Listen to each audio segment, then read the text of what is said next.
Chapter 532. With Cheng Chumo taking the lead, Li Shimin and the others could no longer sit still. Li Shimin searched his body for a while, and finally gave Zhang Feng a jade pendant from his waist. "Fengzi Laoli, I didn't prepare anything good today. I only have a jade pendant with me today. I'll give it to you." "Don't." Zhang Feng didn't know much about jade. But this jade pendant was engraved with the word Tang on the front and a coiling dragon on the back. In the middle of the coiling dragon was the word Li. The material of the jade was mutton fat jade. Although it didn't look like much, it was a dragon. What the hell, he didn't know much about jade. But this dragon, was it the standard item of all merchants in the Tang dynasty? Because he saw that Li Gan, Old Sun, and the others all had such a thing on them. He had also seen it by accident.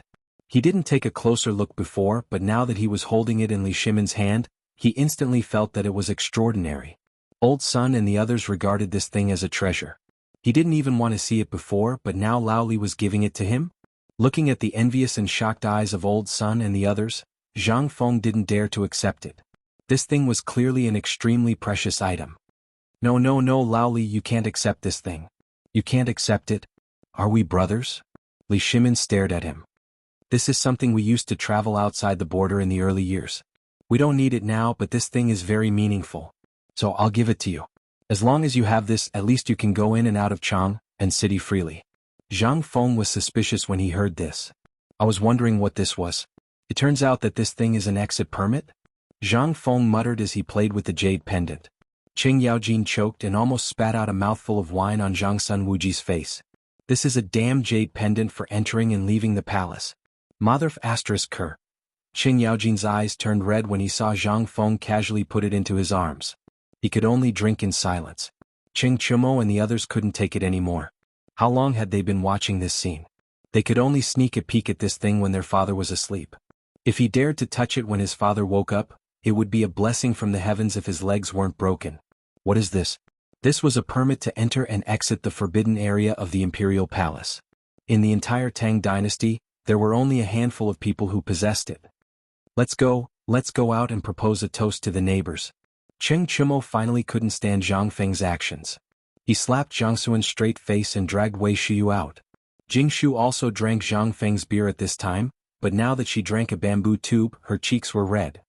"Prince Zhang, I don't have anything valuable, but seeing you and Mr. Li and the others like this, I can't help but want to play a song.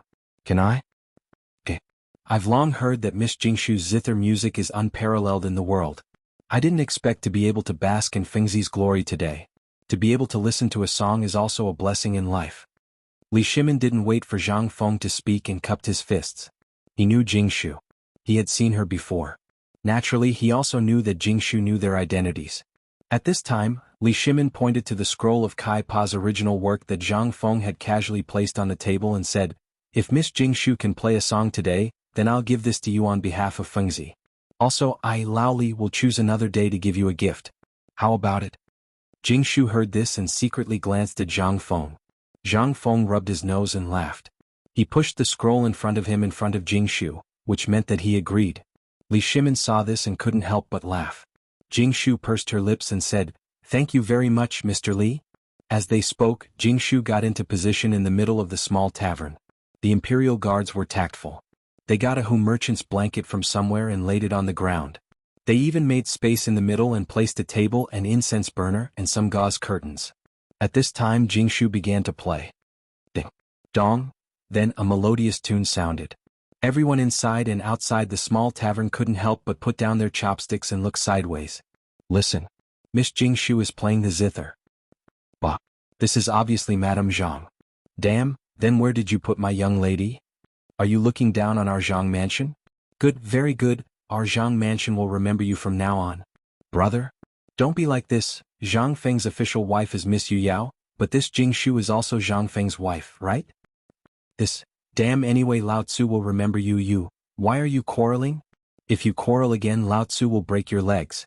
Cheng Chumo listened to them to his heart's content and squatted at the corner of the small tavern to drink. However, when he heard the quarrel he couldn't help but get angry. This roar instantly made everyone shut their mouths obediently. Zhang Shan looked at Cheng Chumo and the others, then looked at Li Shimin and the others who were dressed and had extraordinary bearings, and then looked at Jingshu. He could not help but sigh. "Although the heavens have not given me a son, they have given me a good son-in-law. I Zhang Shan have no regrets in this life. Come, everyone, on behalf of Zhang Feng, I thank you all for coming. Let's drink. What could Li Shimin say? Although the marriage between the Zhang mansion and Zhang Feng was not set in stone yet, the news had already spread like wildfire. What else could he do? He could only stand up and raise his bamboo tube. Come, let's drink to the Tang dynasty and Zhang Feng. Chapter 533. Jingshu was playing high mountain and flowing water. Although the majority of them were rough men, the feelings within the zither music as well as the unique state still caused everyone to be intoxicated by it. Zhang Yuyao didn't go far. She just stubbornly leaned against the corner not far away and watched Zhang Feng's every move in the small tavern. Although the Tang dynasty was liberal, it was also very conservative. Especially for a woman who had never left the attic, what did it mean to sneak out today? Although Zhang Yuyao also knew that Jingshu was seen by Zhang Feng, so what? Which man didn't have 3 wives and 4 concubines? Some men even had groups of wives and concubines. This was a common thing in the Tang dynasty. And she wouldn't cry with Zhang Feng because of Jingshu. As soon as she left the house today, she saw Jingshu coming from Chang and University, so the two of them walked together. Jingshu kept calling her sister, so Zhang Yuyao couldn't help but let down the last bit of guard in her heart. Maybe this was women. They could become good sisters with a single sentence, but they could also become mortal enemies because of a single sentence. But at least at this time, Zhang Yuyao was sure that she couldn't beat Jingshu. But with Jingshu by Zhang Feng's side, she didn't feel anything wrong. Instead, she felt a little relieved. At the very least, Jingshu had promised her that she would go to her residence to look for her every 3 to 5 days. That was enough. Although she also knew that Zhang Feng might not get married in a short time, it was the matchmaker's word and the parents' order. Moreover, she came in front of so many people today. Although Zhang Feng didn't refuse, it meant that Zhang Feng actually acquiesced. This was the thought of women in the Tang dynasty. Once it was decided, it would be a matter of life. At this time, along with the quiet sound of the zither, the melodious sound continued to spread. Li Shimin looked at Zhang Feng, touched his arm and asked, Fengzi, when are you going to marry both of them? Zhang Feng was stunned by Li Shimin's question. Don't play dumb, boy. You see, whether it's Jingshu or Zhang Yuyao, they are both rare and talented women. Look at you today. If you didn't have your father-in-law to run errands for you, would you be so comfortable? This person. You have to have a root or you won't be at ease. Li Shimin said sincerely. Zhang Feng was silent. Li Shimin's words touched his sore spot. He had been in the Tang dynasty for so long. It would be a lie to say that he was not lonely. If he didn't have a temper with Lao Li and others, he really didn't want to get in touch with people. When the neighbors looked at him, they either had the attitude of an elder worrying about this and that for him, or they were respectful and obedient. The slavery system bent the backs of all the people in the Tang dynasty. Therefore, Zhang Feng was also annoyed. He simply didn't want to go out of the small tavern, or he would be annoyed. At this time, facing the major event of his life, Zhang Feng was silent for the first time. He thought seriously and said, Lao Li, I'll think about this matter. Let's wait a little longer. After all, I've said before that I have to start a career first, then start a family. You also know my abilities. If I'm targeted by bad people, won't I implicate my family? Therefore, in a situation where I don't feel safe, I can't get married. At least, I won't think about it for the next 3 years. 3 years later, when my White Deer College has improved, I can enter the imperial court with these students and become officials. Think about it, at that time, a school with dozens of jinshi. What kind of shock will that cause? At that time, when you enter the imperial court as an official, the official position conferred by the emperor will at least not be lower than a 5th rank official, right? At that time, when you're preparing to get married, what do you think this is? This is what it means to bring honor to your ancestors. 3 years? Li Shimin shook his head. If he was willing, not to mention a 5th rank official, even the imperial court's assistant would be nothing. However, he didn't want to lose Zhang Feng. However, 3 years? In other words, he could only be brothers with Zhang Feng for 3 years? Li Shimin was a little disappointed, but on second thought, with Zhang Feng's character, even if he knew, what did it matter? This kid was originally careless and wasn't bound by the current etiquette. Among them there was the old Xiucai Jingshu, Li Qingqian and the others by his side. The matter of his identity being exposed might happen at any time. Therefore, Li Shimin had thought it through. This matter couldn't be forced. At the very least. At that time, with Zhang Feng's ability, it was possible to build a city on the same scale as Chang, and city on Mount Shao. At that time, even if his identity was exposed, what did it matter? At that time, Zhang Feng would have already become the lord of a city. Although he wouldn't enter the imperial court as an official, at least there would be a lot less complicated things. When the time came, it would be up to Li Shimin to confer the title of a king or a marquis. At that time, perhaps they could still be brothers. However, this was all in the future. Li Shimin couldn't help smiling. I'm thinking too much. By the way, now that the imperial edict has been issued, why do I feel that you're not happy?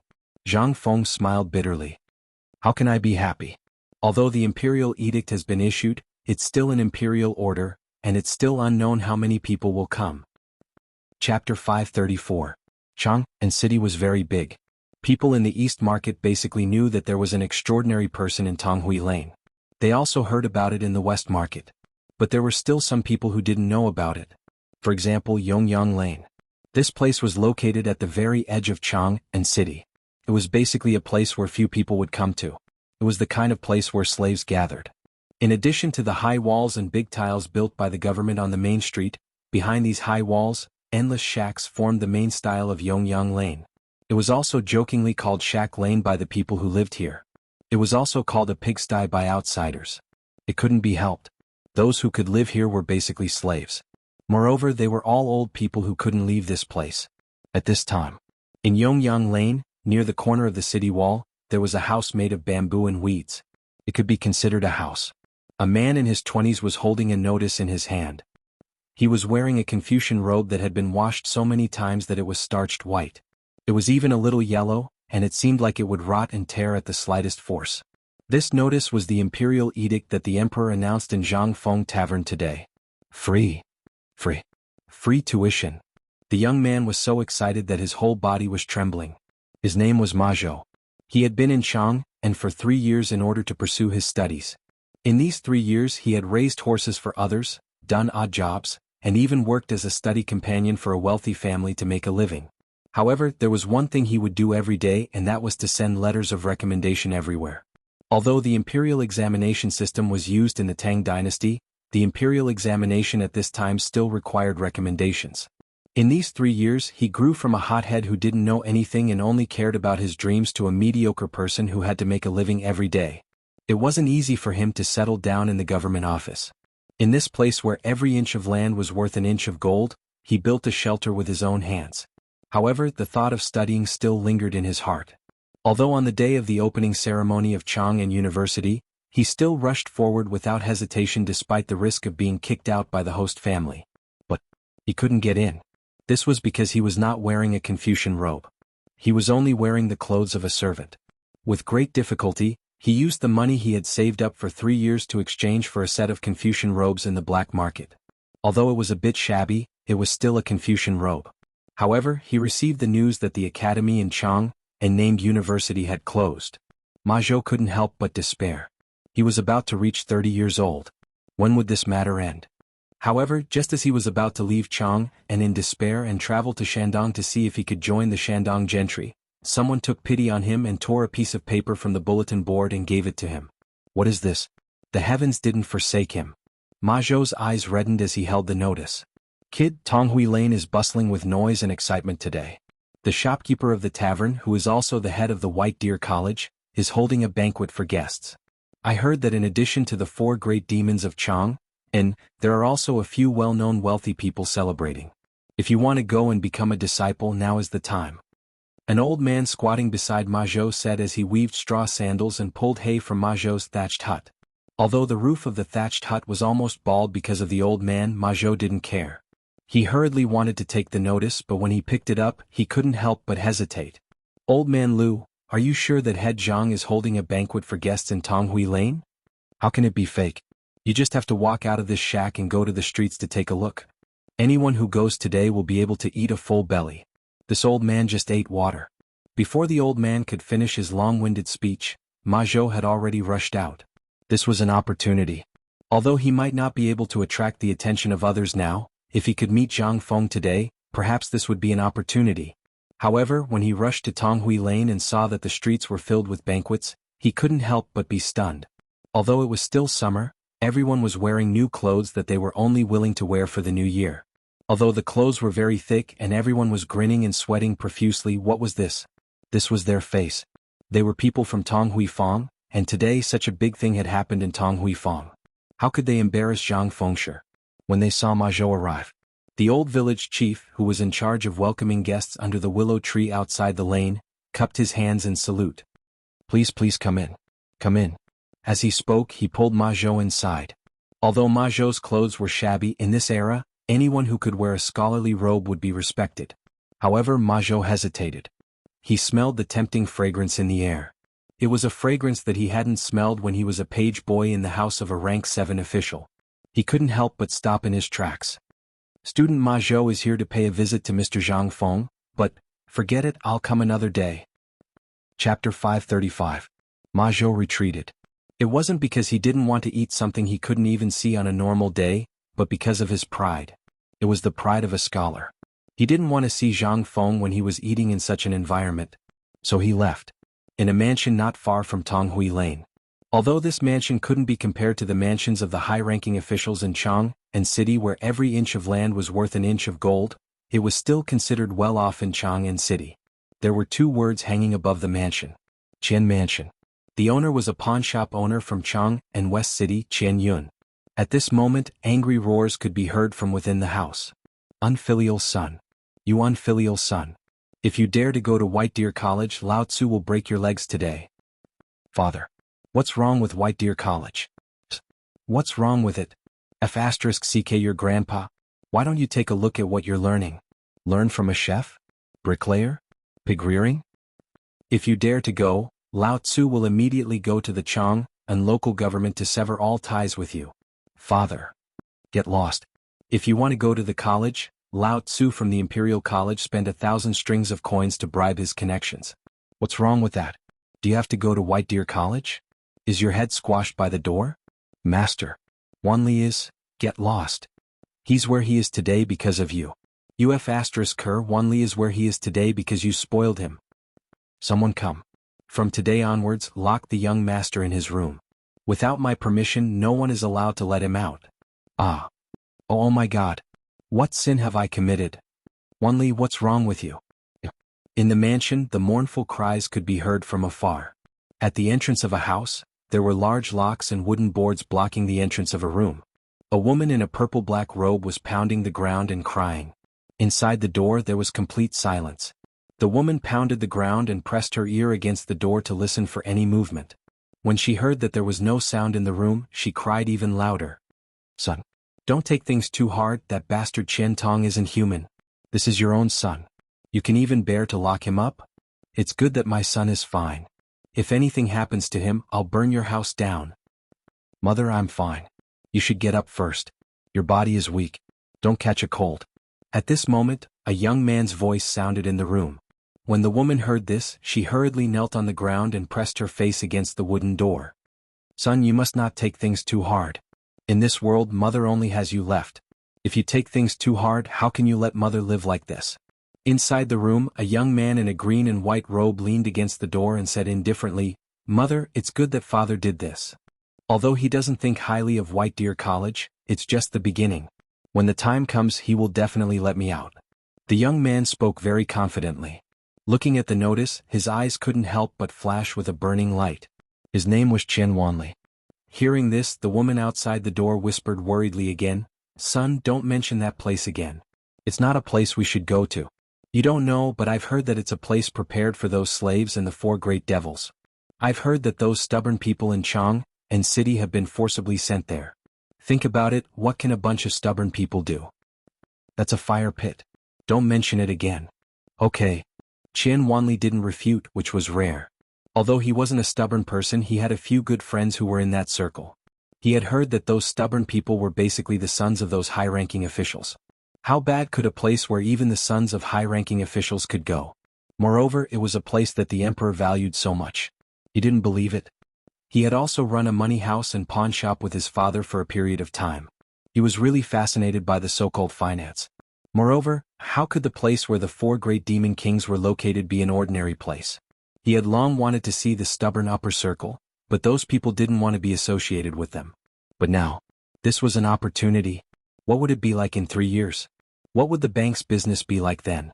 The 4 demon kings all had considerable properties in Chang and City. If he could get in touch with them, How far would the Qin family's properties go? Not to mention, after 3 years, if he could make some achievements in a certain field, he could go to the Ministry of Works, the Ministry of Agriculture, or even the Ministry of Civil Affairs. That would be the real transformation of a chicken into a phoenix. This was an opportunity. This was an opportunity to jump from a lowly businessman to a high-ranking person.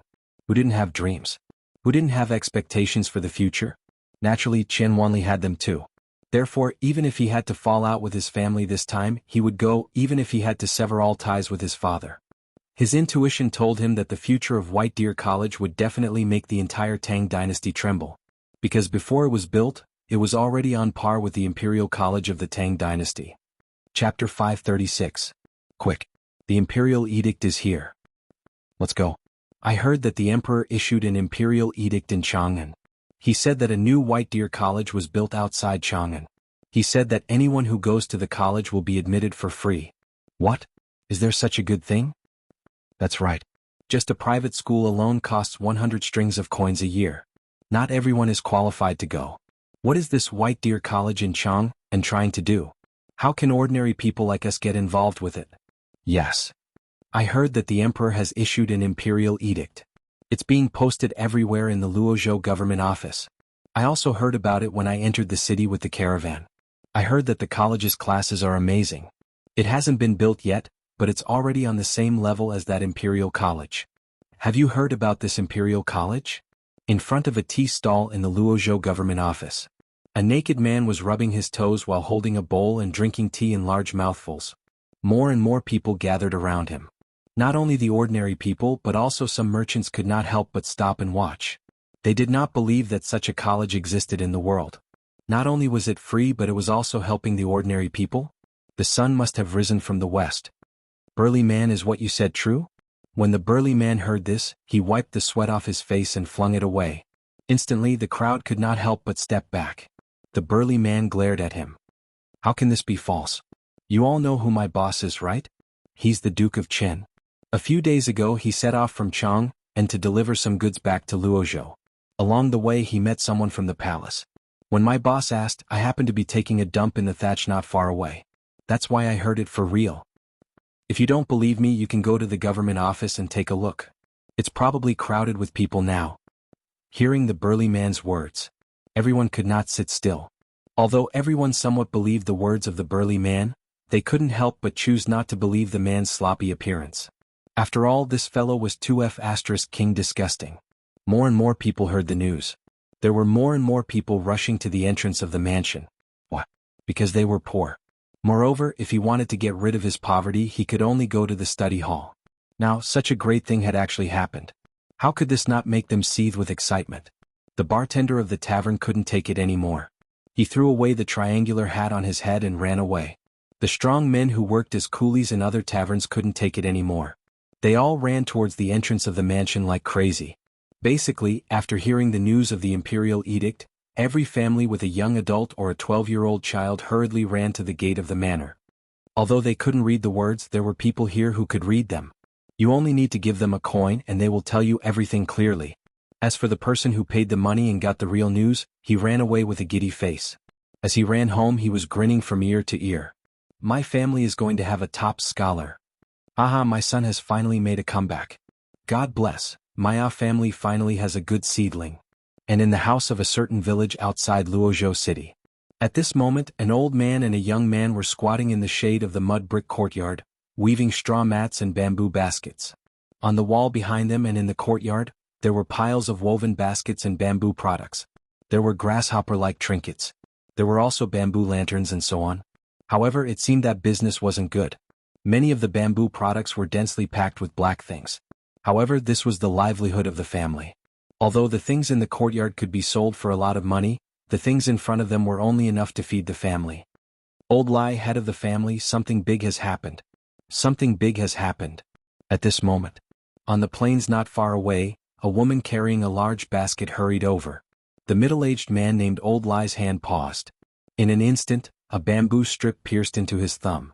Old Lai raised his dark face full of frowns and angrily glared at the woman. He roared, "Damn woman, it's not even noon yet. How many baskets have you sold? You're back already?" Old Lai exploded with anger. He almost picked up the hatchet beside him. The young man squatting beside old Lai, named Lai Ji, glanced at the woman in puzzlement. He lowered his head and continued weaving the bamboo characters in his hands. The woman not far away waved her hands even more vigorously. She seemed to be afraid of the middle-aged man. The woman was not old. She was about 30 years old. However, under the whips of life, her face was full of vicissitudes. Her face was full of fly droppings, which made her look even older. Head of the family, something big has happened, something big has happened. Today, I heard that the emperor in the imperial palace gave us a great benefit. Old Lai, who had already raised his hatchet, was startled when he heard this. What benefit? Is the rent waived this year? Or is it food? While they were talking, the woman had already come to old Lai's side. Without saying anything, she threw away the basket on her shoulder and knelt on the ground.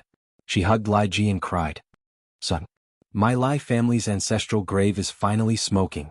You can go to the school that the emperor personally ordered to open to study." Chapter 537. Lai Ji was 17 years old this year. He once dreamed of being like the scholars in the city, wearing clothes that would make the girls in the brothels in Luozhou scream in fright. But he was poor. He was so poor that all he had left was to weave and sell baskets all day. It was fine in the past. His father got married when he was old and had him when he was 40 years old. Previously, when he saw that the cooperative was established, good days were coming. His father wanted him to go to school, but he didn't expect that a plague of locusts would cause so much trouble that there was nothing left. He couldn't even afford the rent this year. He had also made plans with a few of his good friends to become officials together when the time came. Hao Chujun was especially happy. However, because of a plague of locusts, everyone seemed to have met with disaster. However, Lai Ji was a little confused when his mother suddenly hugged him and cried, "Mother, what's wrong with you? Old woman, what are you talking about? Speak properly. Go make a bowl of porridge for your mother." Oh. Lai Ji remembered that his mother had left early in the morning after cooking porridge. It was already past noon, so she must be hungry. He hurriedly wanted to leave, but Madame Lai hugged him. "No, I'm not hungry. Now from today onwards, don't do such vulgar things." Old Lai's eyes widened when he heard that. "Old woman, if you don't explain yourself today, Lao Tzu will skin you alive. Come on if you have the ability. You only know how to weave baskets. Do you want your son to be like you in the future?" Look, what's this? This was the first time in 17 years that Madame Lai was angry. She even threw a ball of crumpled stuff at Old Lai's face. Old Lai couldn't recognize words. He was stunned when he saw the densely packed words in a red thing. He recognized this thing. It was the thing that was posted at the city gate or the entrance of the government office, but, "Old woman, what's this? Tell me." Lai sure sobbed as she hugged Lai Ji and cried loudly. "Early this morning, someone came from the palace. I heard that His Majesty had decreed that all the children from poor families should go to the academy in Chang and to study. He also said that they would not need to pay and would be provided with food. When they graduate in 3 years, they could be given an official position.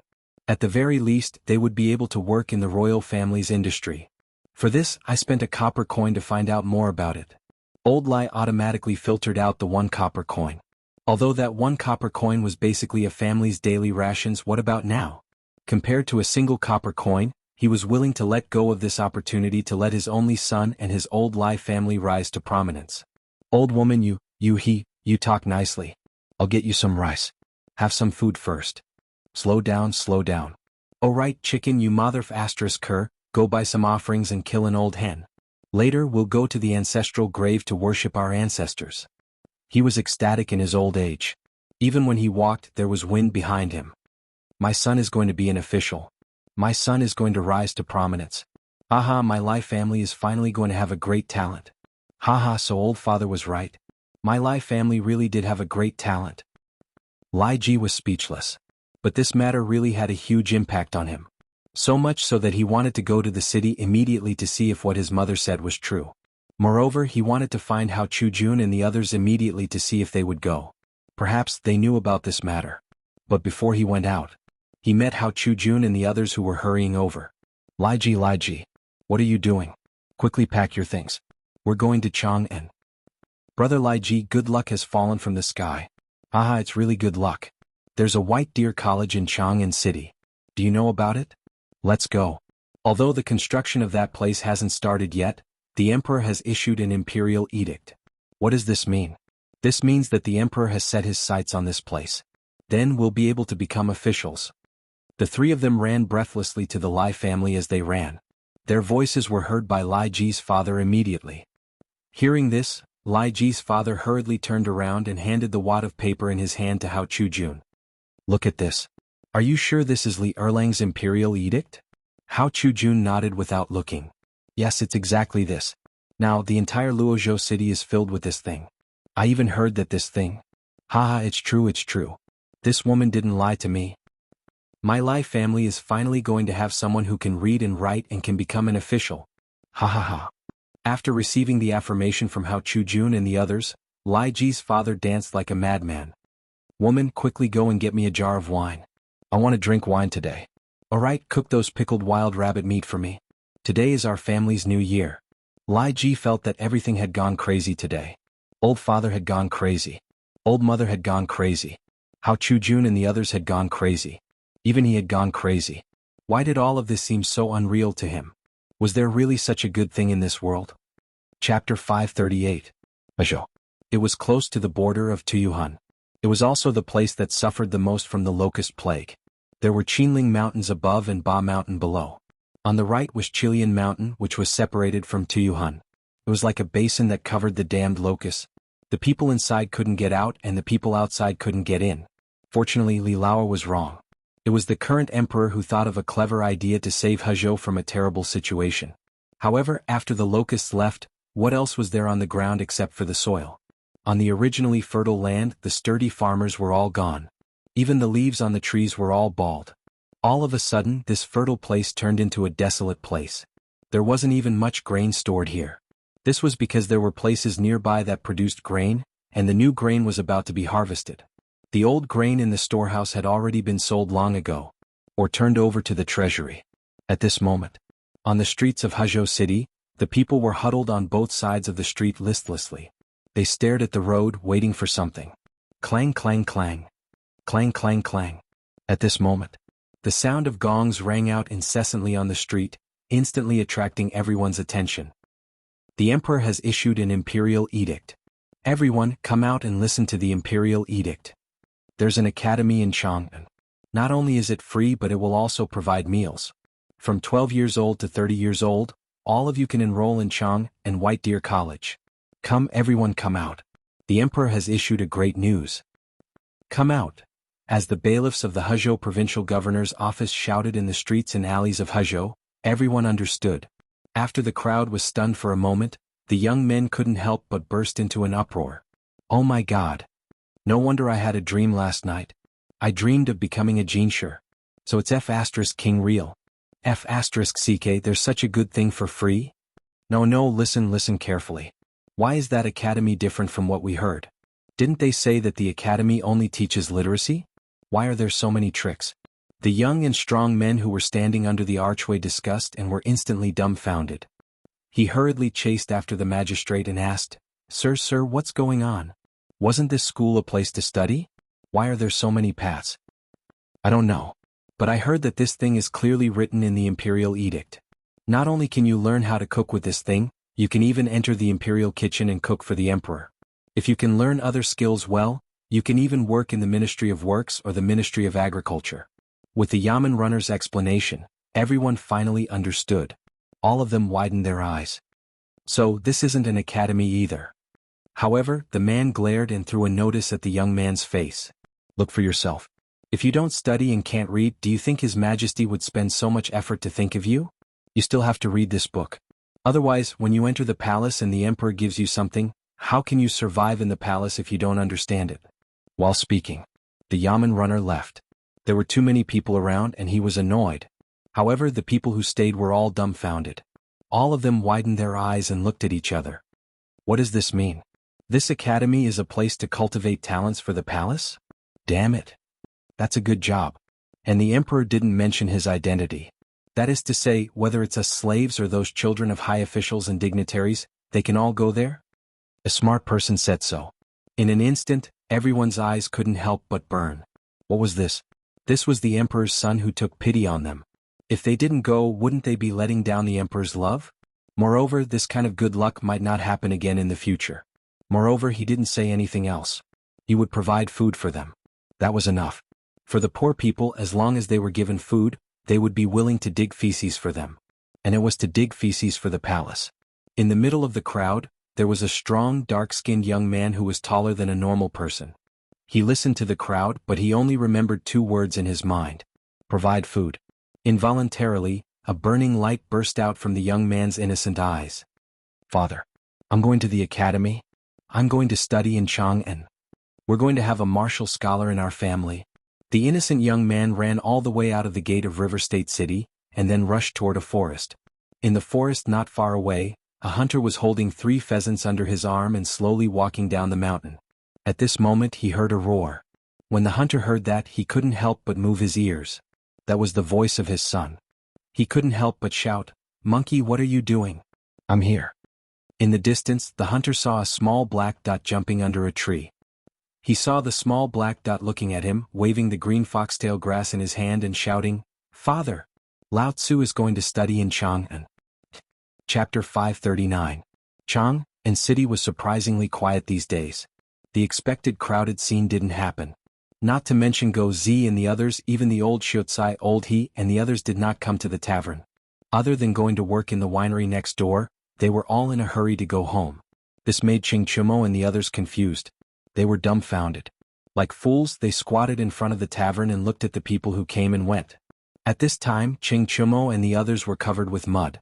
The construction site of Daoshan Academy had started. In the past 3 days, Li Qingqian personally found a top feng shui master, Yuan Tiangang, to go to Daoshan Mountain to see the feng shui. It was amazing. Yuan Tiangang just didn't stop talking. Tut tut tut, it's amazing. This place is not as good as the dragon vein, but it is in the belly of the dragon. It belongs to the terrain surrounded by the dragon. This terrain can produce talents. But Cheng Chumo and the others just stared with their eyes wide open, unable to see what was so good about this godforsaken place. There was no family here. How could this be a place for talents? This was clearly a place for talents, okay? But this was not right. There was not even a grave around. How could this be a good place? But who was Yuan Tiangang? The number 1 faker in the Tang dynasty. No, he was the number 1 faker in the Tang dynasty. If he could say so, it made sense. Otherwise, why would the emperor keep him in the palace? After choosing the location, Cheng Chumo simply sent out 3,000 city guards stationed outside Chang and city. They all came to chop trees. In one day, except for a few big trees that needed more than 3 people to hug, all the trees were cut down. At this time, the construction team that Li Qingqian found before also hurried to the new battlefield. However, Zhang Feng locked himself in the room and didn't come out as if he had been possessed. It was obvious that he was drawing the layout of the new college. Was there a need for a layout? In Cheng Chumo's words, he just needed to build a house according to the size of the Imperial College or Chang'an City. This place was at least 50,000 mu. However, what he gave Cheng Chumo was a pair of supercilious eyes, a smirk on the back of his head, and the word idiot. This made Cheng Chumo and the others even more curious. Wasn't this just an academy? Could it be that there was more to this? At this time, they had returned from the construction site and were already exhausted. But this damn guy actually locked the door of the tavern and hid in the room for God knows what. Do you guys think that Feng Zi and Jing Shu are? Zhang Sun Chong put his 2 thumbs together. This caused Du Go to look down on him. Do you think Feng Zi is as lustful as you and Iron Bull? Miss Jing Shu is now in the Chang'an Academy. How can he be like you? Zhang Sun Chong rolled his eyes. He rubbed his nose and waved his hand saying, "Then tell me, what can Feng Zi do in the room? It can't be that she's hiding and crying because no one came for 3 days, right?" "I'll cry your ass off." At this time, Zhang Feng's tired voice was heard from the tavern. While they were talking, the door opened. The others couldn't help but poke their heads in and take a look inside. Cheng Chumo even wrinkled his nose. Li Qingqian gave a fist salute. "Feng Zi, the academy is right above the col in the east of Shao Mountain. All the trees have been harvested, and now the craftsmen are laying the foundation. Take a look at this. Here I'm done.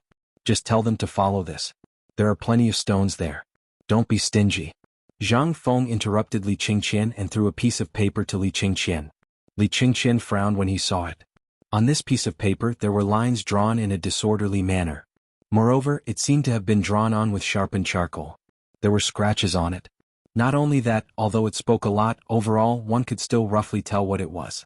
It was a circle of walls attached to the mountain. But what was the blank space in the middle? Why weren't the houses connected? Did he want to use a corridor? But that didn't seem right.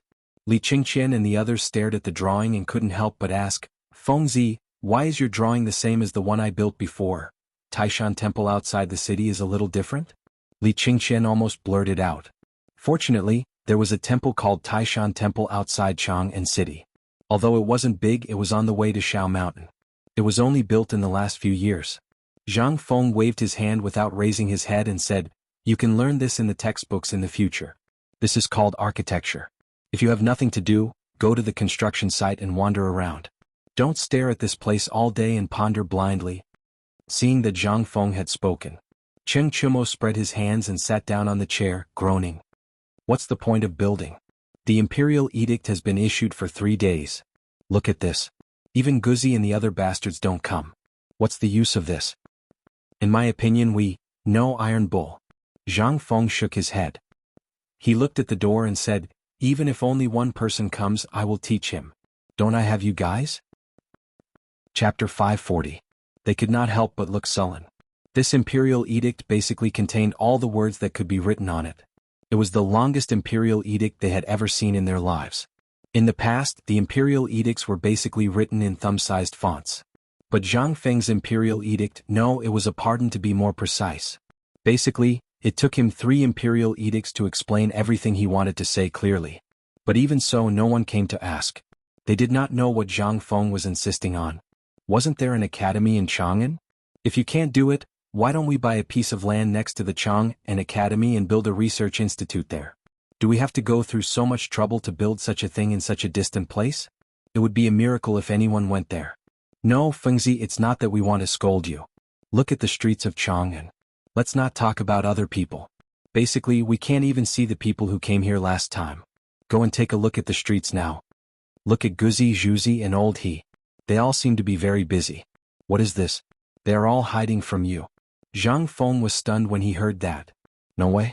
In the past few days, he had been thinking about whether to build the academy in the style of the Tang dynasty, or design it according to the style of the 3-story buildings in the future. He really did not pay attention to this matter. Fengzi, tell me the truth. Is there something wrong with this imperial edict? Or is there something wrong with your teaching philosophy? Although we think this thing is really awesome, you have to know that not everyone will be like us. Li Qingqian reminded him. Zhang Feng could not help but be led astray. This matter was really a little strange. Originally, this set of philosophy was developed by combining the current atmosphere of the Tang dynasty, the system of slavery, and the way of technical schools. Logically speaking, this thing should be very popular. Why did no one come? Li Gan, have you guys heard any news recently? Li Qingqian spread out his hands and smiled bitterly. It's good to hear someone scolding you. But the strange thing is that it's as if no one knows about this matter. No one mentions it at all. Not only that, when everyone sees us, it's as if we're the gods of plague. Just who did we offend? Wei Shuyu also complained. Not only that, didn't we pull in a lot of stubborn disciples before? Now this group of bastards didn't even want to go to Chang'an Academy. They were either pretending to be sick, or they were taken away by people from their mansions. They said that their son was stubborn and unworthy of entering the academy. When Zhang Feng heard this, he could not help but be dumbfounded. What was going on? How did everything become like this? Could it be that Lao Tzu had miscalculated? The people of this era indeed had a deep-rooted ideology, which was that everything was inferior, and only reading was superior. But wasn't there someone teaching in Lao Tzu's academy? Was this necessary? *CK thinking about it carefully, could it be those things about finance and chefs? That's right. Mother *Ker Lao Tzu forgot one thing. Zhang Feng suddenly remembered something. That was because the people of this era looked down upon the most were the butchers and merchants. Lao Tzu actually forgot about this? However, Zhang Feng knew what kind of sensational effect it would cause in the Tang dynasty once these people finished their apprenticeship in the future. It could be said that it would change the overall food style of the Tang dynasty, and the overall trade of the Tang dynasty. But the premise was that how could this be accepted by people? Zhang Feng read the emperor's imperial edict carefully 3 times and was sure that there was nothing wrong with it. Then where did the problem come from? Zhang Feng took out the imperial edict again and studied it carefully. Then he made up his mind and said, *CK Lao Tzu doesn't care anymore. No one will come? You guys better be careful. Whoever graduates from Chang'an University is not allowed to step into Lao Tzu's academy for the rest of their lives. No one will come, right? Zhang Feng's eyes flashed with a touch of madness. If no one comes, Lao Tzu will come and show them how Lao Tzu will make all of you Jinsher in 3 years. When the time comes, 5 Jinsher in one school. I think, not to mention the Tang dynasty, even if it was 100 years ago and 100 years later, no one could do it except for Lao Tzu's academy. Zhang Feng's bold words did not arouse their enthusiasm. However, Qing Chimo sniffed. He elbowed Li Qingqian. Do you think Fengzi is really crazy? 5 Jinsher in one school and Lao Tzu can't even read a few big words. Does he want me to be a Jinsher? It wasn't just Cheng Chimo himself who didn't believe it. Of the 5 people present, no one believed that Cheng Chimo could pass the Jinsher exam. But Li Qingqian and Du Go looked at each other. They thought it was impossible at first. But after thinking about it carefully, if it was someone else, it was really impossible. But it was hard to say for this crazy person. However, they knew one thing. In the future their lives would be really difficult. Chapter 541. As expected, retribution came.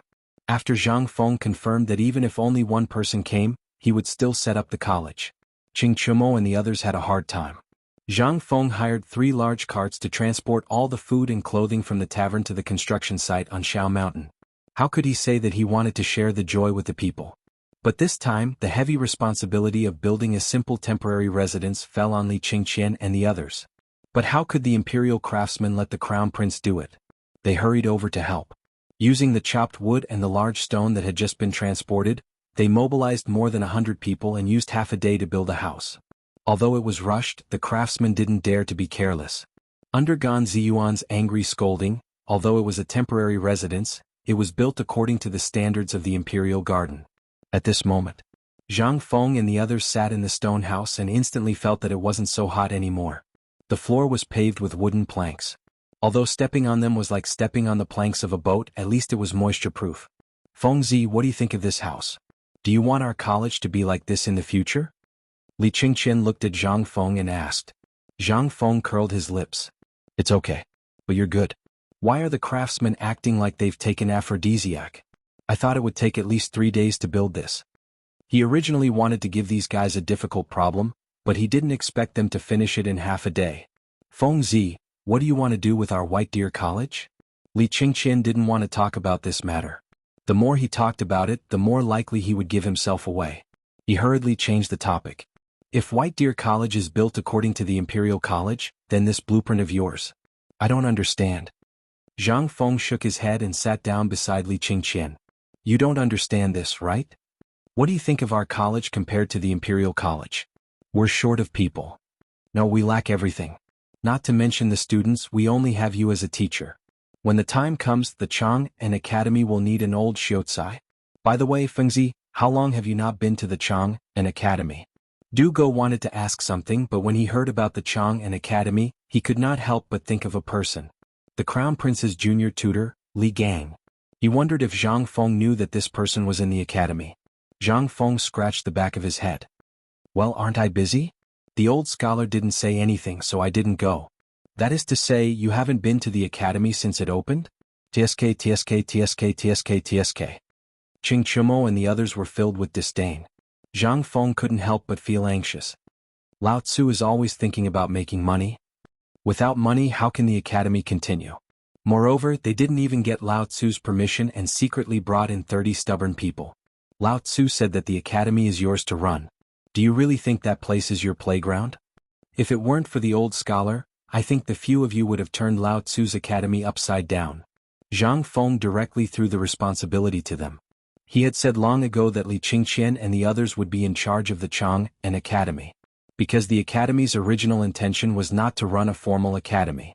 After the emergence of the Academy of Science, Zhang Feng had already given up on that place. No, it could not be said that he had given up. The Chang and University was not given up. It was left to those bookworms and become the White Deer College's Chang, an office or a courier station. In this way, Chang and Shao Mountain would have a connection. However, Zhang Feng did not understand why they were talking about the Chang and University. He could not help but ask, why are you talking about this? Well, do you know Li Gang? Li Gang? Zhang Feng heard this and could not help but stare. He looked at Li Qingqian and said, you mean the Crown Prince's junior tutor, Li Gang? Yes. Zhang Feng was dumbfounded. He knew this person. In history he resigned 3 years after Jianghu, and then focused on studying poetry. Before he died he wrote a total of 3 books. However, why mention Li Gang at this time? What about Li Gang? Didn't we receive news a while ago that Li Gang had resigned from his post? So I used my connections to keep Mr. Li Gang in the Chang'an Academy. This time it was Zhang Feng's turn to be completely dumbfounded. Li Gang in the academy? And he, as the dean, did not know anything about it? What kind of logic was this?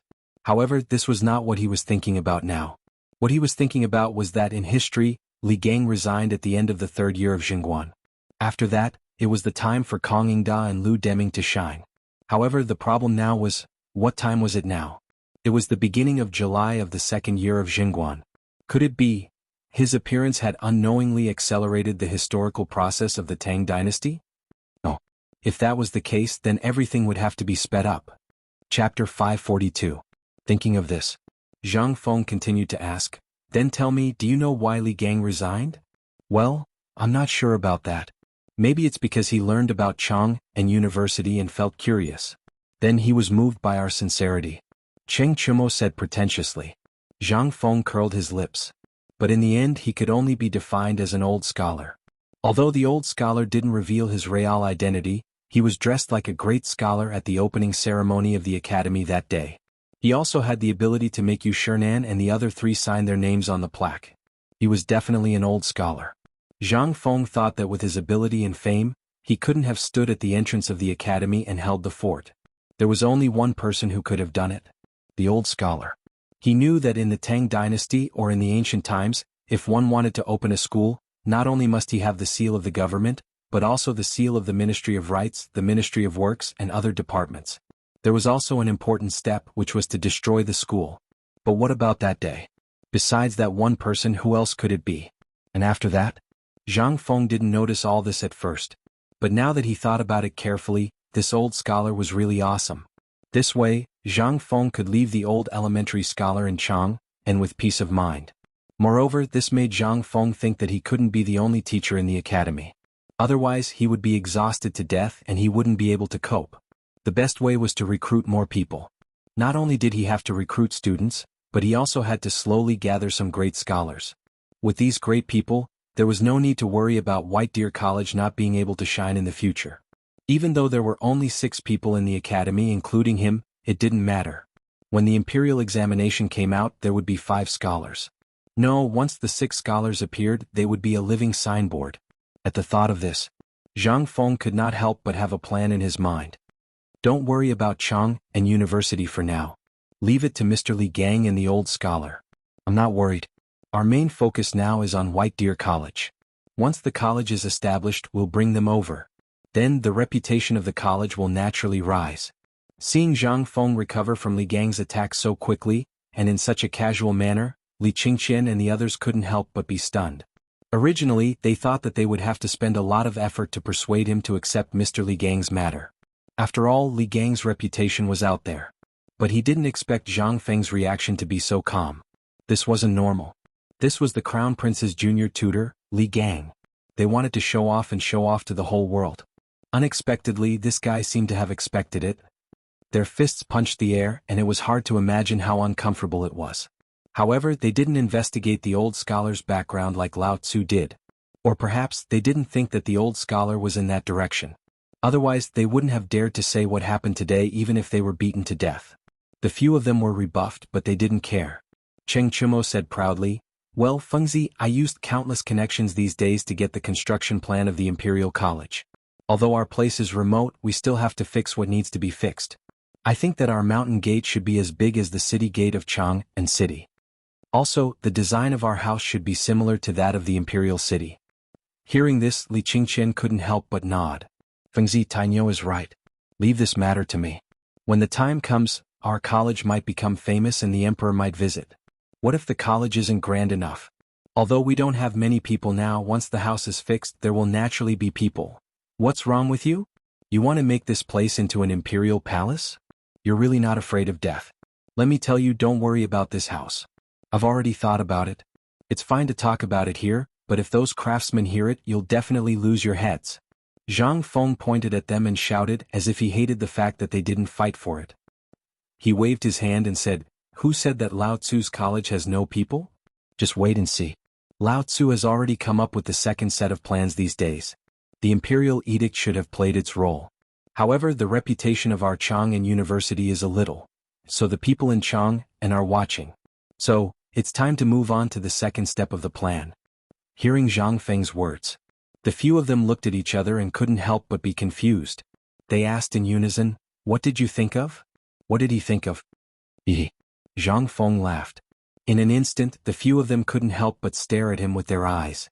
This guy laughed so sinisterly. He must be up to something. This time, Zhang Feng had been holding back for so many days.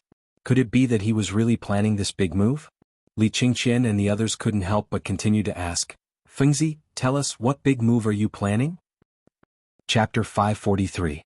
Li Qingqian and the others had already figured out Zhang Feng's usual tricks. Once this kid chuckled, it was definitely a big move. Once he talked about something seriously, it was basically because he was thinking about it in his heart. Either he was not sure about it or he was thinking of a way. Once this kid started to show off, it meant that he had already thought of a way to say what he wanted to say. Moreover, it was a big circle. That was why Zhang Feng was smiling so cheekily. Li Qingqian and the others immediately perked up. "Fengzi, you've seen our current situation. There are only 6 of us on this barren mountain. Once these craftsmen leave, this big college will probably be haunted. Don't hold it in anymore. Tell us. I want to hear it." Zhang Feng rubbed his hands cheekily and placed a piece of charcoal that had been sharpened into the shape of a pencil on the table. He folded his arms and lay on the tiger-skinned recliner, looking at them. When they saw this, their eyes instantly turned red. "You don't want to tell us? Let's go, let's go. Boring, boring." Sigh. "I thought Fengzi would come up with something. That's it?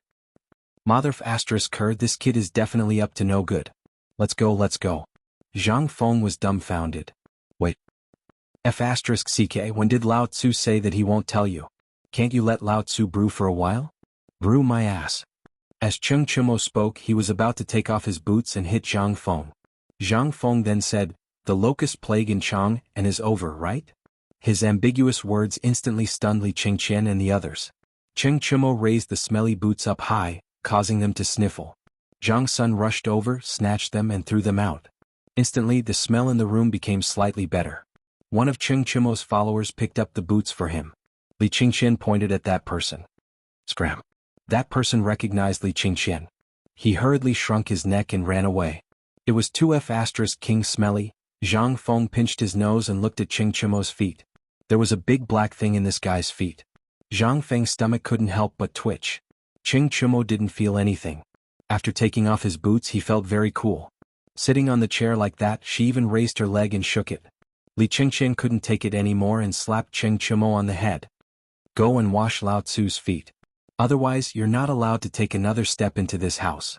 Cheng Chumo ran away with his tail between his legs. He had no choice. Since the Crown Prince had spoken, how could he dare to defy him? He simply took off his boots and rubbed his feet in the mud at the entrance of the house for a while. He then let a few of his lackeys smell it. After confirming that there was no stench, he ran into the house barefooted. Only then did the smell in the house fade slightly. Zhang Feng let out a long breath and hurriedly ran to the window. He leaned against the window and breathed in the fragrance of the soil. Only then did he say, "The locust plague in Chang'an should have passed." However, this period of time is originally the season for the people to harvest their food. But the food in this field, you know it too. Li Qingqian and the rest didn't understand what Zhang Feng was trying to say. They hurriedly asked, "Then what does this have to do with our school?" "It has to do with it. Of course it has to do with it."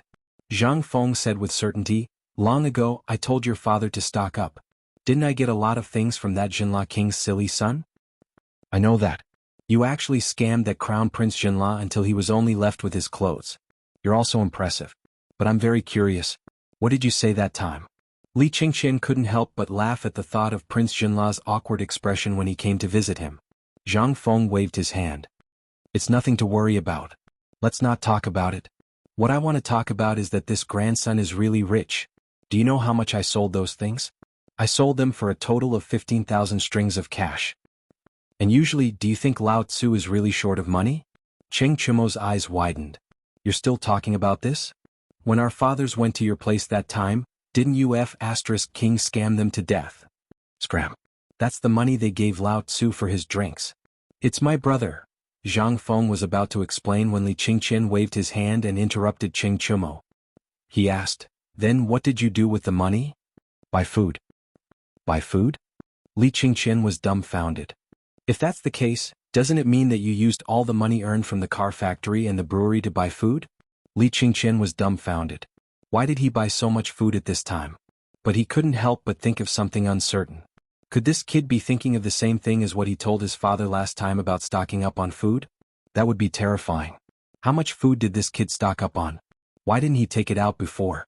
Zhang Feng touched his nose and looked at them with an incredulous expression. "Don't think about it. I only stocked up a little. It's only 20,000 dawn of food." PFFF. Chapter 544. They were dumbfounded. 20,000 dawn? Damn it. What did 20,000 dawn of grain mean? What did it mean? Although the emperor had stockpiled some grain before, it was only tens of thousands of dawn. Although the emperor had misunderstood Zhang Feng's words, more importantly, how could Chang and no Guanyi have any extra grain at that time? If they made a big move, they would definitely attract Guanlong's attention. Therefore, they could only inform the state governments of this matter secretly and let them stockpile grain secretly. But now that the locust plague was over, the shortage of grain finally broke out in Chang'an. Now, the emperor had basically not eaten for 3 days because of this matter. He was so worried that his hair turned white. It was impossible to get grain from outside the Guanyi. After all, this locust plague was national in nature. However, the disaster in the south was much smaller. Although there was grain in the south, it would take at least half a month or a month to harvest and transport the grain from the south. After all, along the way there were disasters everywhere.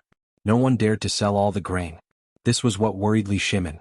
And now, one could imagine what these 20,000 dawn of grain meant to Chang'an. It meant that at least 20,000 people could be saved from starvation. 20,000 people. Li Qingqian's eyes were about to turn red. He wished he could grow wings and fly back to the palace to tell his father about this matter. "Fengzi, are you sure you have 20,000 dawn of grain?" Li Qingqian grabbed Zhang Feng's hand subconsciously. This matter was too important to him. His current position in the court was somewhat awkward. Although he was the crown prince and had always been very serious in his work, he didn't have anything that could make the other officials sit up and take notice of him. This was a very dangerous thing to do. If at this time, Zhang Feng felt that way. Not only did Li Qingqian tightly grab both of his hands, his entire face was trembling with excitement, and his gaze was as if he was looking at a peerless beauty. Zhang Feng's hair stood on end, and his entire body was suddenly covered in goosebumps. If it weren't for his strong restraint, he would have kicked Li Qingqian's third leg, until it exploded. Dugo couldn't bear to watch any longer. He nudged Li Qingqian. Li Qingqian did not react. In the end, Zhang Feng could not hold back the disgust in his heart. He kicked Li Qingqian over. "I didn't expect you to be this kind of person." *CK. Glass actually appeared in the Tang dynasty? *CK. *CK. Damn it. What the hell was this? Zhang Feng secretly swore in his heart that he would definitely keep a certain distance from this grandson in the future. This was too *King annoying. Although Li Qingqian had fallen flat on his face, he still crawled up with an unsightly expression. He didn't even bother to pat the mud off his buttocks. He was about to step forward again when he was stopped by Zhang Feng. "Stop, if you have something to say we can talk. Be good or else Lao Tzu will ask your father to bring you back." Zhang Feng pointed at Li Qingqian and shouted. Only then did Li Qingqian come back to his senses. Zhang Sun hurriedly went forward to smooth things over for Li Qingqian. "That Fengzi, don't blame him. You also know that these days after the locust plague, everyone has tightened their belts and is lacking in food. But 20,000 dan of food suddenly appeared in your place. Tell me who wouldn't be excited to the point of going crazy. So, Fengzi, you can only talk about this in front of your brothers. Don't tell anyone else. This is something that can take people's lives." Outside the door, Gan Ziyuan seemed to have something to report. But at Zhang Feng's door he saw something that he would never forget in his life. The sons of the High Dukes and the Crown Prince were all standing in front of Zhang Feng, the shopkeeper. And that kid actually kicked the Crown Prince to the ground? *CK this. *CK this. Did Lao Tzu see a ghost? Gan Ziyuan couldn't help but lie on the ground as if his whole body was shaking. However, his eyes were still fixed on Li Qingqian. He saw Li Qingqian stand up as if nothing had happened and ask that kid in a tone as if he was asking for advice. Then what did he say? He even asked the emperor to drag the crown prince back? Oh my god. Was Lao Tzu dreaming? He was the crown prince. *CK this, he couldn't take it anymore. Lao Tzu couldn't see it. He had to treat it as a dream. If the crown prince were to see this, then at the very least he wouldn't be able to keep this pair of shields. At the very least, not only would he lose his livelihood, but his brothers would also lose their lives here. After all, since ancient times, what hadn't the royal family done to cover up their shame? Right now, Gan Ziyuan's legs were trembling. He was lying on the ground and his head was buzzing. No, Lao Tzu didn't see anything. He didn't see anything. He didn't hear anything. Lao Tzu didn't come here. Alright, where is this? What is Lao Tzu doing here? While he was talking nonsense, Gan Ziyuan hurriedly ran away. Along the way he left behind the smell of urine. Chapter 545. Inside the room. At this time, Li Qingqian had finally recovered. However, the few people in the room did not notice that Gan Ziyuan was outside. Otherwise, how could it be so good? However, at this time, Li Qingqian suppressed the thought of robbing Zhang Feng and said, Feng Zi, do you know that although the government has stepped in and forcibly suppressed the grain price, it has skyrocketed to 12 copper coins per caddy. There is even a faint trend of price increase. How are you going to deal with the 20,000 dawn of grain in your hand? Also, how come I don't know what channel you used to buy the grain? Shouldn't you tell me about this channel? After all, you also know that I have a big family and a big business. Get lost. Zhang Feng could tell that this guy was still clinging onto the 20,000 dawn of grain and wouldn't let go even if he died. This grain was bought by Lao Tzu from that barbarian merchant. That big fool thought that Lao Tzu bought it at a high price. He really thought that Lao Tzu was stupid. Hee, but that old guy is probably looking for me all over the streets of Chang and city right now. Beard? Li Qingqian was relieved. The grain of the Tang dynasty was basically reported in the treasury. Except for the grain of the big families and the grain of the foreign merchants, basically all the grain of the Tang dynasty was recorded in a book. And this barbarian merchant was one of the most uncontrollable people. Every time these fellows came to the Great Tang, as long as they saw something that could earn them money, they would do their utmost to hoard it. Perhaps it was because the grain was about to be harvested and the price of old grain would inevitably drop, so when the price was about to drop, they met Zhang Feng. It was unknown whether this beard was unlucky or not. Why did he meet Zhang Feng? How good would it be if he met this crown prince? Feng Zi, what are you going to do with the 20,000 dawn of grain? This was what everyone was looking forward to the most. As for where the grain came from, it was not a problem. The key now was that there was a shortage of grain in the Tang dynasty. If the person in front of them wasn't Zhang Feng, then these fellows would have definitely snatched it. However, they didn't dare to snatch Zhang Feng's things. If Lao Tzu found out about this, they would be in deep trouble. This was also what the few of them were most worried about. Under the trend of high benefits, people could do anything. There was also a saying that went, treasuring a jade ring becomes a crime. If the 20,000 dawn of grain were to be known by others, then, things were going to get really interesting. Zhang Feng snapped his fingers. Then he said slowly, since I only let you know today, you can rest assured that the 20,000 dawn of grain will definitely be stored in a place that none of you will ever think of. And this matter, other than the few of you, only that hapless bearded man knows about it. But now that bearded man will probably never find me. Are you sure? If that kid were to play dirty and expose this matter, Feng Zi, do you know what kind of impact these 20,000 dawn of grain would have? Li Qingqian cautiously said. Killing intent had already appeared in the depths of his eyes. This bearded man couldn't be allowed to live. However, Zhang Feng's next sentence made him feel completely at ease. Yes. Don't worry. That bastard doesn't even know Lao Tzu's name, let alone my face. Lao Tzu put on makeup and a fake beard. He even sprinkled cumin powder on himself before making the deal with him. Now, even if Lao Tzu were to stand in front of him, he definitely wouldn't be able to recognize me. What a joke. Wasn't he just speaking in a foreign accent? Just casually saying work hard would undoubtedly lead the conflict to the Japanese. When the time came, even if the bearded man wanted to find trouble, he would find trouble with the Japanese. Oh right, the few of you, leave some for me in Chang, and for the next few days. This grain is our chance to make a name for ourselves. Once this batch of rations appears, the reputation of our White Deer Academy will be thoroughly resounded. Therefore, in the next few days, the few of you better hurry up and build the academy. When the number of people increases, you will have plenty of time to work. I reckon that if we don't talk about other things, you won't even be able to sleep if you want to. Also, Li Qingqian, Go back and ask your father about the chicken and duck army I saw outside Chang'an City. If he hasn't dealt with it yet, bring it over for me.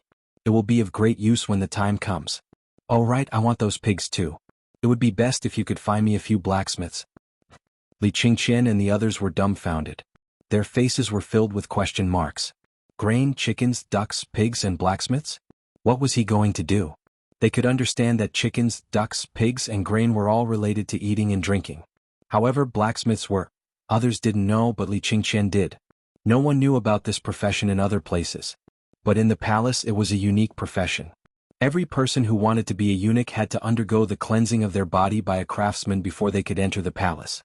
Suddenly, the few of them couldn't help but touch their crotches and take a step back. Was this bastard thinking of? Chapter 546. How could Zhang Feng not notice their actions?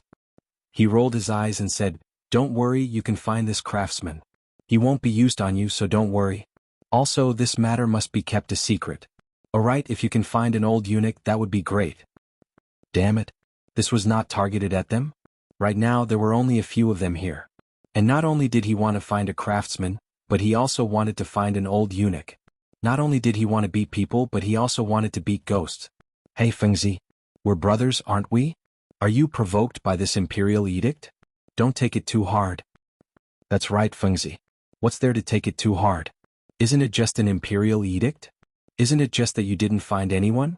If that's the case, I'll go back today and tell my father to ask Lord Zhang's son again to see if he can get another imperial edict. What do you think? At first, Zhang Feng was quite touched by their words. But when he listened to them, why did the meaning change? Zhang Feng couldn't help but wave his hand. Get lost, your second uncle. Lao Tzu asked Ning to assassinate. Just do it and be done with it. Why are you still chattering here? You'll find out about this craftsman in the future. Also, I have something to tell you.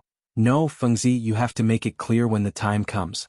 Li Qingqian interrupted Zhang Feng and pressed him down on the recliner. He said, "We know a little about this grain. You want to use the grain as bait to lure those students. I can understand the chicken and duck, but the pig. To put it bluntly, there aren't many people who would eat this pig. Apart from the poor commoners who would eat a little, and the pork that you've processed with special methods to make it edible, the pork on the market, let alone the rich, even those who have a little money would only buy it to feed their cats and dogs. The pork of the Tang dynasty was very pungent. There was also a strong earthy smell, so in terms of meat, mutton occupied the main position.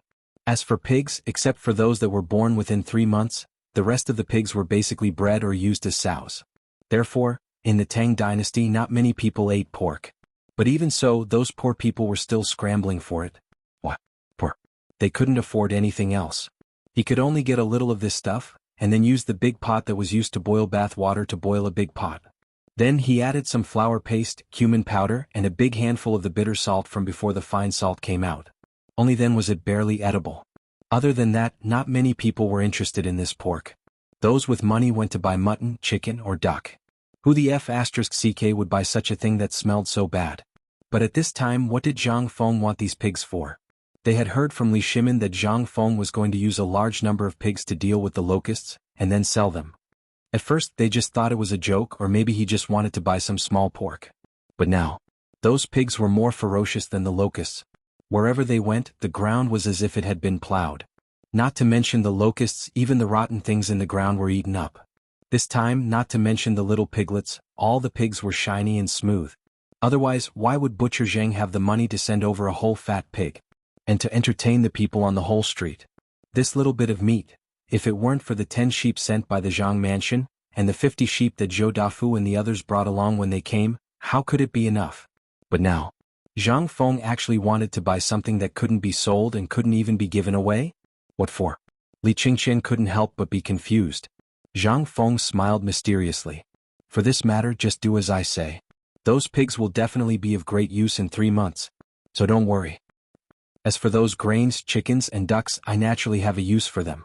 Isn't there a famine now? And our 50,000 mu of land is barren. Isn't our college not famous enough? But if I use all of these 20,000 dawn of grain to give porridge, what do you think the effect will be? Buzz. Li Qingqian and the others' minds couldn't help but explode. 20,000 dawn of grain. All of it to give porridge? What the hell? Fengzi had really gone crazy. If he used these 20,000 dawn of grain for other things, even if he sold them at the original price, it would still be acceptable. But now he actually wanted to give porridge? But if you want to give porridge, then so be it. This is understandable. You want to spread the name of White Deer College. But what's up with the chickens and ducks? And those pigs? Do you want to keep these things here in captivity? Do you know that outside Chang and city, those things that even the emperor was worried sick about were almost given away as gifts? No. Now, even if they were given away, no one would dare to accept them. Most importantly, these things were too much of a waste of grain. Who could afford to rear 57,000 chickens, ducks, and thousands of fat pigs? Who could? Chapter 547. Li Qingqian left Shao Mountain in a daze. Then he rode his horse and galloped back to the palace. The first thing he did after returning to the palace was to jump into the lake in the imperial garden to calm himself down. He carefully recalled what Zhang Feng had said before, then ran to Taiji Palace in a daze. The moment he entered Taiji Palace, Li Qingqian heard Li Shimin's angry roar. He couldn't help but take a deep breath and wait outside the imperial study. After a while, the people from the Ministry of Works and the Ministry of Agriculture walked out of the imperial study listlessly. They bowed to Li Qingqian and left in a hurry. Li Qingqian then hurried into the imperial study. Li Shimin was furious. A few days ago he had heard about the famine. Although they had already prepared for it and it was not to the extent of a major famine, the people could only eat a bowl of porridge that was as thin as water for a meal. It was still okay in the past because there were wild vegetables and weeds. But now, they were all eaten up by the locusts. Even the shoots from the willow trees had been eaten up long ago, not to mention the weeds that had just sprouted from the ground. In the eyes of the people, they were now delicacies. Li Shimin naturally opened the grain storage to provide relief for the people in such a situation. But today, the people from the Ministry of Works and the Ministry of Agriculture reported that there were only 40,000 dan of grain left in Chang'an. What should they do? What else could they do? Empress Jiangsun couldn't help but reduce all the grain and food standards in the imperial palace to the lowest. But what could they do? Li Shimin had been eating porridge for 3 days. He was so hungry that his chest was sticking to his back and his eyes were seeing stars. But just now he received another document. It was about the grain from outside the pass. It would take at least half a month for it to arrive. As for why? Although the people from the Ministry of Agriculture and the Ministry of Works didn't say, how could Li Shimin not think of the reason? If he was targeting Guanlong, wouldn't Guanlong target them as well? What's more, Jiangnan was the largest source of grain in the Tang dynasty, except for Guanzhong and other places. And it just so happened that this place was the territory of the Guanlong people. Above them were the territories of the Chui clan from Shandong, below them were the territories of the Chui clan from Bowling, the Chui clan from Qinghe, the Lu clan from Fanyang, the Li clan from Zhao County, the Zheng clan from Xinjiang, and the Wang clan from Taiyuan. These were the most prosperous places in the Tang dynasty. But if this matter alarmed them and if the 5 families joined forces with Guanlong, then, that was why Li Shimin was so angry. He did not know how long Li Shimin had been standing there. Li Shimin flicked his sleeve and said, "What are you doing here?" "Father, I have an important matter, speak." Li Shimin waved his hand and asked with a frown. Li Qingqian looked at Xiao Gizi and said, "Today I found out from Zhang Feng that he has 20,000 dan of grain in his hands." Silence. Silence. There was a deathly silence. Li Shimin was drinking tea, but when he heard the words 20,000 dan of grain, he could not help but be stunned. Not only was Li Shimin stunned, but Xiao Gizi was also stunned. Xiao Gizi, who was in the imperial study, was also stunned. After a while, Li Shimin asked with a hurried breath, "Is what you said true? Brother Zhang Feng really has 20,000 dan of grain in his hands?" "Yes. Everything I said is true. I dare not lie." Bang. The teacup in Li Shimin's hand trembled and fell to the ground, smashing into pieces. "Why don't you tell me, why does brother Zhang Feng have so much grain in his hands?" Li Shimin could not help but be excited. Right now the grain in the pass was about to run out. Although 20,000 dan of grain might not be much to the tens of thousands of people in Chang'an, but at least it could let these tens of thousands of people survive for 10 more days. When the time came and the 70,000 dan of grain in the treasury were added, the grain shortage in Chang, and could be solved in an instant. What was this? This was good news from the heavens. Imperial Father, this. Although it's true that Feng has 20,000 dan of grain, this kid is crazy. Li Shimin was a little confused. He waved his hand and hurriedly walked down from the dragon throne. Xiao Gizi hurriedly brought a stool and placed it in front of Li Qingqian. Li Shimin sat opposite Li Qingqian and asked, "Tell me slowly. What's going on? What's wrong with Feng? Was Zhang Feng crazy?" Li Shimin absolutely did not believe it. If this kid was crazy, then Li Shimin would definitely slaughter him. But this kid cherished his life so much, how could he be so reckless? Li Shimin did not believe it. Li Qingqian then said, Imperial Father, the situation is like this. The Imperial Edict has been issued for 3 days, but there is no news at all, so we are thinking about how to recruit people. But Feng said he has a way. Li Shimin furrowed his brows. What does this have to do with the 20,000 dan of grain? If he wants, then I can issue an Imperial Edict. Can't that do it? Li Qingqian laughed bitterly. Imperial Father, this son said the same thing at that time, but Zhang Feng said he thought of a better way. What way? Feng said he wants to distribute porridge in White Deer College. He wants to use all 20,000 dan of grain to distribute porridge, and he wants to gather them outside Chang'an City. He wants all the chickens, ducks and pigs that no one knows what to do with. Not only that, he also wants craftsmen. Chapter 548. Li Shimin was dumbfounded. It was easy to understand if it was something else. After all, it was chickens and ducks. With Li Qingqian saying this, Li Shimin suddenly thought of an idea. That's right. The chickens and ducks of the Tang dynasty were now idle, and they needed food to feed them. However, food was what the Tang dynasty lacked. Now, no one would want these things even if they were given away. What?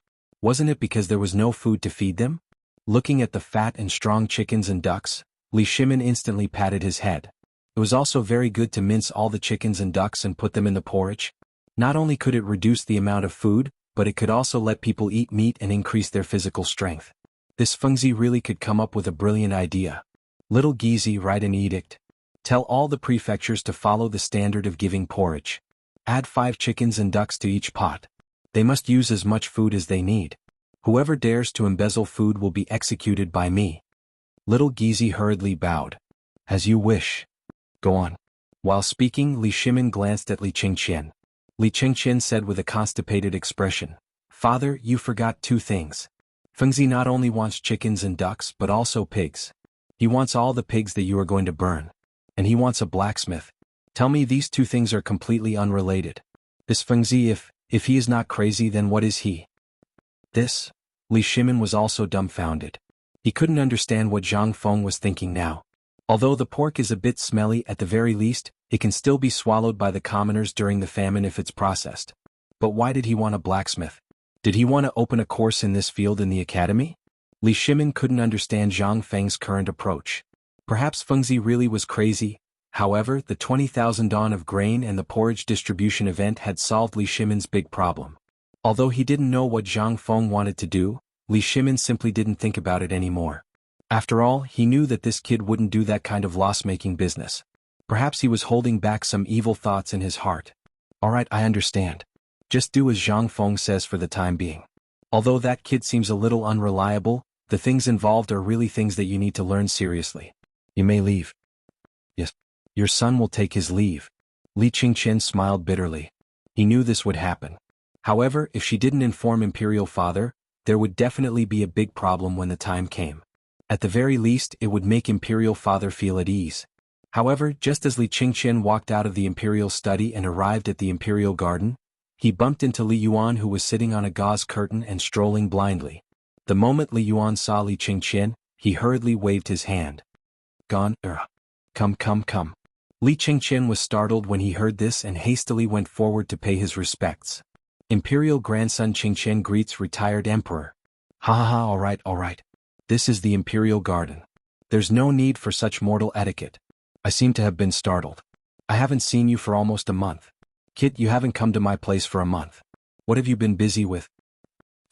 Imperial grandson has recently been learning things in the academy opened by brother Zhang Feng, so I forgot to pay my respects to retired emperor.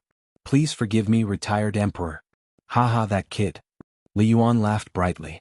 Afterwards, he got off the carriage and walked into the pavilion in the middle of the lake in the Imperial garden. He sat opposite Li Qingqian. Just as the 2 of them sat down, a palace maid brought over fruits from Zhenla. Tell me about that kid Zhang Feng. What has he been up to recently? Didn't I hear that kid bought that piece of land in Shao Mountain and even set up some White Deer College there? How is it now? This? Replying to retired emperor, everything is proceeding smoothly. Then there's the recruitment of students. I have high hopes for this academy. This impenetrable shield and that indestructible spear, I really want them. When the time comes, I'll also go to the academy. If I can become a teacher, that would be pretty good. Ha ha ha. All right. It's rare to see you. Come. Let's play? Li Qingqian was speechless. Li Yuan waved his hand. In an instant, several of his concubines swayed their waists and walked over. They sat opposite Li Yuan and Li Qingqian. The current poker cards not only far surpassed the quality of the first time he played cards with Zhang Feng in the tavern. Although they were also made of paper, at the very least they were more durable. With all the cards in place, Li Yuan seemed to have gotten a good hand. He urged these people to play while saying, "Why did you enter the palace this time? Did that kid run into some kind of trouble? You're a dignified crown prince. Don't look for your father for everything. After all, he's worried about the food shortage." Imperial grandson remembers retired emperor's teachings. It's just that kid stockpiled 20,000 don of food and prepared to give out porridge at White Deer College. He also needs the tens of thousands of chickens, ducks, and pigs that Chang and has stockpiled. He also needs a carpenter. That's why Imperial grandson can't make a decision, so I looked for father to make a decision. Hearing this, Li Yuan was instantly stunned. What did you say? Chapter 549. Li Yuan was completely dumbfounded. He had seen people who were out of tune before, but he had never seen someone so out of tune. You said you were awesome and daring with 20,000 dan of grain to give out porridge. You wanted chickens, ducks, and pigs. These were all small matters. It could be said that you helped the emperor solve a big problem. After all, those things consumed an astronomical amount of grain in a day. But what did you want a blacksmith for? At this moment, Li Yuan's poker game was no longer as fragrant. He really wanted to know if this Feng Zi had really gone crazy. A few days ago, he heard that the emperor had issued a decree praising his White Deer College. Moreover, it had only been a few days. Logically speaking, if it was someone else, wouldn't they be laughing in their sleep? But this kid? He always did things so unconventionally. Who was Li Yuan? With a slight turn of his head, he understood what Zhang Feng wanted to do. He was just trying to build up the reputation of his new academy. But you're just trying to create momentum. What are you trying to do by creating these things? Could it be that you want to? Li Yuan couldn't help but glance at Li Qingqian's crotch. In an instant, Li Qingqian's face turned red. Haha, fine, I won't tease you anymore. If you are busy, you can go do it. When I'm free, I will sign a contract with the White Deer Academy and stay there for a period of time. I heard from Mr. Yuan that the White Deer Academy is a good place to nurture outstanding talents. Find a good place for me to build a villa. That little brat won my villa. Imperial grandson will remember. Li Yuan waved his hand and spread out the cards in his hand. He said, "But we won this round. Pay up. Li Qingqian finally escaped from Li Yuan's evil clutches. As soon as he returned to the Eastern Palace, he saw Cheng Chumo and the others. They were already waiting there and arguing about something. Seeing Li Qingqian enter, they hurriedly asked, "How was it? Did the emperor say yes?" Li Qingqian sat down on the soft couch. He said, "What can he say? Of course he allowed it. However, what's Feng Zi up to this time? He wants that Sa Zhu and some blacksmith. I don't understand it all. Isn't that so? I just met Shuyu's father and asked him about it." When Wei Shuyu and the others heard this, they hurriedly asked, "Then what did Prime Minister Wei say?" Dugo shrugged. "What else can I say? At that time, my father and the others were all there. When I said that, they all laughed. What else could they say? Right now, all they can think about is food. They don't know what Feng Zi wants to do. Alas. Motherf ***, this Feng Zi is going to do something big this time." They instantly sat down on the chairs. Li Qingqian rubbed his forehead. "Shuyu, go to the Department of Internal Servants tomorrow morning and ask if there are any old eunuchs who want to return home recently, or those who have just returned home. Don't forget this matter. Bring him to see me tomorrow, I want to." Wei Shuyu glanced at Li Qingqian. "Don't you know to call your little eunuch to the Department of Internal Servants? Why must you wait until tomorrow morning? Aren't you tired?" Li Qingqian slapped his forehead. "Someone come. Quickly take the Crown Prince's order to the Department of Internal Servants and ask if there are any old eunuchs who have just returned home recently." Yes. Everyone waited for about an hour. Just as Cheng Chumo was snoring, a little eunuch from the Eastern Palace hurriedly led in an old eunuch with white hair and a beard. The old eunuch's back was arched and he held a thin book in his arms. "This old servant greets Your Highness the Crown Prince. Rise. This prince asks you, are there any old eunuchs in the Department of Internal Servants that want to return home recently?" Replying to Your Highness the Crown Prince, "There are. In a month, this old servant will return home." "Oh. Hearing this, the others couldn't help but be interested. Li Qingqian waved his hand and dismissed everyone. Then he said, "Rise?" "Yes." "This prince asks you, do you still remember the matter of losing your virginity?" The old eunuch's wrinkled face couldn't help but twitch. If anyone else had asked this, he would have fought with his life on the line. In any case, he was already over 70 years old and had lived long enough. But this was the crown prince. He didn't dare. To people like him, this was a great humiliation. Moreover, he was asking in front of so many people. The old eunuch hesitated for a long time before saying in a muffled voice, "Replying to your highness the crown prince, this old servant still remembers." Although this was a great humiliation to him, the crown prince had asked, so he didn't dare to hide anything. "Don't worry. This prince also understands your difficulties. Don't worry. When the time comes, this prince will only arrange for a courtyard to live out his old age in peace." The old eunuch was ecstatic. This old servant thanks the crown prince for his grace. This old servant is 76 years old this year, but when this old servant was 12 years old, I was sold into the palace and lost my virginity. Although it's been 60 years, this old servant still, get to the point. This prince asks you, if someone were to find a carpenter for no reason, what would they do? And besides the imperial palace, where else would you find such a person? The old eunuch was dumbfounded. This, Your Highness the Crown Prince, forgive this old servant's stupidity. This old servant doesn't know why, but that's not called a carpenter. That's called a master of virginity. Besides the imperial palace, there really isn't such a person outside. Basically, all the old eunuchs in the Department of Internal Servants know how to. Hearing this, Li Qingqian's eyes lit up. So you know how to do it too. Chapter 550.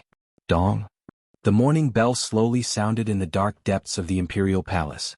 On the streets of Chang, and the moment the morning bell sounded, 2 lanterns were lit on the doors of each official's mansion. Fast horses and palanquins were already prepared at the gate of the mansion.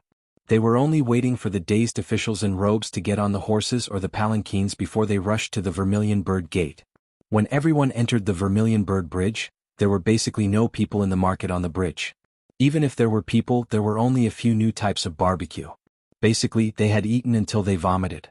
However, the smell of barbecue still made the officials with empty stomachs buy a bamboo barrel of beer and a few big chicken legs to eat and drink as they walked.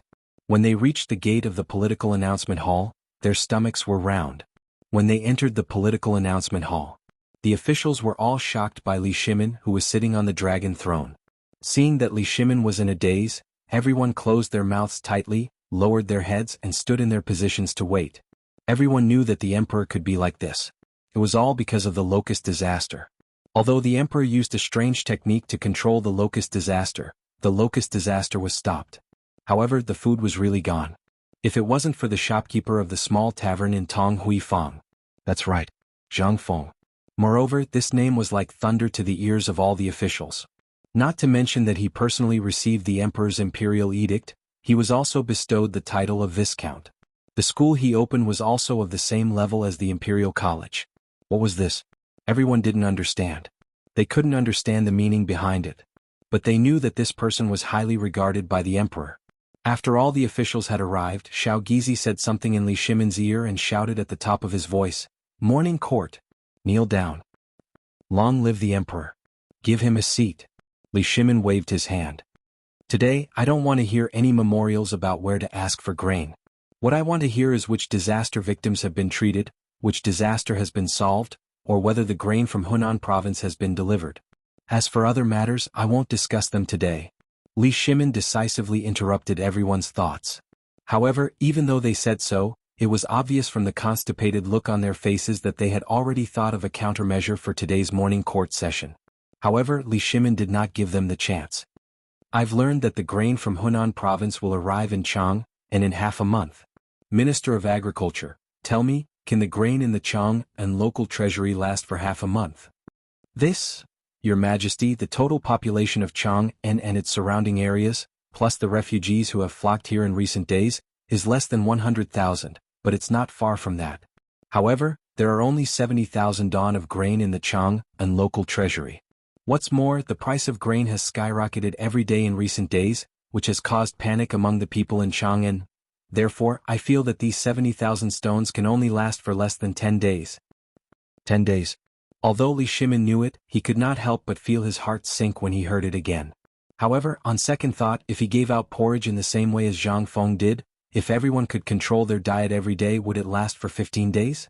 After thinking for a while, Li Shimin could not help but shake his head.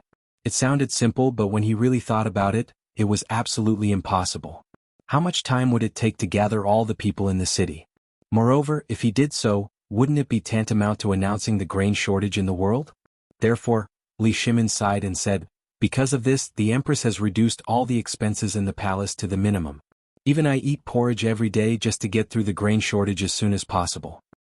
But my strength is too small, so I know that each of you has at least dozens of acres of land, and at most tens of thousands of acres of land. Alas, Li Shimin stopped at the right time. However, how could they not understand the emperor's meaning? I've already reduced expenses and I eat porridge every meal. It's up to you. What should they do? They also had a big family to feed. What should they do? Your Majesty, this old official is willing to donate 30 dan of grain to help the disaster victims. This old official will donate 50 dan. This old official will donate 150 dan. This old official will donate 300 dan. Starting with Wei Jing, Du Ruhui, Fang Xianling, Qing Yaojin, and the others all spoke one after another. How could they not know the emperor's meaning? Last night they all knew about what happened to Zhang Feng. They expected that the emperor would do something this morning. Who would have thought that they would really guess it right? Seeing that Qing Yaojin and the others had spoken, Xiao Gizi also hurriedly knelt and said, Your Majesty, this servant's Chamberlain province is willing to donate all the surplus, a total of 320 dan of grain. Good. Good. Li Shimin looked at Xiao Gizi with appreciation. He glanced at the officials. There was no need to say what he meant. Even the eunuch could donate so much, what about you? How could the officials sit still after hearing Xiao Gizi's words? They were so embarrassed that they panicked. Although this old official doesn't have much land and has suffered a disaster, this old official is willing to donate half of the family's grain, a total of 57 dan. This old official will donate 30 dan. This old official.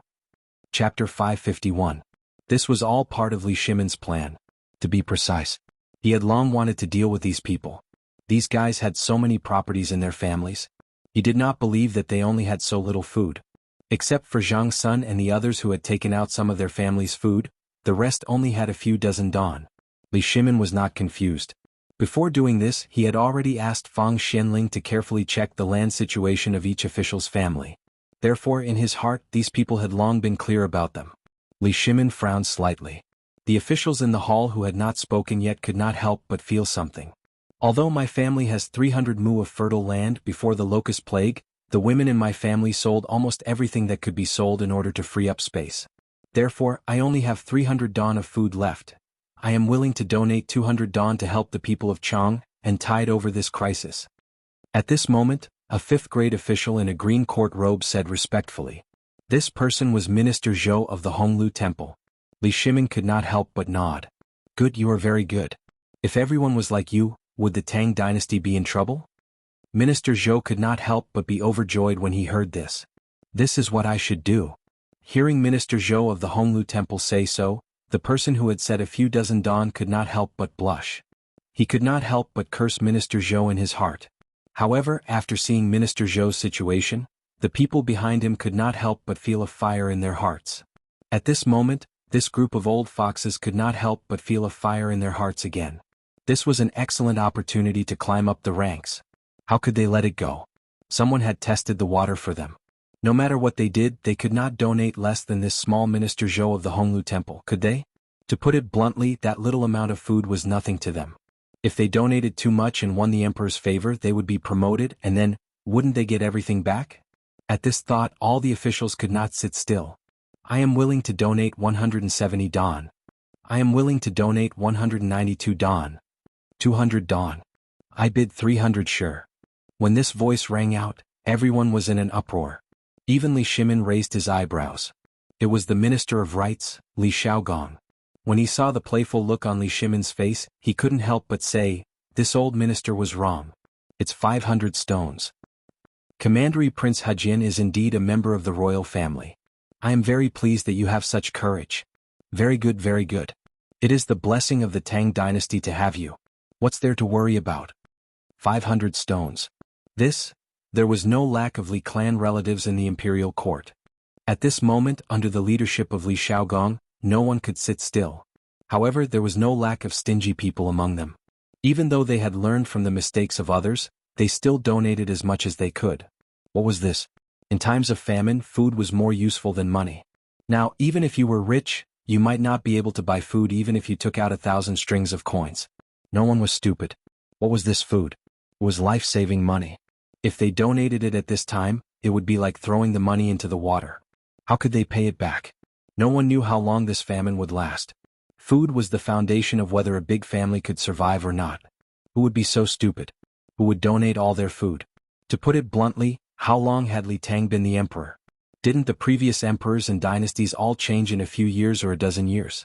It was their duty to donate a little. No matter how the imperial court changed, it was still the right way to maintain one's family. This was the idea that everyone had. Li Shimin could also think of it. He could also foresee it. He didn't intend to take much from these officials. At least the food in Chang, and plus Zhang Feng's 20,000 dong, could be said to have solved this problem. The reason why he asked was that he wanted to see how many people there were. However, after this test, Li Shimin couldn't help but feel a little disappointed. Which official in the imperial court didn't he know?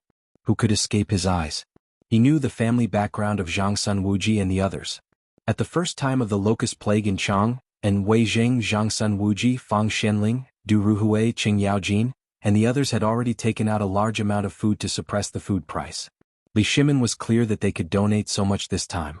This was basically their entire family background.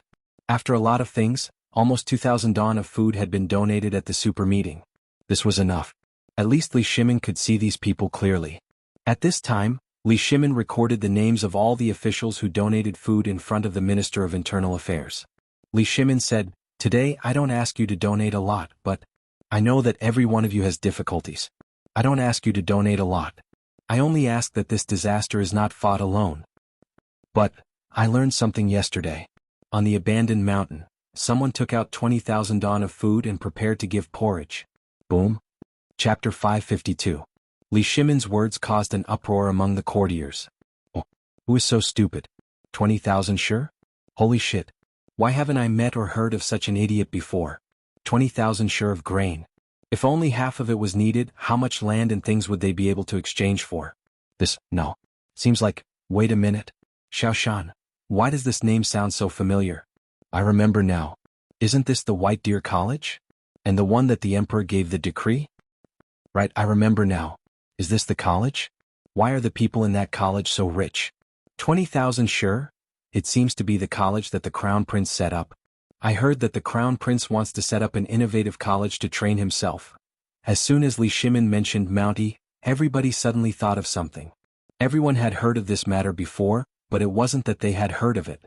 Anyone who had a son in their family was basically unable to escape the fate of being captured by Cheng Chumo and the others with great fanfare. In the end, from the emperor's point of view, this college was simply something that the emperor wanted to give to the crown prince to train himself. In fact, the emperor wanted to give the crown prince an opportunity to cultivate a team of people. There were things like the study of cooks, the study of merchants, and so on. Was this something that a college should do? When everyone heard about Shaoshan, they couldn't help but shake their heads. If the White Deer College in Shaoshan could produce talented people, they would be willing to retire and return to their hometown. What is this? They are just a bunch of stubborn people. What can they do? Furthermore, they even came up with 20,000 sure of grain. What is this? Isn't it because they want the grain in our hands? Who couldn't come up with 20,000 sure of grain now? But what the F***K is this to help the disaster victims? This is an idiot. His head must have been caught in the door. Otherwise, who the F***K would do such a stupid thing? Only a prodigal would do such a thing. Moreover, you haven't seen the Huaxing Temple in Chang'an as well as the other temples around Chang'an. Now that the calamity has struck, none of them have left their doors. Not even a single temple has opened its doors. What? They were afraid that those poor people would come and share their rations with them. When it came to food, other than the people in the main hall, who else could compare with them? But what about them? At this time, a minister could not sit still any longer. He bowed and stepped out of the ranks, saying, "Your Majesty, this person is willing to take out 20,000 dong of grain to save our Chang'an. This is the blessing of our Tang dynasty. This old subject congratulates your Majesty." When the ministers heard this, they bowed in unison. "We congratulate your Majesty and the Tang dynasty." Li Shimin already knew that this would be the result. However, on one hand he wanted to promote Zhang Feng of the Xingshan gang. But this seemed to have misunderstood the situation. But it doesn't matter. It would be best if they thought of Li Qingqian. This way Zhang Feng's danger would be greatly reduced. Most importantly, White Deer College's reputation would be completely established. That was enough. Well, today's court is dismissed. You are all trusted officials of the Tang Empire, so I hope that you can also do your best to provide porridge to the victims. Tomorrow the Chang and local treasury will open the gate of the Chang and local treasury and then suppress the food price to provide relief to the victims. Li Shimin waved his hand and stood up. Little Gizi hurriedly shouted, "Court is dismissed." Seeing this, the ministers also hurriedly stood up and shouted, "Farewell, Your Majesty." As soon as he left the political announcement hall, Li Shimin sat down in the pavilion in the middle of the lake. On the one hand, it was cool here. The imperial study was as hot as a steamer. Although it was in the morning and the sun had not yet shone on the earth, the dull smell was still nauseating. On the other hand, Li Shimin was waiting for someone. He was waiting for Zhang Sun and the others. Before Li Shimin finished reading the 3 memorials, Zhang Sun Wuji and the others really came. "Your Majesty, what does Brother Zhang Feng want to do? We have been thinking about it all night, but we still can't figure out what Brother Zhang Feng wants to do with a carpenter. Yes, it's chicken, duck or the saw pig. We can all understand. Although the saw pig is too smelly, it is still edible at this time. But this carpenter, well, don't talk about it. I'm also thinking about it. I thought you all knew about it, but I didn't expect. Alas. Forget it, forget it. Zhang Feng has always been like this. It's hard to figure out. But since he said it out loud, you guys should go and help him. Zhang Feng can be considered to have done me a great favor. Now, how many refugees have gathered outside Chang'an City? Your Majesty, for the time being, there are at least 10,000 refugees in Chang'an City. Most of them are from other places in the city. 10,000? So many? Li Shimin's heart sank. But with 10,000 people, 20,000 dawn of grain should be enough, right? But just as Li Shimin was thinking about it, Zhang Sun Wuji reported again. But according to the spies, refugees outside the city are gathering in Chang and from Luozhou and Qinling. For the time being, we don't know the specific situation, but this old minister guesses that if this group of people comes, Brother Zhang Feng's 20,000 dawn of grain. Chapter 553. In fact, Zhang Sun Wuji was right. However, they were not refugees. They were people who flocked to Chang and to seek education after learning about White Deer College. 3 days had passed. Everyone in Luozhou and the prefectures around Chang and knew that the college was not only free, but also provided them with food. After 3 years, they would have a chance to become an official in the imperial court. Therefore they rushed to Chang'an like crazy.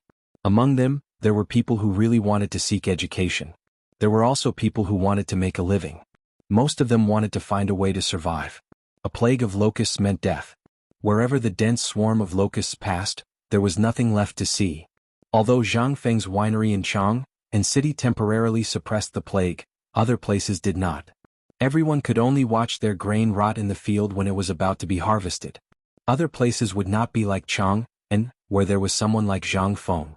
Although there would be some losses, at least they could get some money in their hands. But what was the use? Therefore, after the imperial edict was issued, everyone in Luozhou and the surrounding areas were in an uproar. As long as there were children over 6 years old in their families, they rushed to Chang, and immediately.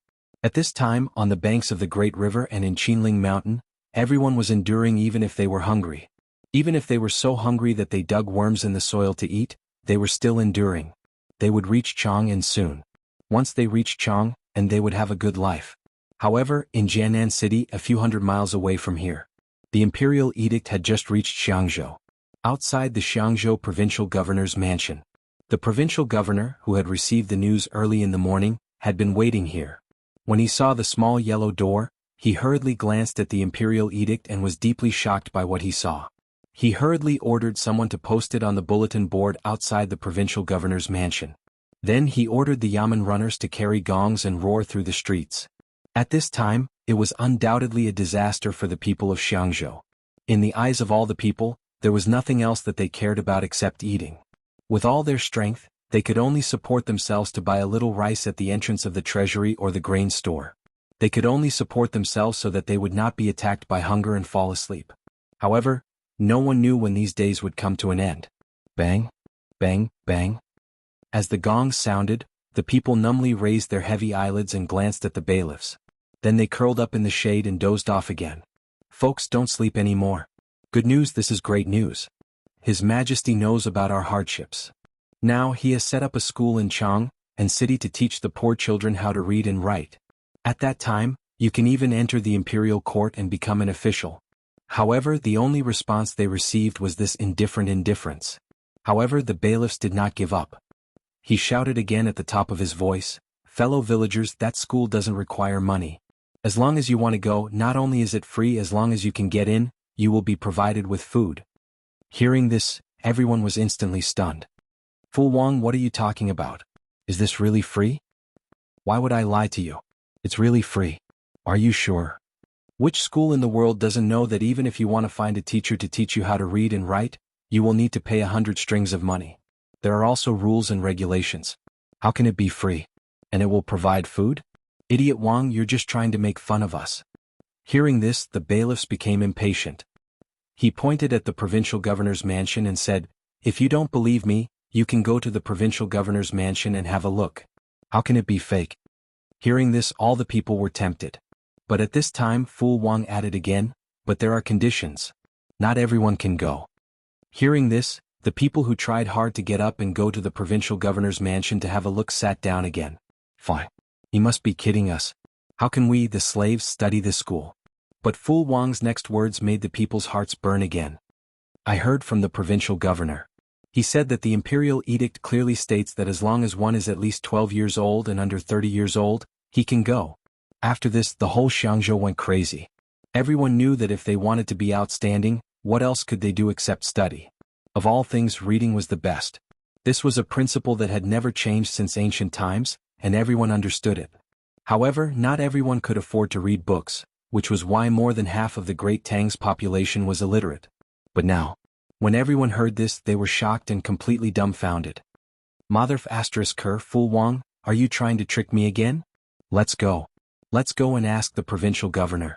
If that bastard Wang dares to fool us, we'll skin him alive. Let's go." On the other side of Jianghu, a few youths were squatting by the riverside with their buttocks sticking out to catch fish. When they had just caught a large eel, a skinny youth hurried over. "Erwa Sanwa, stop it. Something big has happened. We can go to school in Chang." Chapter 554. When the youths heard this, they did not notice that the eel in their hands had slipped away. They had squatted here for half a day and hit the jackpot to get their hands on it. Basically, this thing was their dinner for the four of them. No, it was their dinner for the whole day. But now it had escaped. If it had been before, they would not have tolerated it. After all, it was food. But now, among them, Erwa, who was holding onto the loach, was a teenager with a slightly fairer complexion. Ignoring the greasy stains left behind by the eel's struggle, he asked, "Red Skin, what the hell did you say?" Erwa's surname was Qin, and his name was Qin Jai. His ancestors had said that he was from a rich family that had inherited the Qin dynasty. But because of Emperor Yang of Sui's large-scale attack, his family had also suffered a disaster. The whole family had a few hundred people. In the end, they had fled to Jianghu, but there were not many left. They had settled down in Qin family ditch. Although there were not many people left in the family, some of the remaining people were literate. After all, they had once been a rich family. Qin Jai had learned to read from his grandmother for a period of time when he was young, so he could basically read. Although he was now 15 years old and his family knew that he was talented, no one dared to let him go to the academy to study because of what happened to his ancestors. This was all because Qin Jai was too smart. They were afraid that they would follow in their ancestors' footsteps. But for the rebellious Qin Jai, being able to take the college entrance examination and enter the imperial court as an official was the only way for a man, a hot-blooded man, to revitalize the family business and survive in this era of starvation. At this moment, when he heard that he could actually study, he couldn't help but feel excited. However, when he thought of the high cost that was enough to make them look up to him, Qin Jai's eyes couldn't help but flash with a trace of loneliness. Then he continued to catch fish and shrimp to prepare dinner for the family. "Erwa, come and take a look. This is the notice I picked up at the city gate. Come and take a look. I heard Li Lauer say that Chang and city specially built a white deer college. Not only can you go to the college for free, but you can also do that.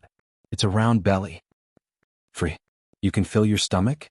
Qin Jai and the rest could not help but stare with wide eyes. Redskin, are you telling the truth? Hurry up and tell second brother.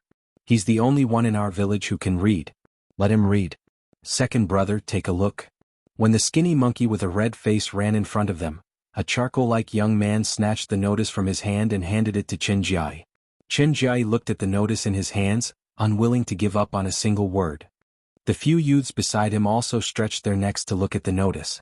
Although they were illiterate, what was this thing? What was this? Li Lauer's things. If one were to take a look at it, it would be something that could be contaminated with dragon chi. When they returned to the village, it was enough to make them be looked up to in front of others. Moreover, the most important thing was that in the village, other than heir was family, no one else was literate. If this was true, then wouldn't it mean that they could also study at the academy? Why didn't they think of such a glorious thing? Uncontrollably, their eyes became even more heated. At this moment, Chenjiai's heart was blooming. Redskin, let me ask you. Is this thing real? How can it be fake? Now the whole of Jianghu city has spread this, and basically all the strong youths are preparing to go here. Not for any other reason but because they can fill their stomachs here. And although I can't learn this book, it's not bad to learn to be a craftsman. In the future I can work in the official kiln. Yes, we can't read and write, but at least we have some strength. Here we can at least learn some skills. When the time comes, if we are lucky enough to get into the Ministry of Works, we will be rich. But Chenjiai did not think so. He could not help but look in the direction of Jianghu city and mumbled, I just don't know if we can get a salary if we learn well at the academy after all. What are you thinking? You are lucky enough to get a salary if you don't want a salary? Rednose had a look of disdain when he heard this. In his opinion, the academy, which everyone could only look up to, was already a matter of luck if they did not receive a salary. How could he ask for a salary? Was this guy crazy? Meanwhile, in the Jianghu provincial governor's residence, a magnificent war was breaking out. A middle-aged man in a pierced official's uniform was kneeling under the sun. The servants and guards around him acted as if they did not see him and continued doing what they were supposed to do. Even the private advisor was reporting the situation outside to the provincial governor as if it was nothing out of the ordinary. In the room in front of the provincial governor, deafening roars and shouts could be heard from time to time. If you dare to let my precious son go to White Deer College, which is for slaves, do you believe that I will burn down your provincial governor's residence? It's been a day after day. If my son wants to play, I will almost bring down the sky. How many teachers have I invited? Do you think your son is literate? As she spoke, a fat woman who looked like a meatball pointed at a young man who was lying on the bed, hugging a lamb leg in one hand and a jar of wine in the other. He was as fat as the woman. The young man seemed to be replying, Mother, I want to go to Chang'an. I want to be a high-ranking official. When the woman heard this, her heart melted. Her eyes, which were already squinted, turned into two slits when she smiled. Okay. If my son wants to be an official, I will contact the Imperial College for you. Let's go to the Imperial College. As she spoke, the woman turned around and pointed at the provincial governor and shouted, Are you deaf? Why aren't you writing a letter of recommendation to recommend my son to the Imperial College? Only despair was left in the eyes of the provincial governor when he heard this. Okay. Chapter 555. Copies of the Imperial Edict were still being sent out of Chang'an. 5 days ago, all the small yellow men had brought the rubbing of the Imperial Edict to the provincial government offices. However, it had been 5 days and the distant places still had not received the message. However, all the places that had received the Imperial Edict had caused an unprecedented sensation. First, it was that strange academy. What was it trying to do? It was completely different from the academies that everyone knew. Moreover, almost no one had been to this academy before. However, they knew that it was a place to learn things from the sages. The sages hated merchants and agricultural skills the most. In their eyes, this was an insult to the reputation of the academy. However, after seeing the Imperial Edict, they could only suppress the urge to crusade against Jianghu. In their opinion, since the emperor had issued the Imperial Edict, and it was not an orthodox academy, they could only turn a blind eye to it. Otherwise, in the past few days, there would have been people going to crusade against Zhang Feng or submit letters of remonstrance to impeach him. Just like Chang and City at this time. Although the people of Chang and City were the first to know about this. At this time the people were still waiting. They were not waiting for anything else. They just felt that the emperor had issued the Imperial Edict. Most of them were waiting to see what would happen. Take the people of Tong Hui Fang as an example. They wanted to go to Zhang Feng's academy more than anyone else. They wanted to study and learn more than anyone else. Now that Fengzi had established such an academy, it was originally a good thing. However, after that day, everyone felt embarrassed. They felt that if they did so, although Zhang Feng would not say anything, they would feel embarrassed. What was this? They were bullying the familiar. They could not bear this name. Most importantly, in Chang'an City, in addition to these ordinary people, there were also high-ranking officials and nobles. They could not afford to offend them. If they accidentally stepped on them in this academy, what would the effect be? They could not afford to pay for it even if they killed them. Therefore, this was what really made them hesitate. Although this was also the time for their son to escape his fate, compared to their current life, who would be willing to gamble with 3 years? Besides, everyone was starving at this time. They all needed to live by the noses of those rich people. Who would want to provoke them when they had nothing to do? Old he, what's wrong with you? I don't see you working in the winery either. Why are you hiding here? At the riverside of Tong Hui Fong, although the riverside was no longer smelly, it was still a good place for the commoners to enjoy the cool air. At this moment, old he was squatting alone under a willow tree by the riverside, drinking wine and thinking about something. At this moment, Zhu Zi's father was dragging a large cart full of empty bamboo tubes. When he saw old he asked in surprise, "What are you doing?" When old he saw who it was, a hint of a smile flashed across his turbid eyes. "Sigh. It's all because of my son. He kept pestering me to go to Fengzi's academy. But do you think I can go? Fengzi has done us a favor, but we also know what kind of person our son is. He is not cut out for studying. If we send him there, what if he offends those high-ranking officials and nobles? What will happen then?" Zhu Zi's father could not help but be stunned when he heard this. "I really haven't thought about what you said. But now that you mention it, it is really—" Zhu Zi's father could not help but hit the sweat towel wrapped around his head when he heard this. "Our Zhu Zi is not the same. Let's not talk about Guzi. Steamed Bun is also clamoring to go to Chang'an University." When old he heard this, he could not help but think of his daughter. "I also heard that Zhang Feng's, Miss Jingshu is at Chang'an University. I'm going to send my daughter to serve Jingshu. I don't want to be rich or noble. I just want to be able to fill my belly. I'm worried about this matter. If I ask Fengzi, it is not a problem, but I can't bring myself to do it." Zhu Zi's father's eyes lit up when he heard this. "Now that you mention it, I also remember that my steamed bun is very popular with Fengzi. If she can serve Jingshu when the time comes, it would have been better if the two of them did not mention it." Now that they said it, their hearts were instantly warmed up. Although they could earn a living by working in Fengzi's winery at this moment, they saw a bright future ahead of them. They did not ask for a meteoric rise, but if they could learn a little bit of Jingshu's skills, they could marry into a rich family and be the first wife. Jingshu's reputation was too great. Moreover, wasn't the Crown Prince's teacher also in the academy at this time? If they could enter Chang'an University, they would have the reputation of Jingshu and the Crown Prince. For these poor people, it was something that they could only wish for in 8 lifetimes. Just as the two of them were squatting here and fiddling with something, they saw a few women not far away from Tonghui Lane rushing into the lane. The leading woman was Zhu Zi's mother. She was holding a skinny man and a pinball machine in her arms. She ran over here. "Zhu Zi's father, what are you doing here? Hurry to the pub. Something has happened. Something big has happened. Fengzi is crazy. He wants to destroy the 20,000 dawn of grain." Chapter 556. Zhang Feng hadn't returned to Chang'an City for several days. Since the launch of White Deer College on Mount E, he had been on the mountain. Today he finally made a trip back to Chang'an. But before he could happily cook the meat in the pot, he met Zhu Zi's father, the old scholar, and the others who rushed into the small tavern with cold faces. Looking at their attitude, it was as if Zhang Feng had done something wrong. Zhang Feng was dumbfounded. "Everyone, what are you doing?" The old scholar, wearing a Buddhist robe, sat opposite Zhang Feng with a gloomy face. He asked, "Fengzi, I want to ask you something. You must answer me truthfully." It was the first time the old scholar had been so serious. Zhang Feng's heart trembled. Did something terrible happen? He nodded hurriedly. Seeing this, the old scholar asked, "Old man wants to ask you, is it true that you've hoarded 20,000 dawn of grain in Chang'an City to help the disaster victims? Well, tell me the truth. Otherwise, when the sky falls, no one will save you." Zhang Feng was shocked when he heard this. Did this matter attract the attention of some people? Or could it be that the impact of this matter was too great? Zhang Feng couldn't figure it out. Finally, he looked at the worried and expectant eyes of the crowd and nodded. "Yes, I've hoarded 20,000 dawn of grain. I'm sure. Ridiculous. This is absolutely ridiculous. The old scholar was so angry that he slammed the table and interrupted Zhang Feng. He shouted, "Do you know that if you did this quietly, old man wouldn't have cared and would even give you a thumbs up? But look at what you've done. Now the whole Chang and city knows about this matter. Do you know what you've done now?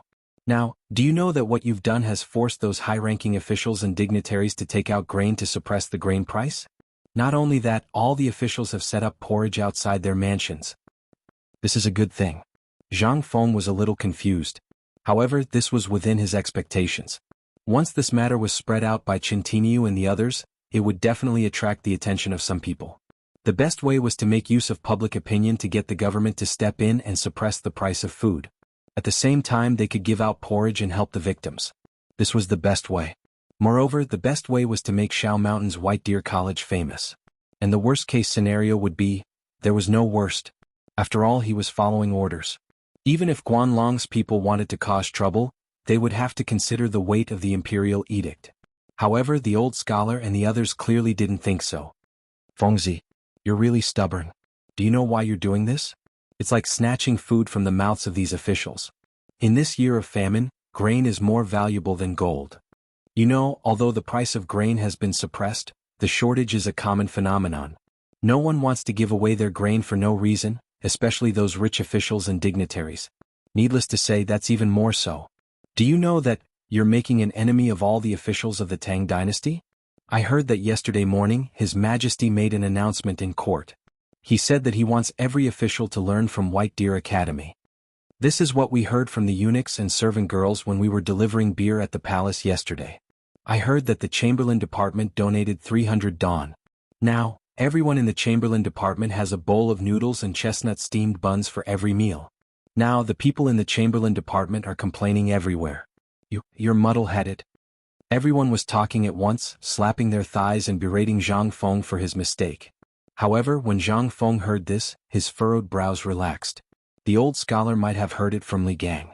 It was fine if the old scholar didn't look at Zhang Feng. Now that he looked at him and saw that Zhang Feng was no longer worried, he couldn't help but slap the table and berate, "Look at what you've done.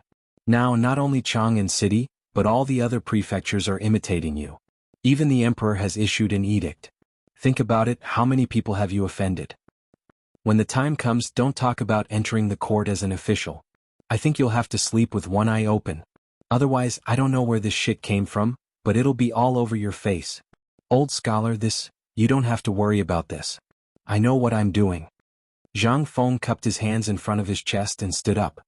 He said, "Dear neighbors, in fact, I'm not giving away the food as you think. I'm giving it away for free. This time, I came down the mountain to tell you in advance that we're all neighbors. To put it bluntly, Fengzi has always been indebted to all of you. Now that there are benefits, I'll definitely think of you first. Therefore, I've decided to give away the food. Doesn't my White Deer College have 50,000 mu of land? I don't know how long it'll take to get those 200 or 300 people. You also know that Fengzi is impatient. Therefore, I want to use the method of work in place of labor to give out porridge and food." Work in place of labor? Everyone was dumbfounded. "Fengzi, what do you mean by this? What do you mean by work in place of labor? What do you mean by giving out food?" Chapter 557. Everyone was dumbfounded. Even Li Qingqian and Du Go, who had arrived a long time ago but were blocked by the crowd, were dumbfounded. They had always thought that Zhang Feng was a prodigal son. That was 20,000 dawn of grain. How could he take it out for no reason? And give it to the crowd like this? They also knew that Zhang Feng wasn't that kind of rich person, but this kid was stubborn and refused to say it. This made them puzzled, but they also knew that Zhang Feng was doing this to solve this disaster, so they didn't ask. But now, they could not help but stretch their necks and listen. Zhang Feng looked at the old scholar and said, "My Shao Mountain is 50,000 mu of barren land. Old scholar, do you know what this means? How much time and how many people will it take to flatten it? That's why I came up with this idea. As long as it's a commoner, even if it's a poor commoner, if they want to buy food, every household has to show a certificate issued by the government. Then, every household can only buy 1 caddy of food a day. And the price is 5 copper coins. I'm not going overboard, right?" The old scholar was dumbfounded. All the people in Tonghui Square who were blocking the entrance were in an uproar. "What? 5 copper coins? Let's not talk about anything else. Just the grain in Chang'an's treasury cost 6 copper coins. Fengzi, are you sure you're not joking? Fengzi, you can't do this. I know you're a good person, but you can't be a good person. If you do this, won't you lose money? No, Lao Tzu can't eat this grain. Even if Lao Tzu starves to death, he won't go back to buy a grain from you. I won't buy it either. Lao Tzu has betrayed his conscience. Some of the women were even crying. Touch your consciences and think about it. Has Fengzi ever mistreated any of you? If you haven't finished eating, he will give you basins of meat. Not only is he opening a school, but he is also giving out porridge. Why is he doing this? If you have a bit of conscience, can you eat it? Brother madman, I don't want your pinball machine anymore. My mother told me not to go to the academy. Zhuzi wiped off the snot on his nose and carefully placed the almost broken pinball machine on the table. Then he took out some money from his pocket and placed it on the table. This is what Brother Frenzy gave me before, and this is what I won from the pinball machine. I don't want it anymore. The old scholar's eyes were moist. Li Qingqian and Du Go's eyes were moist. Even the eyes of all the people in Huitong Square were moist. Zhang Feng took a deep breath and tightly gripped the money on the pillar. He said, "Would you believe me if I told you that not only did I not suffer a loss, but I also made a big profit?" Silence. No one said anything. After all, none of them were fools. They were able to see that. Not making a loss? Who would believe that? Zhang Feng asked the old scholar to sit down. He asked everyone to sit down, but they stubbornly refused. Zhang Feng said leisurely, "Actually, when the locusts appeared, I noticed that something was wrong, so I started to buy food at that time. At that time, because of the locust plague, a barbarian merchant had a large amount of food in his hands, and he was in a hurry to return to the western region, so he couldn't take it with him, so he sold it. You all know about this, right? At the entrance of our market, the one who often sells fur, he was in a hurry. You all know that I'm a soft-hearted person, so I bought the 20,000 don of food at a price 30% lower than the market price." Zhang Feng explained. He almost took out the contract he signed with the beard, as well as the note issued by the government. However, when he said that, everyone calmed down a little. However, Fengzi, now everyone knows that the price of food is skyrocketing. Don't talk about 5 copper coins, you can sell it for 6 or 7 copper coins, right? Why are you selling it for 5 copper coins? Zhang Feng spread his hands. Although the people in Chang'an City and some people outside the city have sold their food to me, and you all have some money left, you should know that my academy is in Shao Mountain, and I'm facing those people who are eager to see their food rotting in the field. How can they have money? I think they don't even have 5 copper coins. If I had said that I would give them food directly, not to mention you, do you think that I, Zhang Feng, am a fool? Zhang Feng pointed to his head as he spoke. This time, everyone finally felt relieved and laughed out loud. Zhang Feng breathed a deep sigh of relief. It could be said that everything had been dealt with. But uncle, he was not satisfied. Fengzi, didn't you just say that you would give food and porridge? What are these? You can't stop producing 20,000 don of food. If this matter were to spread, not to mention your 20,000 don of grain, even 100,000 don of grain would be eaten by you within 3 days. Chapter 558. This problem is very easy to solve. Zhang Feng decided to open up as well. Didn't I just say that my academy has 50,000 mu of land? How long will it take to reclaim the land? I can't wait that long. So, if we sell the grain, those who have money will buy it. What about those who don't? Don't worry, I have a lot of work waiting for people to do. Wow. Everyone was shocked. Even the old scholar couldn't help but frown.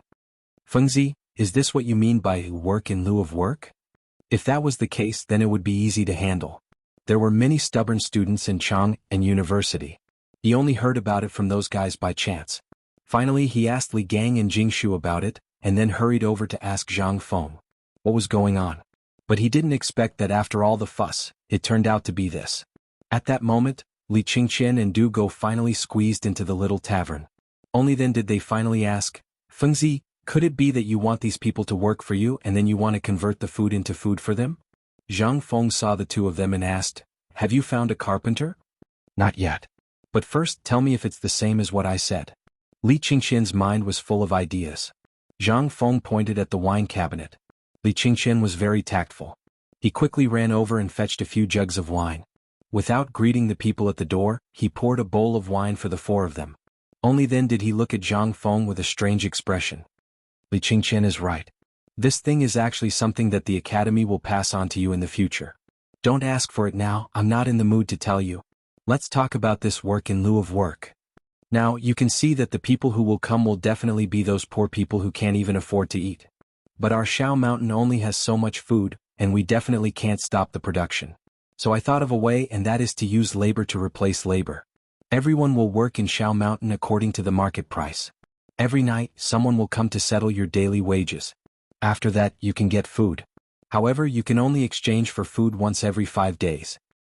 As for the rest of the time, most of the time you work for me and I'll take care of your meals. This is called using labor to replace labor. That's not right. Fengzi, if you put it this way, this isn't how we should settle the score, right? Du Go frowned and said, you see, with the current market price, a person can only earn 2 coins in a day. Under normal circumstances, they can only earn 1 coin. But if you exchange for food every 5 days, then wouldn't that be? Zhang Feng glared at him. You're the best. Are you stupid? This person works for me and his meals are provided. What does he need food for? Isn't it for his family to eat? So I give them food every 5 days, 1 caddy each time. This is calculated according to their accounts. This way, won't everyone be able to survive 5 days? But remember, 1 household in a straight line. For example, if you have 5 people in your account and all 5 of you come to work, then you'll only be given 1 caddy of food. Don't ask why.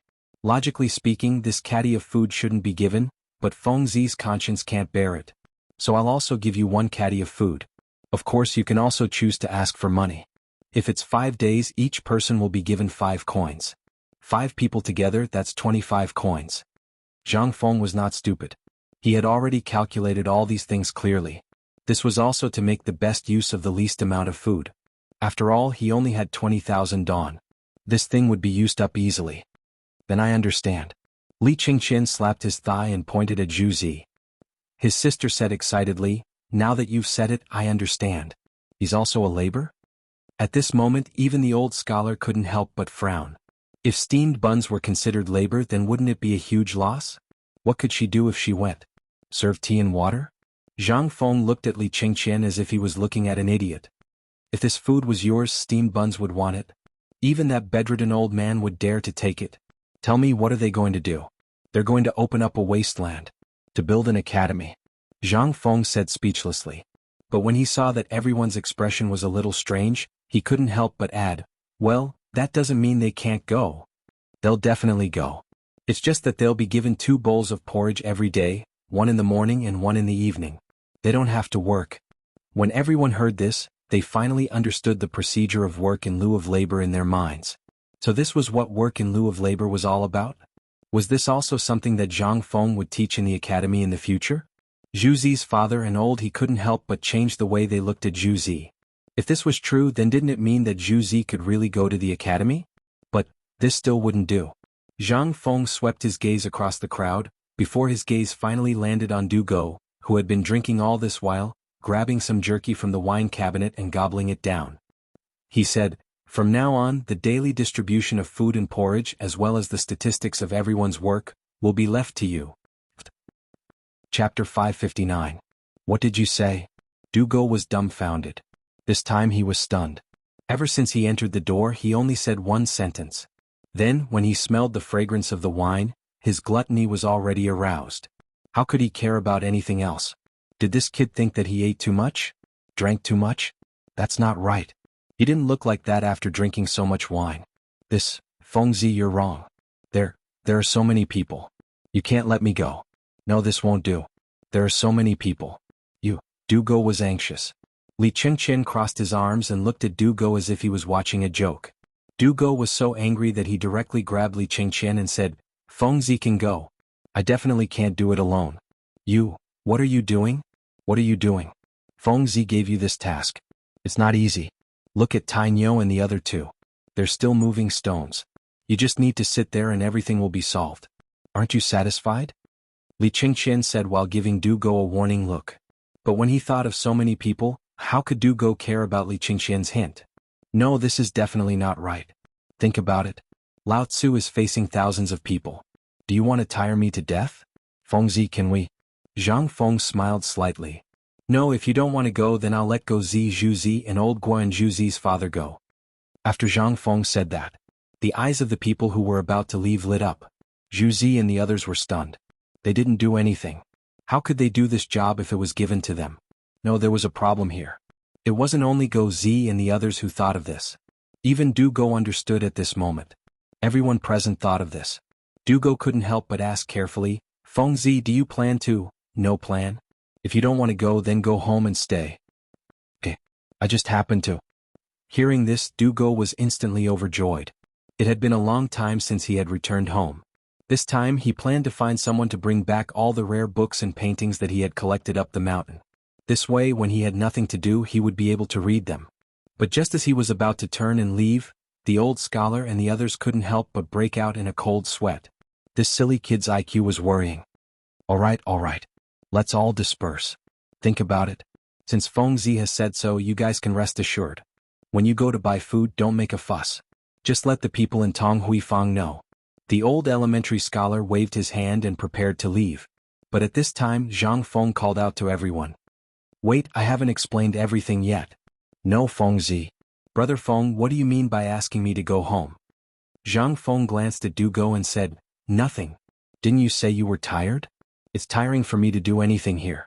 If you want to be idle, then go back. Hearing this, how could Du Go not understand that Feng Zi wanted him to leave? He couldn't help but feel anxious. Feng Zi, brother Feng, don't be like this. I'll go. I'm not forcing you. If you want to go, then go. If you don't want to go, I won't force you. I'll go. Du Go was about to cry. At this time, Zhang Feng smiled and patted his shoulder. Don't feel wronged. Do you know why I asked you to do this? What? Whether it was Du Go or Li Qingqian, they couldn't help but widen their eyes. Zhang Feng then mysteriously said, Do you still remember what I said about arithmetic? This time, it will be a test of your ability to use division and multiplication in real life. When the time comes, you will have to learn it. Moreover, if you can perfectly handle this matter for me, then I will give you an extra 10 points. Really? Hearing this, Du Go's eyes burned with passion as he looked at Zhang Feng. He already knew about the credits when he was in Chang'an University. The assessment was held every half a year. The full score of 10 points would be accumulated at the end of a year. If the total score of 3 years was less than 50 points, then congratulations, you would have to stay in jail for a year. However, Zhang Feng didn't mention when he would add these 10 points. If it was accumulated until graduation, Li Qingqian couldn't help but feel regret. He wanted to slap himself in the face. *CK, why didn't I think of that? How could I let him take advantage of such a good thing? However, you won't be able to handle it alone. How about this, I will give you a task. Zhang Feng pointed at Guzi Zhuzi's father, an old he. You have seen how close I am with these 4 people. This is an old neighborhood. Guzi and Zhuzi are brothers like us. Before this disaster is over, teach old he and Zhuzi's father what you learned about arithmetic and simple reading. I won't force you to learn as much as you can. How about it? Du Go heard this. He almost spat out a mouthful of blood. How about it? Mother **Ker, you ask me how I am? **CK. Chapter 560. It was a tragedy for Du Go. Li Qingqian did not escape either. Zhang Feng saw that Li Qingqian was laughing so hard that his shoulders were trembling. He grinned and said, You're very happy, aren't you? Li Qingqian was enraged. No. I just feel that Feng Zi's decision is so brilliant. I'm just envious of you. Is that so? Li Qingqian could clearly feel that Zhang Feng was up to no good. He could not help but be enraged. Well, I still have something to do. I'll leave first. After saying that, Li Qingqian wanted to slip away but was caught by Du Go. Why are you running? **CKU. Li Qingqian was anxious. By then, everything would be over. Everything would be too late. Zhang Feng cupped his fists and said, Everyone, there's nothing to do here for now. If there's anything, I'll get old he and the others to let you know. After all, we're all neighbors. If I have something good to do here, I won't forget you, right? If you want to go to Shao Mountain, just let old he and the others know and go to White Deer College tomorrow morning. Okay, then we'll leave. Everyone knew that they had something important to talk about. It was something that they could not touch. Moreover, the 2 stubbornly stayed there. They felt scared and wanted to run. If Zhang Feng had not stopped old he and the others. However, old he Zhuzi's father, and even Zhuzi and Go Zi felt as if their feet were floating the moment they left the tavern. Although they could do it in the winery, how could it be better than their current job? Who did not want to do something that only required them to move their mouths and learn some skills? Furthermore, he was working under the most terrifying demon king. Although it might be a little inappropriate to work for him, Feng Zi was indeed someone from Tang Huifang. He had thought of the problem from the start and had directly put shackles on that guy. Now they were relieved. Most importantly, not only could they work but they could also learn things. That was the most important thing. They were old. They did not want to learn anything but they wanted their children to learn some skills. That was the most important thing. Old He, congratulations. Tomorrow on Shao Mountain, you have to take care of us. Zhuzi's father, your Zhuzi seems to be 15 years old this year, right? TSK. What a talent. Is there a marriage partner? My cousin's daughter is 12 this year. As the noises faded away, the old scholar sighed. Feng Zi, I won't say anything more. You understand everything but, come elementary scholar, wait a moment, I have something to tell you. Zhang Feng interrupted the old scholar. Looking at Li Qingqian and Du Go who were locked in a struggle and staring at each other, he said, Enough. Isn't it just a small matter? Let me tell you, none of the 5 of you can run away from this. This is a test for you. If you can't even endure this bit of hardship, how can you bring honor to your family? How can I become a Jinsher in 3 years? Li Qingqian, don't be so wishy-washy like a woman. If only you had half of your father's courage. Li Qingqian was mercilessly despised by Zhang Feng. In an instant, his head wilted. As if he was going to the execution ground, he said, Feng Zi, just say it. Do you want me to carry feces or something else? I'll do it. The thing that the few of them couldn't stand the most was for someone to say that they were not as good as their Lao Tzu. If it were someone else, the scalpel would have been placed on that person's head. Seeing Li Qingqian's heroic expression, Zhang Feng was speechless. But he still said, Well, I won't ask you to do anything outrageous, nor will I ask you to pick up feces. Since this matter has been spread out, there will be a lot of people in Chang, and coming to Shao Mountain tomorrow, maybe tonight. My request is that you have to give me a place to build a house for them. Who are they? What's the situation? And what's the plan? Why? You still want a house? And you have to investigate all the information of these people? Li Qingqian was dumbfounded. He almost spat out a mouthful of blood. Feng Zi, I seriously suspect that you are targeting me. Otherwise I'm targeting you? Zhang Feng smiled. He pointed to the door. Li Qingqian immediately exploded. Okay, I'll go. Okay. Li Qingqian immediately wilted. He lowered his head and kicked Du Go in the butt.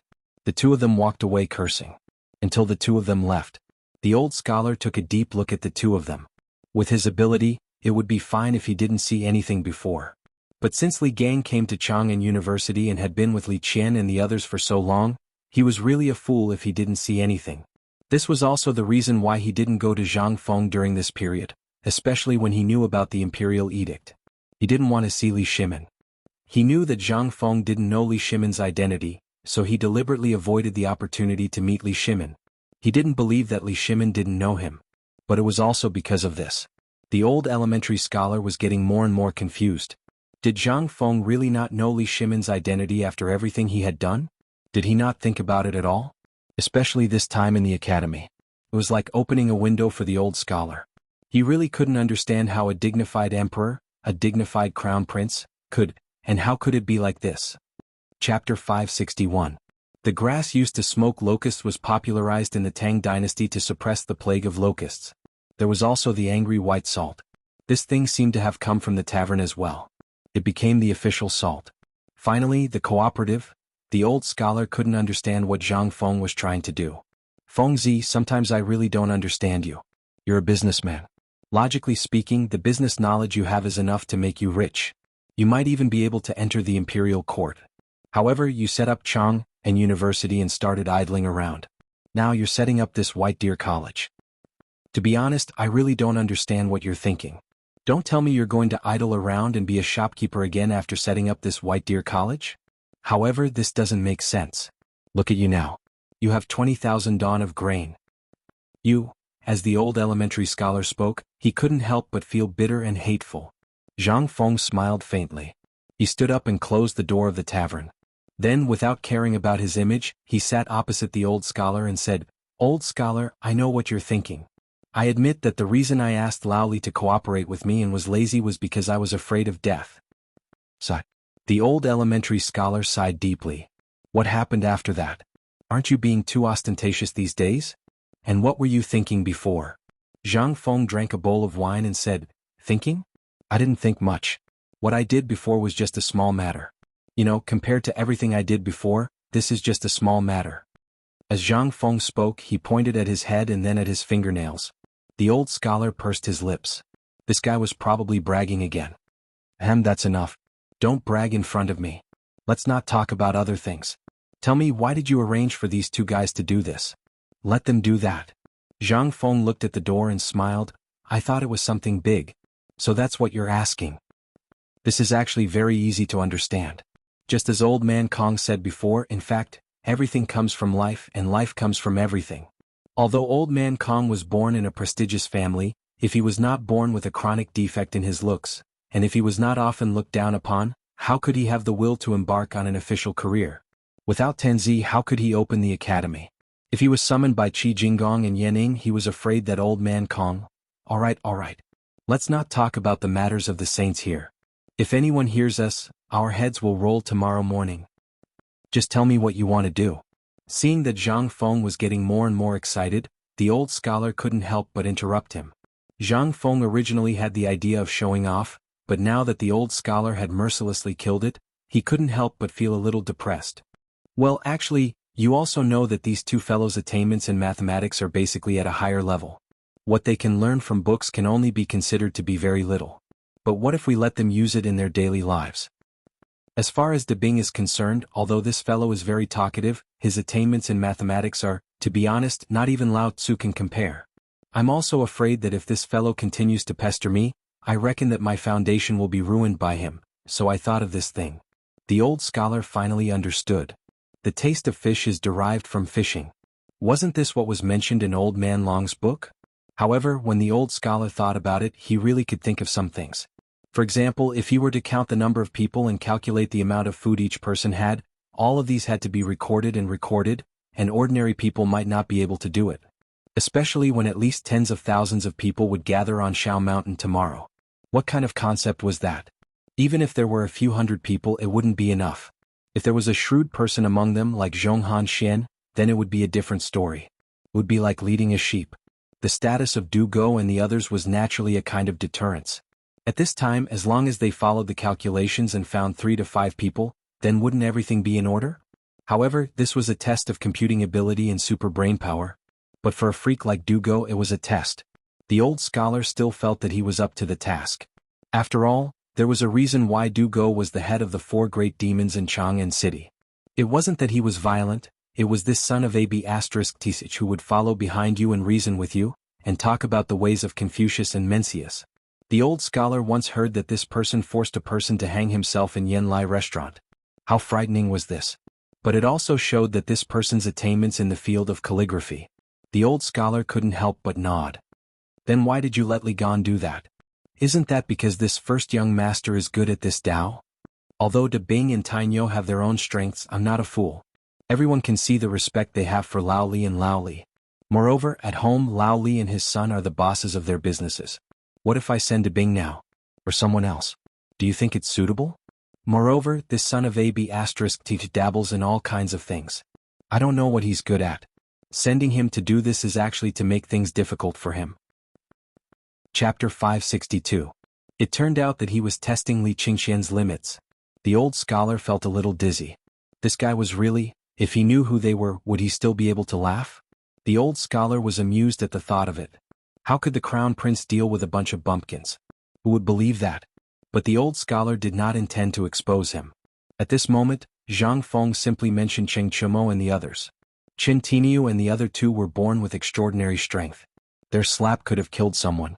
That's why I asked them to be in charge of carrying the bricks. In fact, I wanted to remind them not to forget their strength. The old scholar frowned when he heard that. I heard that you wanted them to join the army? Also, I want to ask you something. Tell me honestly. I heard that you wanted Chen Tiniu to be a heavy cavalryman? An idiot way, what kind of sharpshooter and assassin is he?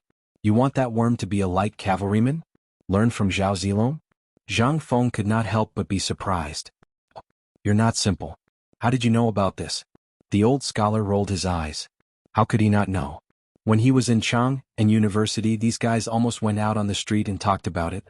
As long as he was not deaf, how could he not hear it? But Feng Zi, you have to take it easy no matter what you do. Did their fathers agree to this? If you don't agree, what I mean is don't do this for the time being. Your academy is running well. Just let them study and learn from you. Why do you still want to do this? The old Shutsai knew who their fathers were. He did not know before. But after seeing these guys in Li Shimin, he knew everything. That was why he was so worried. They were born as generals. This was especially true for the high dukes, who had countless eyes staring at them from behind. If there was even the slightest problem, then the entire clan would be in danger of being wiped out. Moreover, there was a law that stated that other than those currently holding positions in the imperial court, no other talented generals were allowed to appear in the family of generals. At this time, although the old scholar didn't know Zhang Feng's military ability, since Zhang Feng was so confident, it meant that he must have some ability in this area. Otherwise, would he dare to brag about this? He was not a boastful person. This was what the old scholar was most worried about. Especially without Li Shimin's approval, his actions were no different from a rebellion. However, Zhang Feng smiled mysteriously. This smile made the old elementary scholar understand many things. He was finally enlightened. Without Li Laoer's consent and tacit approval, would the crown prince be fooling around outside? Without Li Shimin's permission, would Zhang Sun Wuji, Wei Zheng and the others dare to let their sons play like this? Wouldn't that make him a fool? Furthermore, Li Gang had already resigned. What did it mean for him to come here right after he resigned? Finally, all the mysteries in the old scholar's heart were solved. However, he was even more confused about what Zhang Feng was going to do in the future. He couldn't help but sigh, get up dizzily and prepare to leave. Old scholar, don't go yet. I have something to tell you. The smile on Zhang Feng's face vanished as he pressed the old elementary scholar down on the stool and said, I want you to organize a set of teaching materials that I have great use for. Come to White Deer Institute 3 months later. The old scholar couldn't help but laugh when he heard this. What's wrong with you today? Why do I feel that the fearless you can be so serious? I've been living in Chang and University quite well. Although the students here are naughty and mischievous, they are all under the control of Li Gan and the others. Why do you want to go to Shao Mountain? Zhang Feng shook his head.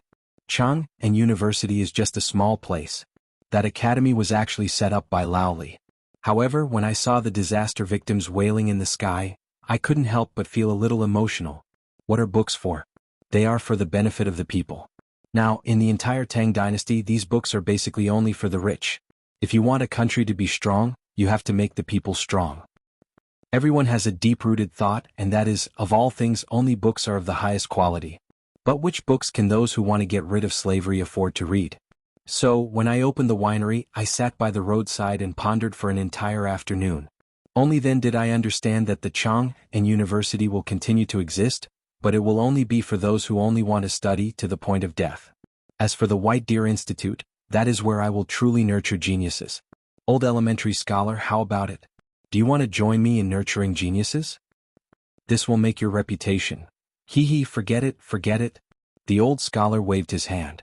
Although he really wanted to, he also knew what this place meant in the future. Once he attracted the attention of others, if they dug up old scores, he would be dead meat. Although Li Shimin had turned a blind eye to it, the old scholar felt that this was all because of Zhang Feng.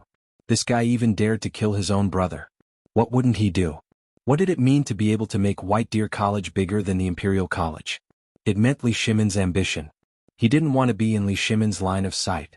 If he was seen by someone with ulterior motives, then Zhang Feng would be in danger. Fengzi, I know that you have good intentions, but I still want to live for a few more years. Otherwise, do you think I will be able to take the provocation when you come up with something? I don't want to be scared to death by you. Seeing that the old scholar didn't agree, Zhang Feng became gloomy. The old scholar didn't say anything. He just patted him on the shoulder.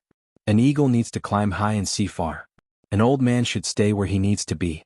Now I feel that Chang and Academy needs me and I can't accept your new toys. Of course, other than food and wine, if you really care about me, then use your monthly salary to exchange for some wine. Let's compete and see which of us will become the grand scholar in the imperial examinations in 3 years. Chapter 563. The next morning before dawn, Zhang Feng, Li Qingqian, and the other two hired 3 palanquins and rushed to Shao Mountain. It was because Li Qingqian had received a message from the Jianghu guard in the middle of the night, saying that the commoners who had been guarding the city gates had begun to move toward Shao Mountain on a large scale. Li Qingqian could not sit still when he heard this news. He hurriedly shook Zhang Feng awake. Although he had been beaten up by Zhang Feng and their clothes had been torn, Zhang Feng slapped his thigh and decided to return to Shao Mountain early in the morning. At this time Wei Shuyu and the other two on Shao Mountain were already furious. They had not brought a single servant with them this time. At this time, besides them, there were only a few hundred craftsmen left at the construction site.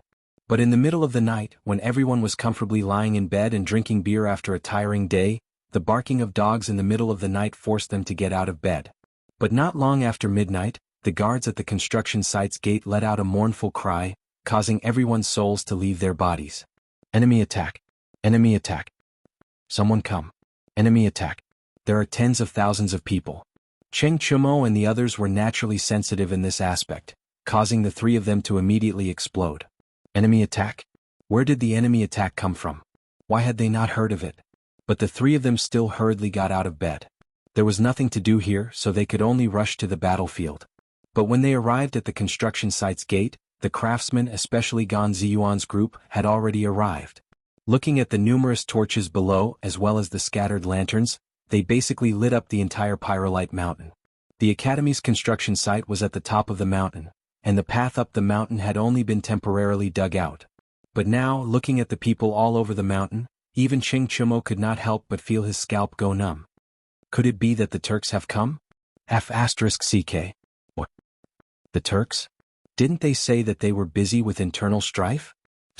It would have been better if he hadn't heard it. After hearing it, Cheng Chumo also exploded. Stop F***king arguing, it's so annoying. You quickly call a few nimble people to quickly go down the mountain to call for reinforcements. And the rest of you pick up your weapons and prepare the fortifications. F***CK. Do any of you have a knife? Or a crossbow? No one answered. However, Cheng Chumo and the other two didn't have much hope. They were doing fine here, so who the hell would bring those things? I was too careless. Mother F***ker. If only Lao Tzu had brought some people to surround this place. Now things had gone too far. Cheng Chumo and the others cursed in their hearts, but they still hurriedly arranged their defenses. This place was too far away from Chang and city. Even if it was nighttime, it would be impossible to attract Chang and city's attention by burning the mountain. By the time Chang and city's garrison arrived, it would be too late. Sigh, if I had known earlier, I wouldn't have let those soldiers go back. F***CK. Wei Shuyu fiercely punched the Ho's head and said fiercely, "Let's stop talking and get ready to fight. Fortunately, Fengzi and the other two are not here, otherwise we would all die here today." Cheng Chumo held a torch and lit up the sentry platform. He shouted, "Brothers, it's time to fight for our lives. Fengzi, you have to have a F***king conscience. If you don't F***king send me wine and meat during festivals, Lao Tzu won't let you go even if he becomes a ghost. Charge." While speaking, Cheng Chumo suddenly roared. But at this moment, there were also faint cries of panic coming from the foot of the mountain. "Don't shoot. We are the people of Chang and city. Lords on the mountain, we are the people of Chang and city. We are the people of the Tang dynasty.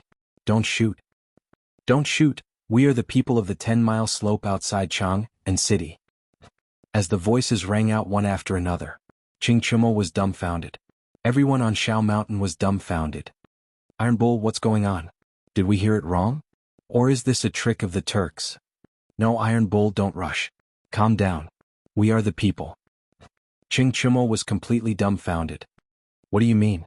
What do you mean by that? Isn't this a trick of the Turks? But what the F***ck is going on? Cheng Chumo was dumbfounded. But he also knew that even if it was the Turks, hundreds of them were no match for them. But it was impossible for the Turks to speak fluent Guanzhong language. Cheng Chumo had no choice but to gather his courage. He held a torch and rushed down the mountain with Wei Shuyu and Zhang Sun. They wanted to see whether this was a trick of the Turks or they were really the people. But when their torches came close to the face of the fastest runner, even Wei Shuyu couldn't help but spit out vulgarities. F***ck. Isn't this the F***king guy from the west of the city? What the F***ck are you doing here in the middle of the night? Are you summoning spirits? However, when the person he recognized saw that it was Wei Shuyu, a smile appeared on his dark face. I was wondering who it was.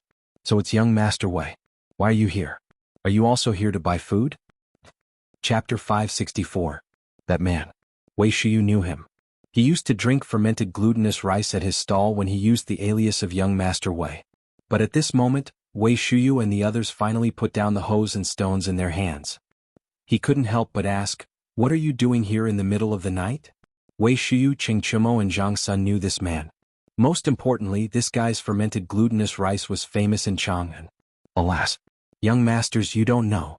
Ever since the locust plague, not only have we not been able to do our business, we haven't even been able to get enough money for food. Now we can only have porridge for our meals every day. Cheng Chumo looked at the densely packed heads in front of him and felt his scalp go numb. Are these the people of Chang'an? I'm from Shirley Slope.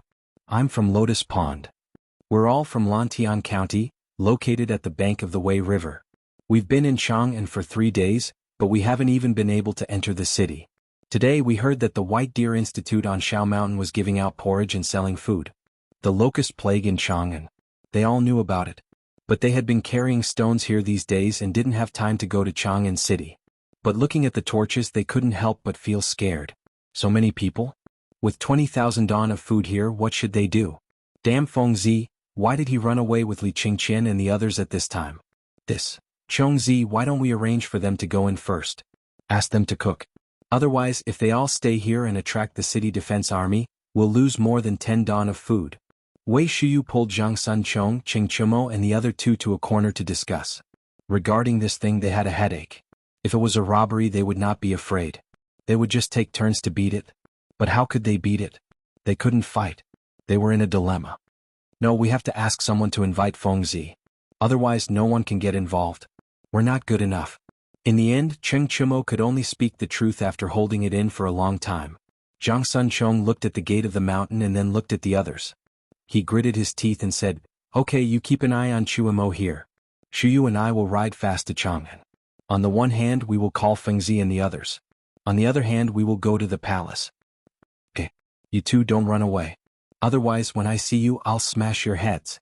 While they were talking, Wei Shuyu and Zhang Sun borrowed 2 horses from Gan Ziyuan and rode down the mountain. Gan Ziyuan was also dumbfounded.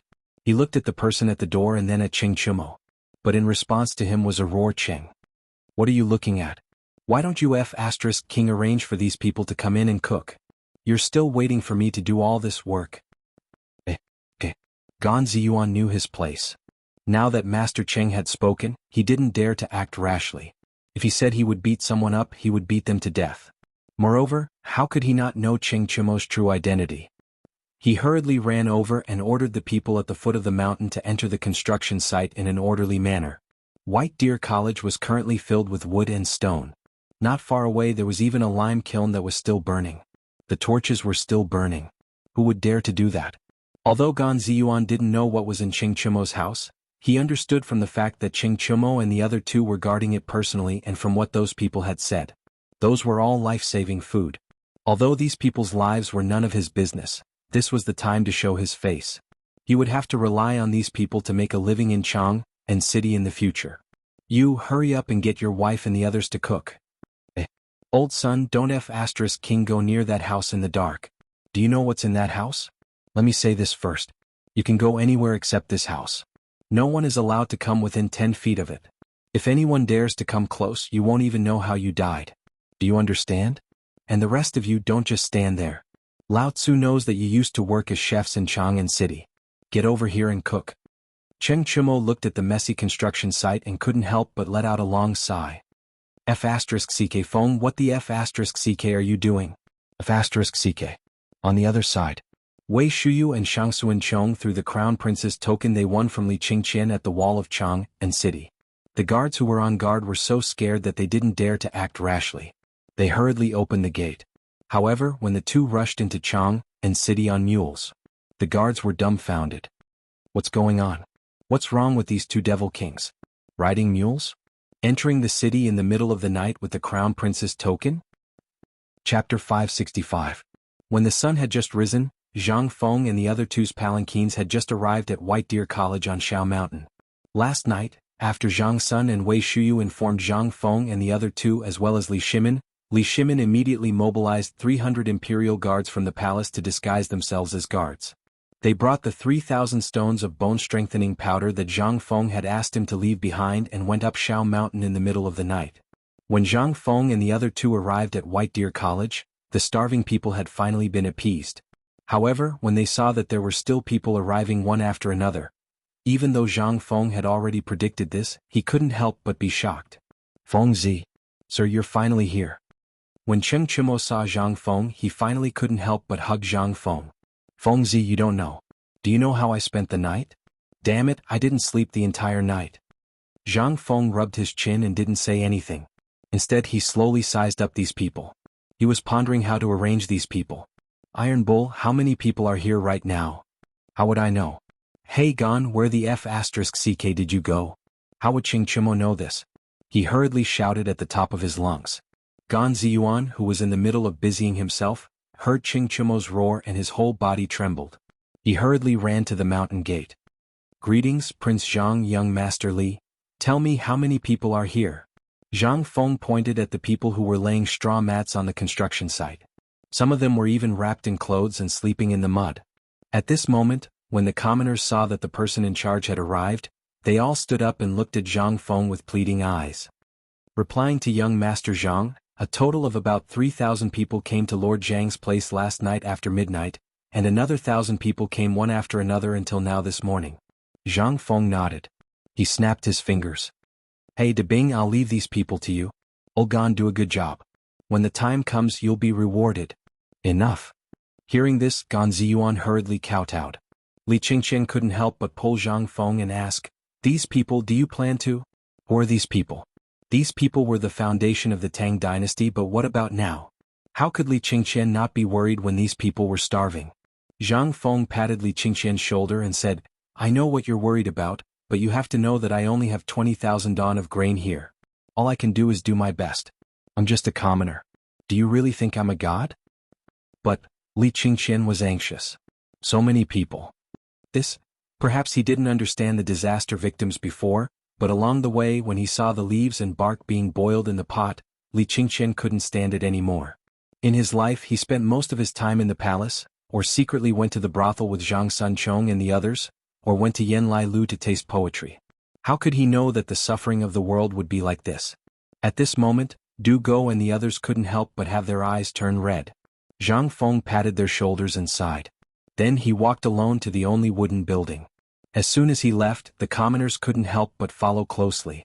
When they touched the earthen pots in their hands, they made a clanking sound. Zhang Feng couldn't help but stop. Looking at those people who were looking at him with eager eyes, Zhang Feng fell silent. He was not a good person. He was not a bad person. He just wanted to live a good life. Previously he had told Old Li everything he could say and everything he could. He wanted to pass it on to the current dynasty through him. However, because of the pedantry of this era, the distrust of the nobles, and the exploitation of the rich and powerful families, in the end, although to a large extent, Zhang Feng had suppressed the plague of locusts and even produced beer, he had not been able to do much. To the greatest extent, they could make use of the moldy and rotten wheat in the field. But, after all, the strength of one person couldn't fight against this era. Zhang Feng had no choice but to stay. He looked at the crowd and said, Everyone, I know what you're thinking. You just want to fill your stomachs and live. I'll be frank. I only have 20,000 dan of grain here. I'm sure you all know this. Therefore what I said before, I'll keep it. As long as you can bear the burden, even if you can walk or read, I'll find a way for you to live. However, this isn't a charity hall. You've seen Shao Mountain, right? If you want to live, do as I said before. I Zhang Feng mean what I say. After saying this, Zhang Feng resolutely walked into the wooden house. However, the moment he turned around, all the commoners uniformly knelt on the ground. This scene made Li Qingqian, Wei Shuyu, Zhang Sun, Du Go, Ching Chumo and even Gan Ziyuan cry. Thank you, sir, for saving our lives. May the heavens bless you, sir, to live a long life. Thank you, sir, for saving our lives. Chapter 566. If it was Zhang Feng's arrangement, Li Qingqian and the others might have resisted. They would have been reluctant. But now, when they saw this shocking scene, they really regarded Zhang Feng as a mentor from the bottom of their hearts. Li Qingqian took a deep breath and then shouted, Everyone! From today onwards, Shao Mountain is your home. Everyone knows the rules, right? If you don't have money and want to work in lieu of labor, come to me and register. Du Go also sniffed. This was the first time he felt a surge of pride other than books. If you want to buy food, come to me. Cheng Chumo slammed his fist on a copper gong and roared, If you have the strength to be a bricklayer, or if you can carry something on your shoulders, or if you can be a carpenter, come to me. Even if you know how to make bamboo or if you know how to make a kiln, You have to fucking come with me. Lao Tzu can't guarantee other things, but as long as Lao Tzu eats, you can King eat. I want literate people regardless of age. As long as you can read, come to me. I want. Gonziyuan was dumbfounded.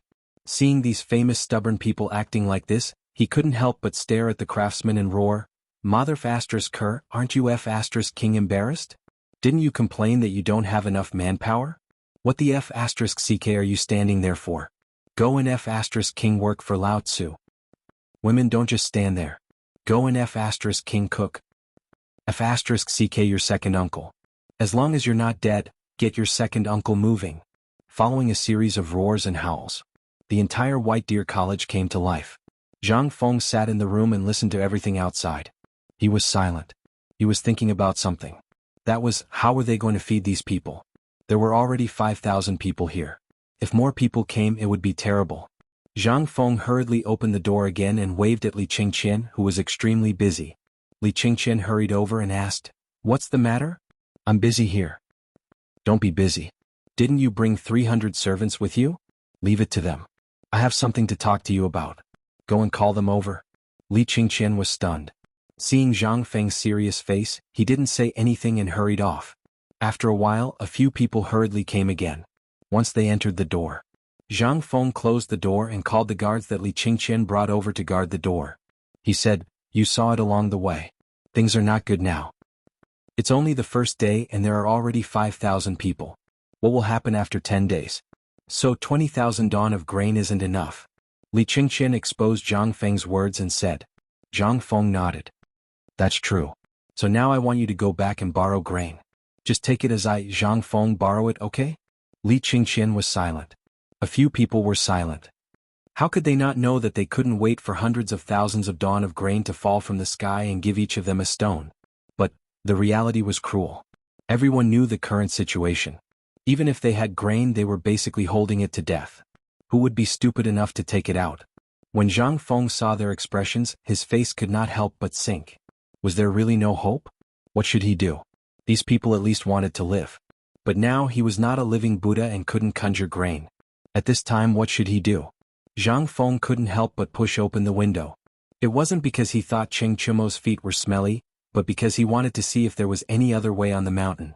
Outside the window, the trees that had been gnawed by locusts were now sprouting. And on the ground, there were traces of green. Where was the grain? Outside the window, in the north, in the depths of Shao Mountain, there was a dark place. That was the ranch where chickens, ducks, and pigs were stored. And next to the ranch was the brick kiln factory of Shao Mountain. There was no road here. Even if there was one, it wouldn't be able to transport the bricks up to Pyrolite Mountain in a short period of time. Therefore, under Zhang Feng's strong request, Li Qingqian and the others hurriedly found a kiln and built 8 brick kilns here. There was no lack of mud or wood on Shao Mountain, which made it a natural place for kilns. Most importantly, Zhang Feng was short of money. What made Zhang Feng overjoyed was that there was actually a limestone mine on this desolate mountain. This discovery made Zhang Feng go wild with joy for a very, very long time. This thing finally made Zhang Feng decide to do a big job here. He even put the place where the porridge was distributed here. But now it was all good. He played it big. Thinking of this, Zhang Feng's head started to hurt again. Sigh. Mother Ker, I was too careless. This grain, Mother Ker, what if there are more people? No, you guys think of a way for Lao Tzu. Li Qingqian and the others heard this, looked at each other, and finally sighed. We thought that you had everything planned out, so... Chapter 567. Zhang Feng wanted to curse. But he still couldn't find anyone. He couldn't help but sit down on the bench and stare blankly out of the window. What could he do to maximize the benefits of this little bit of food? Fengzi, I heard a rumor. We only need to hold on for half a month. Half a month later, a batch of food will arrive in Chang, and from Hunan province. Aren't you talking nonsense? Lao Tzu is asking how to hold on for now. Half a month? Who can eat 20,000 dawn of food in this half a month?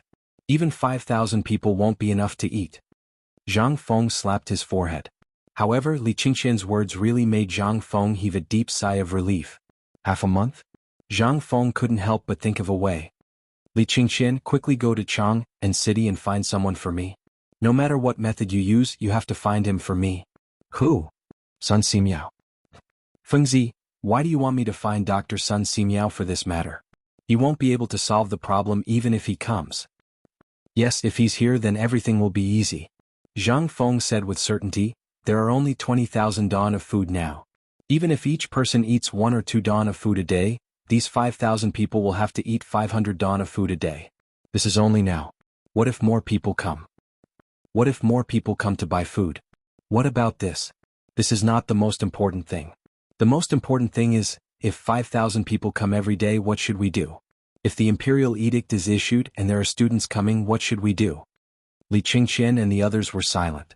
However, they couldn't connect this matter with Sun Simiao even if they were beaten to death.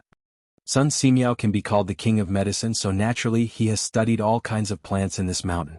If we can ask him to help us dig out all the edible things in this mountain. Buzz?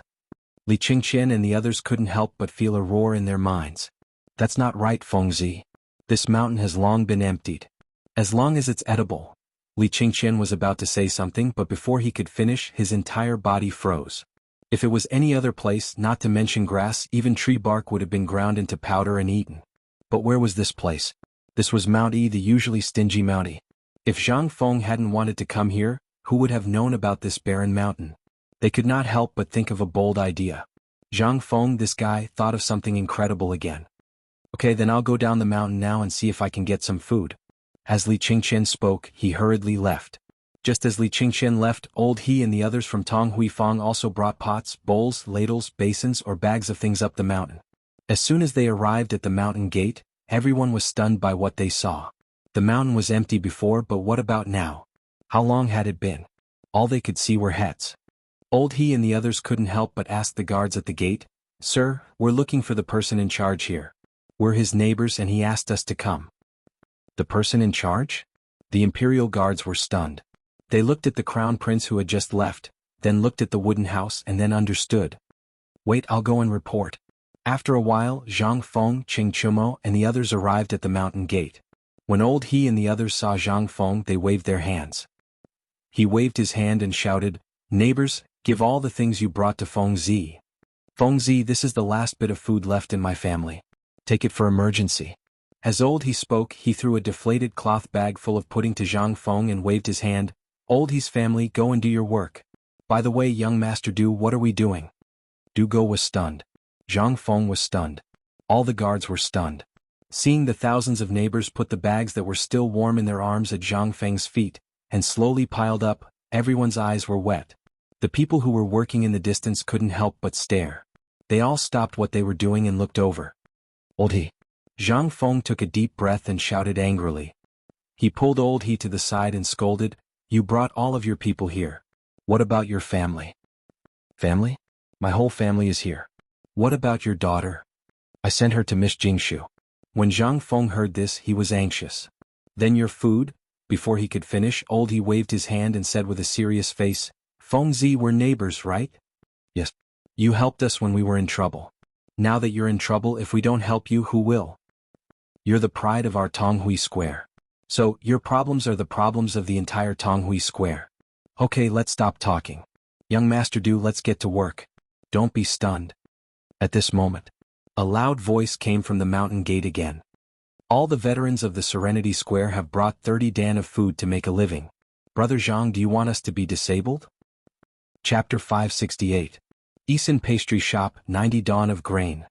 Tufazhang, 10 dawn of grain. Baotai Bank, 130 dawn of grain. Cripple Wang from Tong Huifang, 15 dawn of grain. Yanlai Restaurant, 300 dawn of grain. Lord Nyo from Chang and local government, 27 dawn of grain and 1,200 strings of coins. Voices sounded one after another. In front of Zhang Feng, bags of grain were piled up like a mountain. Wei Shuyu and the others were trembling all over. What did Zhang Feng do that made so many people respond to his call? What did Zhang Feng do? Wasn't this what they wanted? But what about them? Other than relying on their fists and their father's name, who would care about them? Although everyone was respectful in front of him, what was he? Was that his own charm? No. It was those people who were afraid of him. But now, Zhang Feng didn't say a word, and these people who rarely interacted with him, even if they had never met him, were willing to send grain. What was this? This was where Zhang Feng's charm lay. Unconsciously, a touch of passion flashed in their eyes. Was this what they were going to learn in the future? Was this also what the academy was going to learn in the future?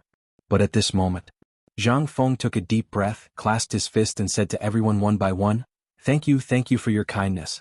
I will remember everything today and in the future. Hey, how can I wait for the future? If you don't mind, you can use my son. Even if he dies, it's because he doesn't have the ability. Not to mention my sons, if you like my old bones, I'll sell them to you in the future. But you have to provide me with food. Ah. Old Jing, do you want your son to learn how to butcher pigs? *CK off. Lao Tzu's son will enter the Ministry of Works in the future. You'd better learn to be obedient, or when we become rich with Feng Zi, you'll still be playing with mud. Ha ha ha. Good. Everyone, thank you for thinking so highly of me. I won't forget your help today. My academy doesn't have any requirements. As long as you want to learn, even if you are a blockhead, as long as you want to climb up, I, Zhang Feng, can't guarantee anything, but I can at least let you learn some skills that can at least feed your family in these 3 years. Zhang Feng said so. Instantly, there was a roar of exclamation and ecstasy. There were even some commoners who pressed down on their children and kowtowed to Zhang Feng. But at this time, those refugees were also anxious. "Milord, can our family's child come? Even if it's just to pour some night incense for you?" "That's right, milord. Just tell me, even if you want my child to do odd jobs, it's fine." "Sir." Zhang Feng was a little embarrassed. He looked at Du Go and the others and said, "I know that you were born with a golden spoon in your mouth. Are you confused? I didn't do anything, so why would they come here at this time? Why didn't they come here when they knew about the existence of the imperial edict?" What? Du Go and the others shook their heads. At this time, not only them but everyone present was silent. Zhang Feng continued, "This is not because I, Zhang Feng, have any ability. It is because I am on their side. What do they need? What they need is to learn how to read, to get rid of their slave status, to make a name for themselves. But you, from the moment you were born, you never thought about these things. Of course, you also have your own goals. That is to get rid of the identity of a merchant and enter the official career. And they are the same type of people as you and me. Everyone wants to take a step forward. That's why they were willing to take out the last bit of food they had when they saw these people who had no food to eat. This is not because they are noble but because they want to help these people. They have always had a thought in their hearts. That is, no work, no reward. That is why they didn't come before. They were waiting for an opportunity. Otherwise they would feel sorry in their hearts. They would feel that this matter will always be a sore point in their hearts. Confucius once said that to teach a person a profession, there must be a reward. I did not ask for money. This is not because I am noble but because they are poor. So they used this method to gift to me. Otherwise, even if they are successful in their studies, they will still be pointed at behind their backs." Zhang Feng sighed and said, "Of course my academy is not for everyone. If you want to come here, then you must participate in the construction of the academy. This is also a test. Money, I will set the rules here today. As long as it is the academy opened by me, Zhang Feng, anyone who wants to come here will not ask for money. But you must build your own residence here with your own hands and without anyone's help. This is the basics. If you can't even build your own residence, then may I ask, what is the use of learning this thing?" Chapter 569. Zhang Feng didn't have any other intentions. To put it bluntly, he just wanted to tell everyone that they could get free education. You could go to school for free here even if you were a blockhead. But at the very least, you had to have the ability to support yourself. If you didn't even have this ability, you should scram back to where you came from. However, the meaning of these words was even more different in everyone's ears. But now, Zhang Feng's words dispelled the worries of the people in Chang. On the other hand, he was telling the refugees that if they wanted to stay here, they had to rely on their own abilities. It was impossible for them to steal chickens and dogs. At this moment, after the citizens cheered for a while, they once again joined in the construction of the White Deer Institute in a frenzy. There was no other reason other than that they wanted to show Zhang Feng their capabilities. On the other side, Zhu Zi's father and the others were basically dragging their families along. Without Du Go saying anything, these people even brought a dozen big pots. Moreover, they were using the same kind of pots used to cook pigs' food. At this moment, more than a dozen pots were set up. Smoke rose in spirals from the kitchen chimneys. At this moment, on the other side in front of Du Go, this kid still had some backbone. He didn't want a single person. He set up a small table and placed the 4 treasures of the study on it. He only called an old man who knew how to read and write. He checked the identities of the people who bought the food to see if there was one person per household. Then he distributed the food and registered it. Although he was a little flustered previously, after more than a dozen people, he was able to start selling the food in an orderly manner. On the other side, Wei Shuyu, Cheng Chumo and Zhang Sunchong were giving orders. No, it could be said that they were bare-chested and carrying pieces of rocks on their backs. Some of them had taken off their clothes and were only wearing a piece of cloth. They were jumping into the mud to make mud. Even the women and children were following the women at the construction site. They were scraping tree bark or weaving bamboo frames. Seeing this, Zhang Feng nodded in satisfaction. Looking at the busy old he, Zhang Feng quietly called old he to the side and said, "Old he, this porridge you have to control it to the extent of 1 or 2 meters per person. First, pour the porridge into the dozens of big wooden barrels. You have to remember this clearly. Later you call Zhuzi's father or you, one of you, go over there and catch 30 chickens and 30 ducks. Clean them all up, then take 3 big pots and boil it as hard as you can." Old he couldn't help but be stunned. "That's not right, Fengzi. These chickens and ducks are such good things. How can you waste them like this?" Logically speaking, if there wasn't enough food, wouldn't it be the same if they added some grass and roots? How could he add such a good item? Wouldn't that be a waste? "You know nothing." Zhang Feng glared at old he. "Look, this is all physical work. How can you do it just by drinking? In less than 3 days this person will be exhausted. Just do as I say." After saying that, Zhang Feng ignored old he, who was exasperated with his failure to live up to his expectations, and turned to Zhuzi's father and said, "I have a bag of things in my house. Don't ask what it is. You only have 1 pot. When the porridge is ready, add 2 pounds of it to each pot. You ask and you do it." Zhuzi's father was still in a daze. When he reacted, Zhang Feng had already run away. Zhang Feng didn't do anything else. He was just tinkering with his new thing. He was tinkering with a porridge that could resist hunger. Bone-strengthening powder plus chicken, duck and pig porridge. To put it bluntly, it was 8 treasures porridge. In this era, it was definitely not enough to just drink porridge. If a person's appetite was lacking in oil and water, even if you gave him a bowl of rice, he would still be able to finish it. However, if he was given enough oil and water, not only would he be able to save on food, but he would also be able to resist hunger and strengthen his body. This was the real good stuff. Previously, he had collected those locusts next door which he didn't have time to sell, or prepared to use as feed for pigs, cows, and horses. Now he got them all in baskets. Basically, this was a great help to him. However, only God knew how many more refugees would come by then. He only hoped that there would be fewer refugees. Otherwise, he would have a lot of fun. Thinking about it, Zhang Feng came to the pig farm in the valley. At this time, Zheng Tufu had already brought his son, Zheng Wenkai, and a large group of workers here to scold those craftsmen. They had hurt the pigs all over. Seeing Zhang Feng coming over, Zheng Tufu was shocked. He hurried over and said, "Brother Zhang, this is not a place you can come to. It's too dirty. Go quickly." No, I'm here for you." Zhang Feng pointed at the pigs, which numbered at least 3,000 and said, "How about it? I'll leave all these to you. Is it okay?" Zheng Tufu stared at him when he heard that. "You're looking down on me, aren't you? Our Zheng family has been butchers for generations. We don't have any other skills, but we do have some skills when it comes to butchering and selling meat. But this group of bastards, how could they ruin these oily and slippery pigs like this? If these pigs are kept like this, they'll be finished sooner or later." Zhang Feng was interested. "Then what do you think we should do with these pigs?" Chapter 570. Hearing that, Zheng Tufu could not help but feel excited. Pointing at a rock, the two of them squatted on the rock and looked at the pigs in the open-air pig pen. "Look at these pigs. They eat the grasshoppers so well that they look glossy and smooth. If you eat them at this time, the stench in the meat will lessen a lot. The most important thing is that these pigs are too fat. If they are kept like this, they will lose fat every day.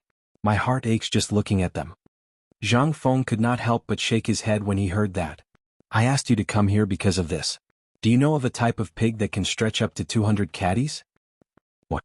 200 caddies of fat pig?" Zheng Tufu exploded. His exclamation attracted everyone's attention. Seeing that, Zheng Tufu hurriedly grabbed Zhang Feng's arm and asked in a low voice, "Well, little brother, tell me, how can a pig grow up to 200 caddies? My family has been dealing with pigs for several generations. I really didn't know that a pig could grow up to 200 caddies. Are you sure this is true?" In this era, pigs that could grow up to 150 caddies had to have been reared for at least 3 to 5 years.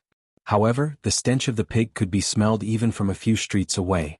This type of pig was basically kept for breeding. Or an old sow. Otherwise, a normal pig wouldn't be able to reach 150 caddies.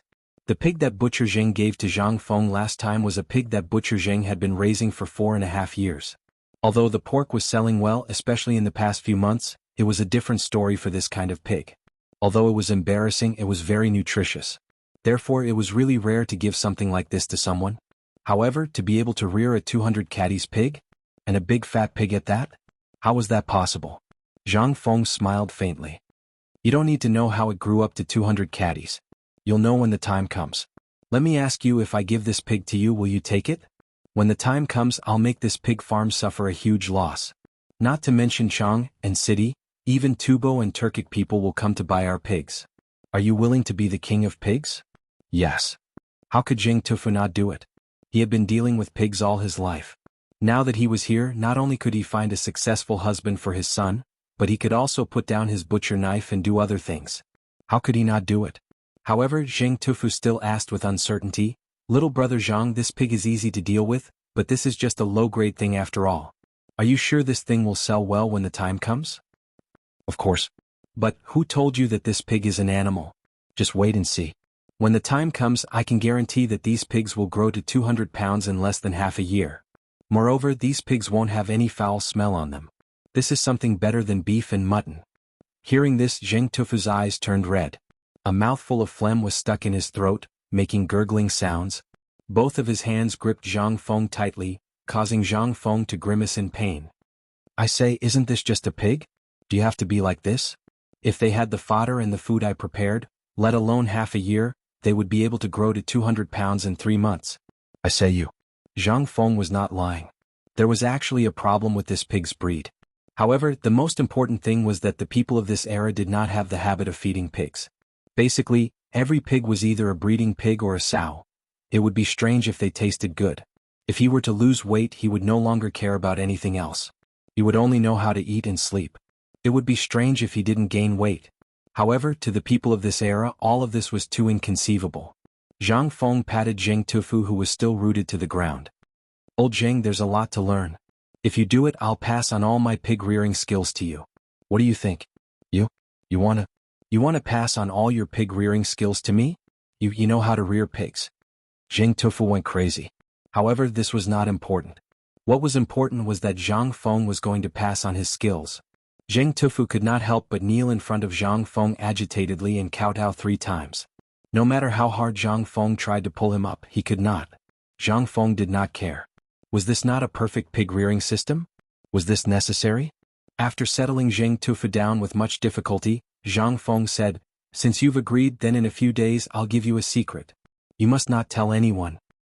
I promise, even if the heavenly King Lao Tzu asks, old Zheng will not tell anyone." Zheng Tufu swore for a while. Zhang Feng was speechless again. Alright, it's all up to you. However, you have to go back to your old profession. Kill a pig, kill one every day. Remove the foul smell, chop it up and throw it into the pot to stew. When the foul smell is gone, pour it into the bowl of porridge.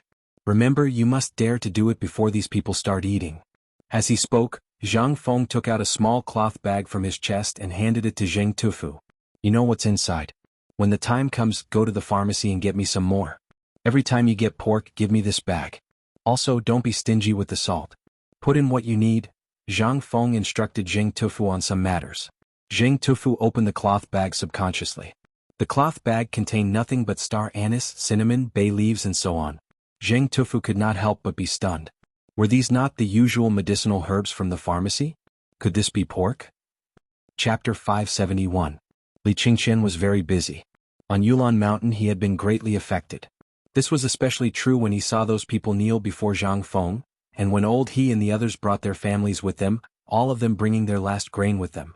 As the crown prince, when would he ever have such prestige? He had heard everything Zhang Feng had said. But he had not stepped forward. He had memorized everything Zhang Feng had said from a distance. Once they reached the foot of Yulon Mountain, Li Qingqian urged his horse and his guards back to the Eastern Palace. The moment he entered, he issued 3 orders. Pass on my order. Hurry and find divine Dr. Sun Simiao. Second, take my crown prince token and go from house to borrow grain. If you lend it to this crown prince today, once the famine is over, this crown prince will return to Dan. Third, gather all the properties under the Eastern Palace and sell everything that should be sold, especially this one's fields. Sell them all for grain. The eunuchs and guards of the Eastern Palace were all dumbfounded. What was wrong with the Crown Prince? He had been fine just a moment ago. It had only been a day since they last met, but he had almost sold the entire Eastern Palace? This matter had also alarmed the Crown Princess, Ho Junji's daughter.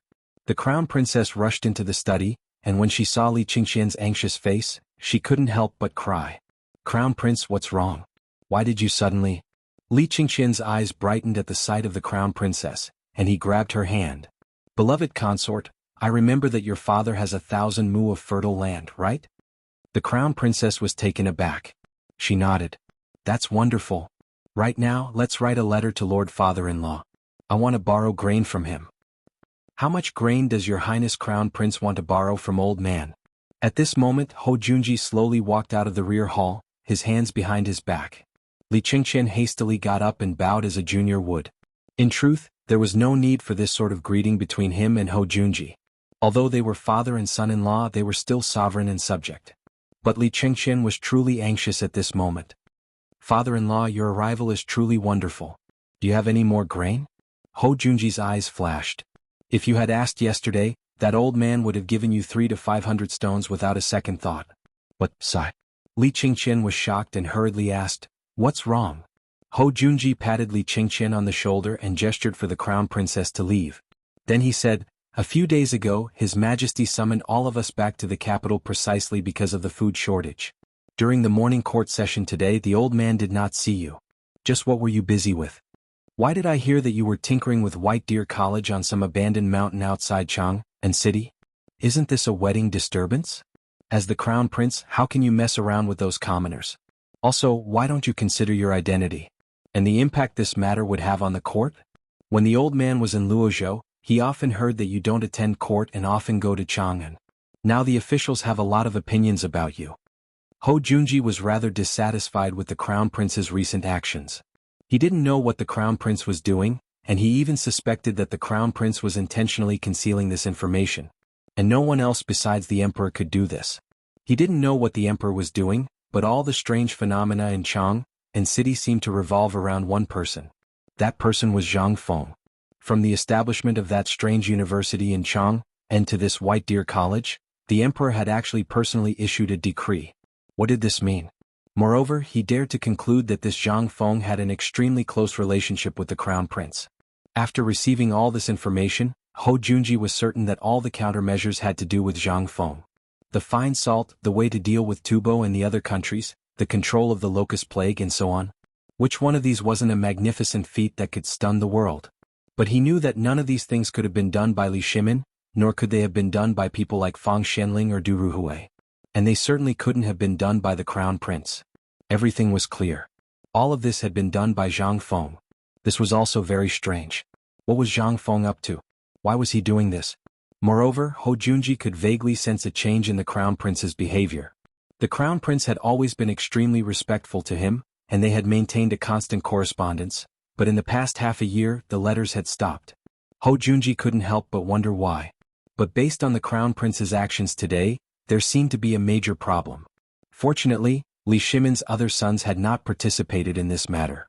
Otherwise, he would have had to go to Shao Mountain and see for himself just what sort of divine figure this Zhang Feng was. He, Ho Junji, had decided on the future emperor, and no one could lightly shake his position. Ho Junji's eyes flashed as he stroked his beard. "Crown Prince, there's no need to be impatient. As the heir apparent, you should show the demeanor you should have. What do you need grain for? Is it for Shao Mountain?" Li Qingqian nodded. "It truly is for Shao Mountain. At least 6,000 disaster victims have gathered at Shao Mountain, and one of my brothers has stored up 20,000 dan of grain to help the disaster victims. But 20,000 dan still isn't enough. Thus, this prince wants to see if he can go down the mountain and gather some more grain." Ho Junji asked a few more questions, and then he narrowed his eyes and walked around the Crown Prince's study for around an hour. Finally, he said, "I can give you 10,000 dan of grain, but you have to tell His Majesty about this matter in court, or else I won't give you a single coin." Chapter 572. Ho Junji's final words caused Li Qingqian's eyes to brighten. How could he not know what Ho Junji was talking about? On the contrary, he was keenly aware of what was going on. It was precisely because he knew what Ho Junji was talking about that Li Qingqian couldn't help but hesitate. He clearly knew what his father-in-law was thinking. He wanted nothing more than to preserve his position as heir apparent. But in truth, before Zhang Feng had appeared, he truly had been extremely worried about this. He had been worried that his fourth brother, Qing Ke, might be his greatest enemy. It was simply because his fourth brother was too beloved by his imperial father and imperial mother. In the past, he truly had been very wary of Li Tai, but that was all in the past. After Zhang Feng appeared, he clearly felt that his imperial father wasn't biased in this matter. At the very least, he hadn't allowed Li Tai to study at the academy. But even if he did come to the academy, given his domineering personality, would Zhang Feng care about him? If he wasn't killed by Zhang Feng, it would be because Li Tai was lucky. But he was different. He had long since called Zhang Feng his brother, and Li Qingqian believed that this friendship was extremely firm. At the very least, Zhang Feng basically told him everything. Take this matter as an example. Although it seemed like Zhang Feng was making random arrangements, upon careful consideration, Li Qingqian understood what Zhang Feng was thinking. Cheng Chumo and the others were skilled in the army. Although carrying bricks didn't seem to have anything to do with that, Li Qingqian vaguely sensed that there was nothing wrong with Zhang Feng's arrangements. The reason was that Du Go liked to study mathematics, so he had arranged for Li Qingqian to do this so that Li Qingqian could use it in his daily life. But while he couldn't see anything wrong with his mission, Li Qingqian vaguely sensed that he was acting as the steward of White Deer College. Otherwise, why would he leave the matter of registering names and searching for people to him? If he really was the son of a merchant, then finding Sun Simiao would mean that he was trying to make friends with someone of high status.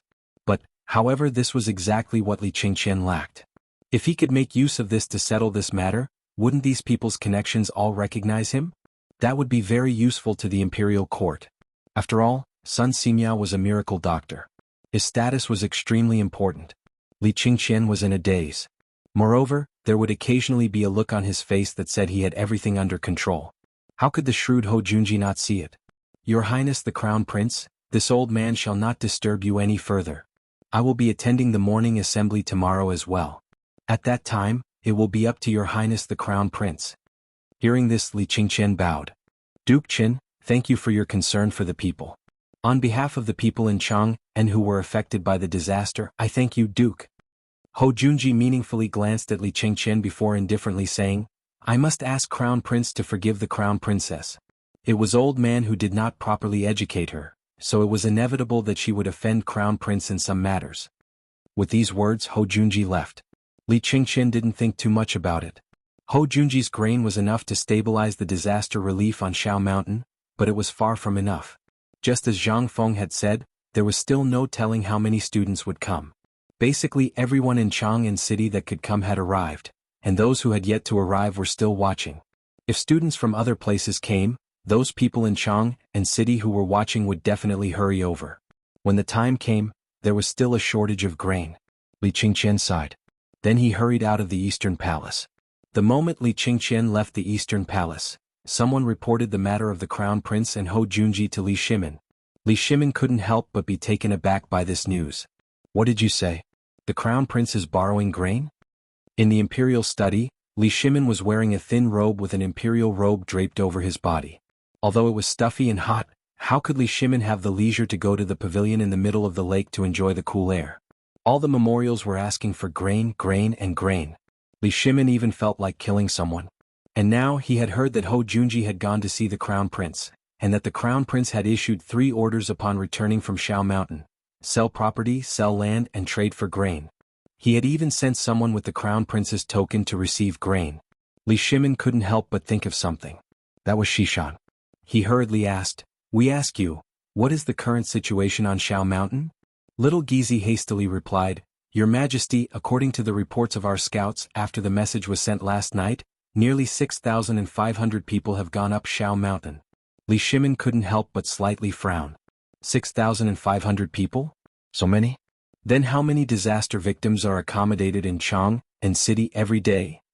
Your Majesty, 3,000 people enter Chang'an, and every day after their identities are confirmed, and they are all gathered around the reclining square. In the last few days, more than 10,000 disaster victims have entered Chang'an, and those who were unable to enter Chang'an and those who were on their way have all gone up Shao Mountain. Chapter 573. This is bad. Li Shimin's face darkened when he heard that. Summon Fang Xianling now. Your Majesty, Fang Xianling is waiting outside. Summon him. A moment later, Fang Xianling entered the imperial study. They had not seen each other for a few days. Fang Xuanling's face was full of vicissitudes. His cloudy eyes were bloodshot. His gray hair was gathered together carelessly. Even his crown was slanted as if it was about to fall off. Li Shimin, who was a little angry, could not help but calm down when he saw Fang Xuanling's appearance. Fang Xianling, how is the disaster relief in Chang and city coming along? Your Majesty, I'm sorry for my incompetence. Fang Xianling knelt down and kowtowed. Li Shimin put down the booklet and helped Fang Xianling up personally. He asked, tell me about it. Yes. Fang Xianling said, 3 days ago, I was ordered to open the granary in Chang and city for disaster relief. But the granary in Guanlong was also opened at the same time. Our treasury was supposed to give out 100 dan of food every day, but the people in Guanlong were spreading rumors that the food in our treasury was old. There were even rumors that there were more than 100,000 dan of food in our treasury.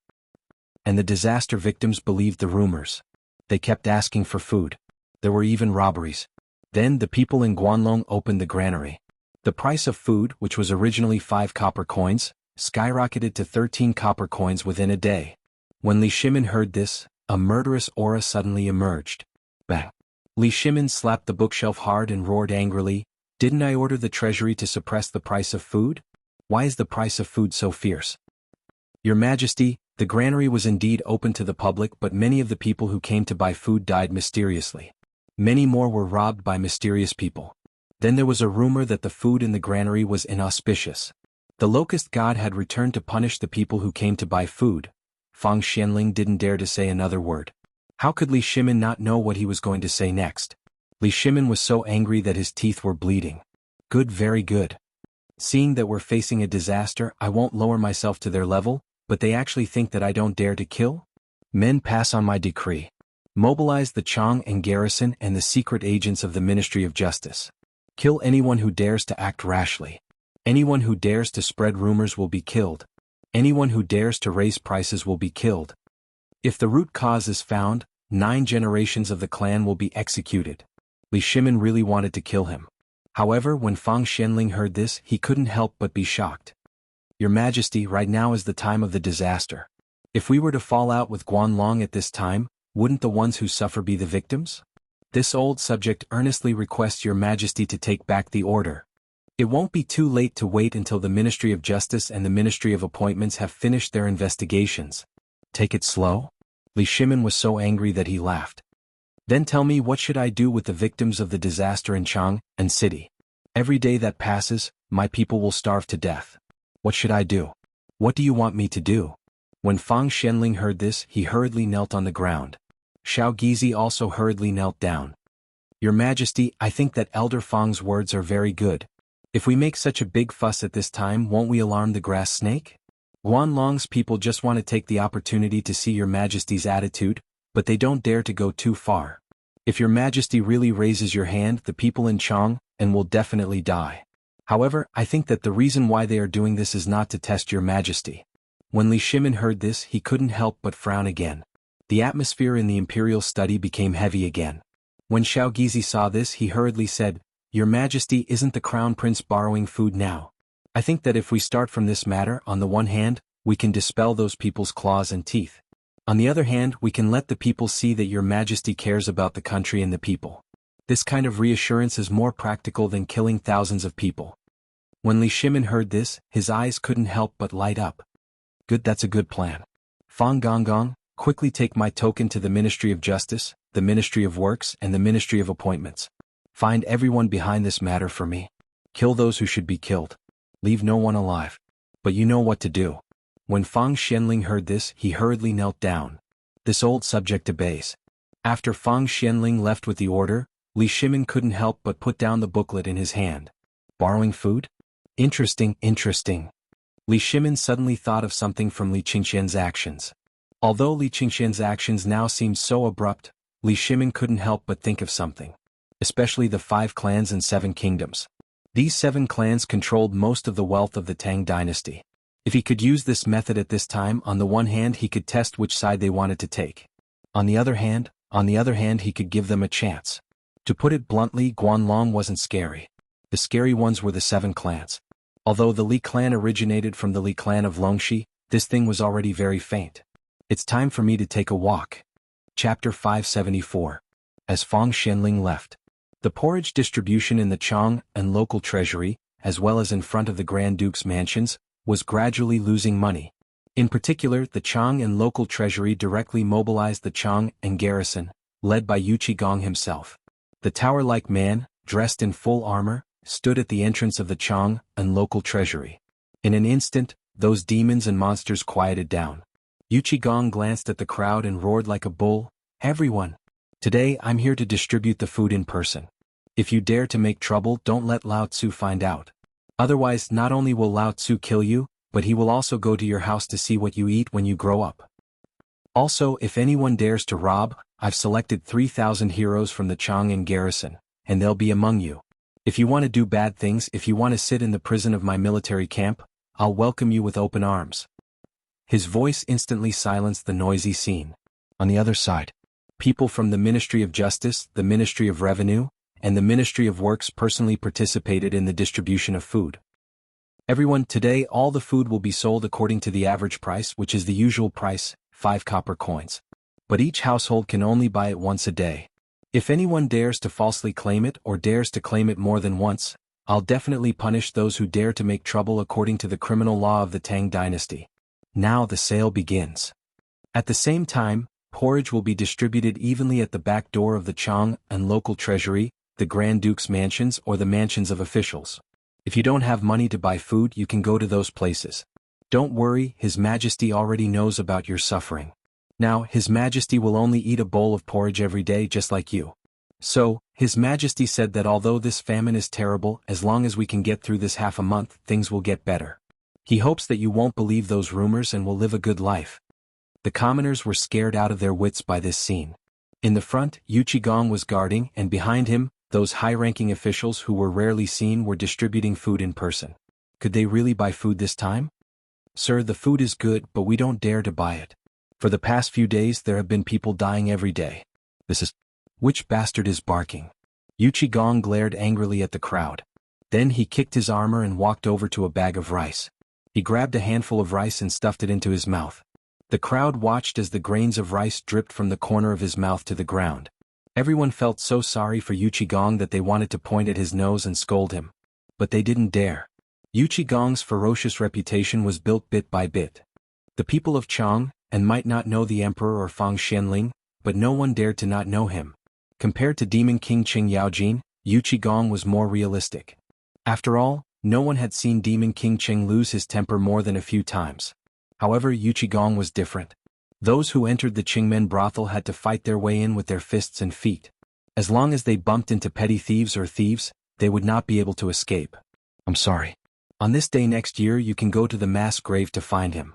But now Yu Qigong was eating the cursed millet? Damn it, could it be true? Or could it be that this killer wasn't even afraid of the curse? Yu Qigong's mouth was full of white rice. He took a bowl of porridge from the guard's hand and gulped it down.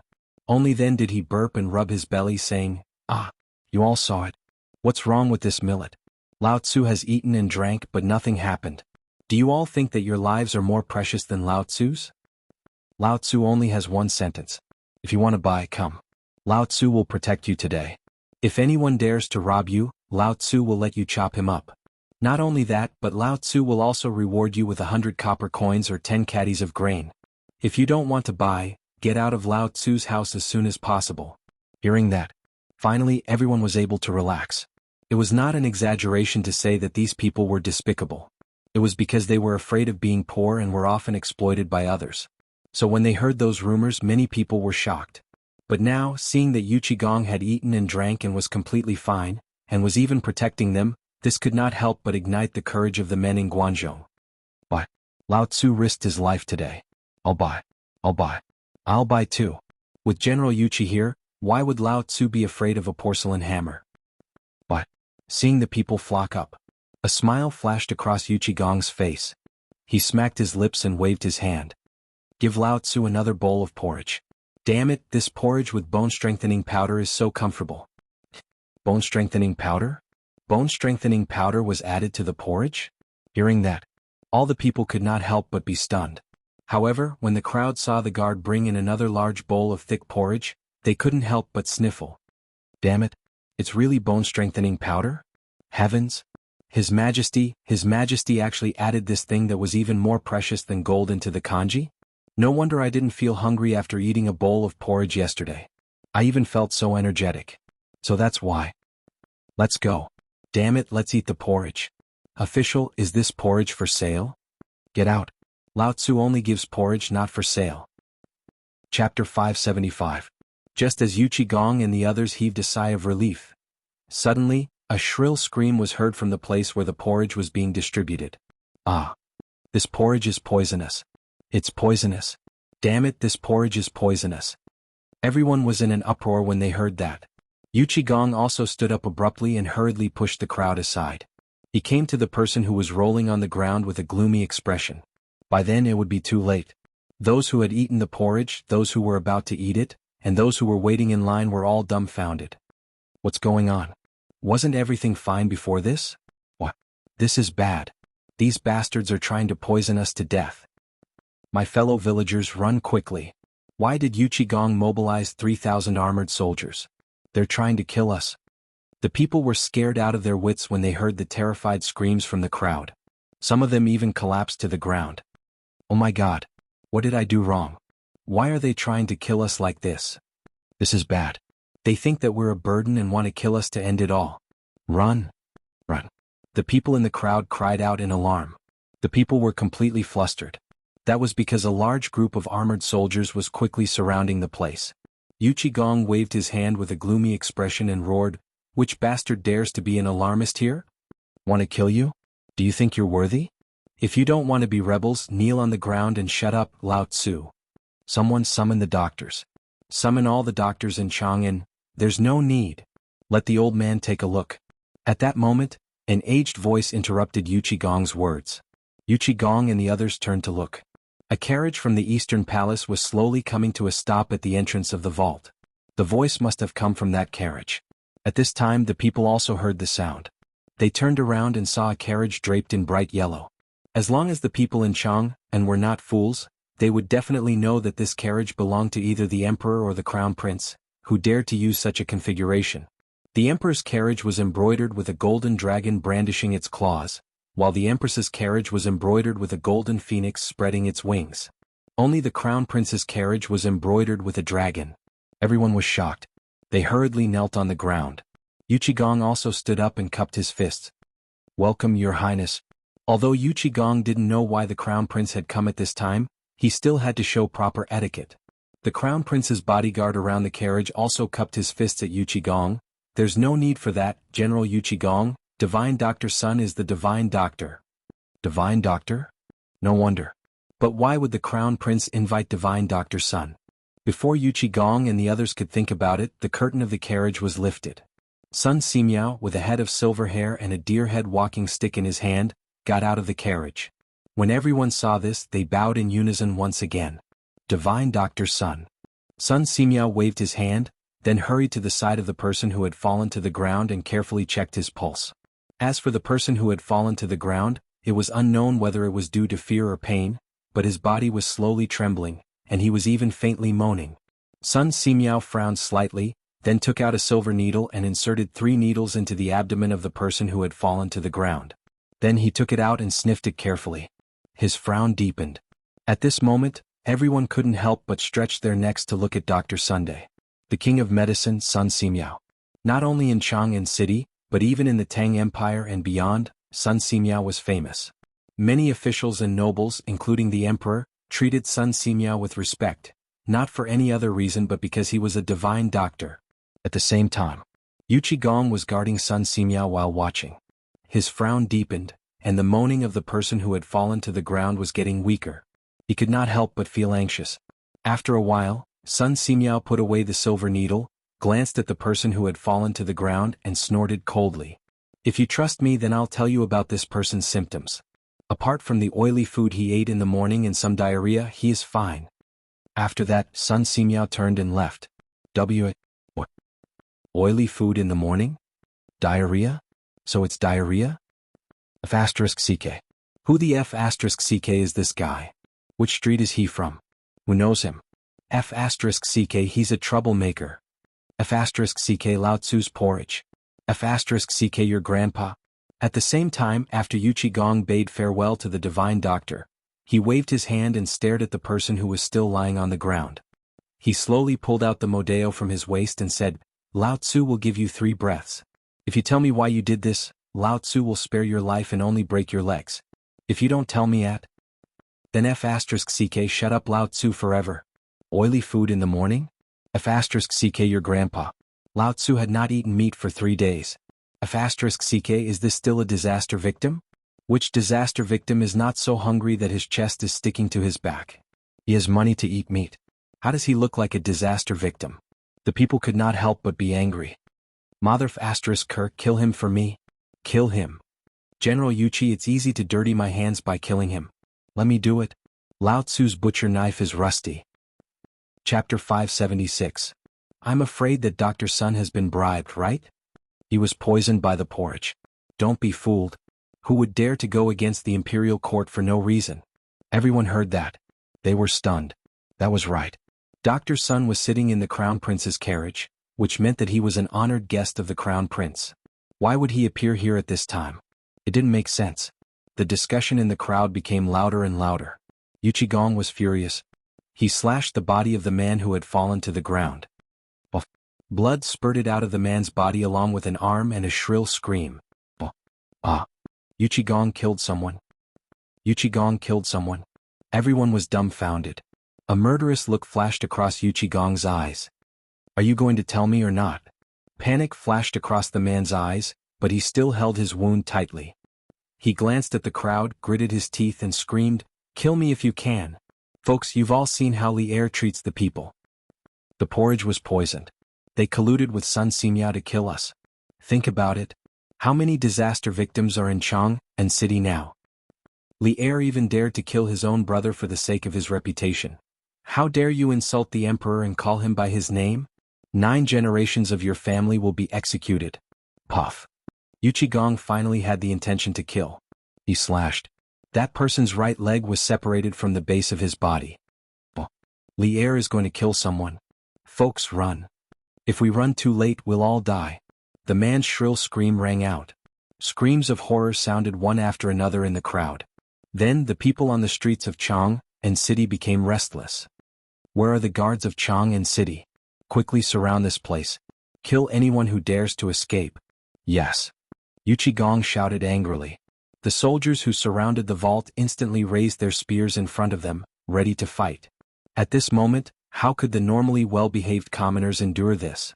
Mournful screams rang out from the crowd. Yu Qigong coldly swept his gaze over the crowd and waved his hand. The soldiers took a step forward in unison. Ta-ta-ta.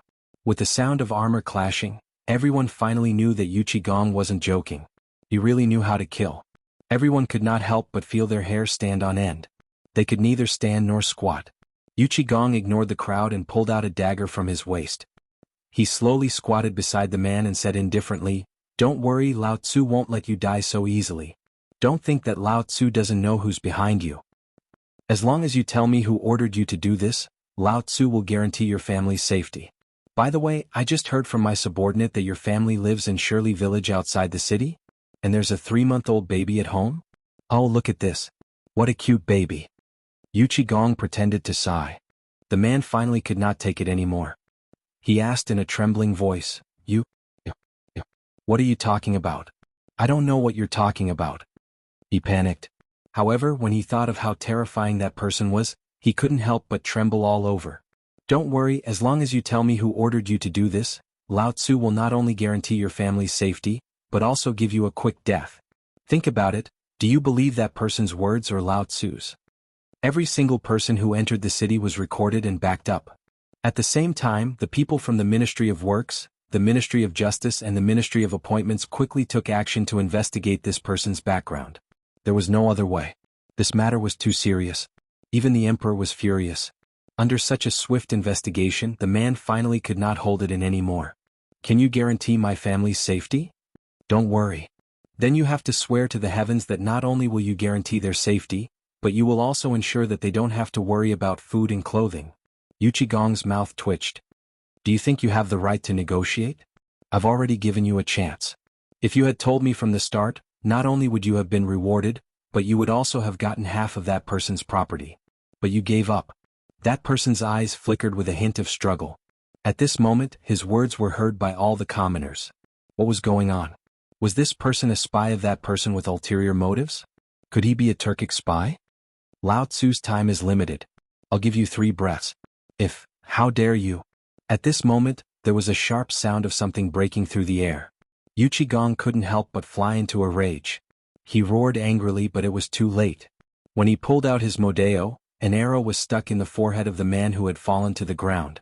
Yu Qigong was furious. How dare he kill someone right under his nose? What was this? This was a slap to his face. Yu Qigong couldn't help but lock his gaze on a certain person in the crowd like a sharp sword. He waved his hand and said, "Execute." Chapter 577. Following Yu Qigong / the sword / down. A large group of soldiers swarmed in from the periphery of the encirclement. On top of the treasury, 3 to 5 spies from the Ministry of Personnel Affairs and Ministry of Justice pointed at a certain person in the crowd. Then, a few soldiers instantly restrained that person. At this moment, the people finally understood why this was happening. Why did so many departments mobilize for such a small matter and even alert Yu Qigong? It turned out that they wanted to ferret out the person who didn't want them to live. How could this be? This was King killing them. Beat them. Beat them to death for Lao Tzu. CKU, do you dare to let Lao Tzu starve to death? In an instant, the sound of pottery bowls and stone bowls breaking could be heard, as well as the screams of agony. Yu Qigong looked at the crowd and shouted angrily, "Lao Tzu said before that anyone who dares to circle around will be killed without mercy. What is this? This is a rebellion. They want you to starve to death. They were the ones who spread the rumors that they stole your food. Lao Tzu doesn't want these people anymore because I already know their background.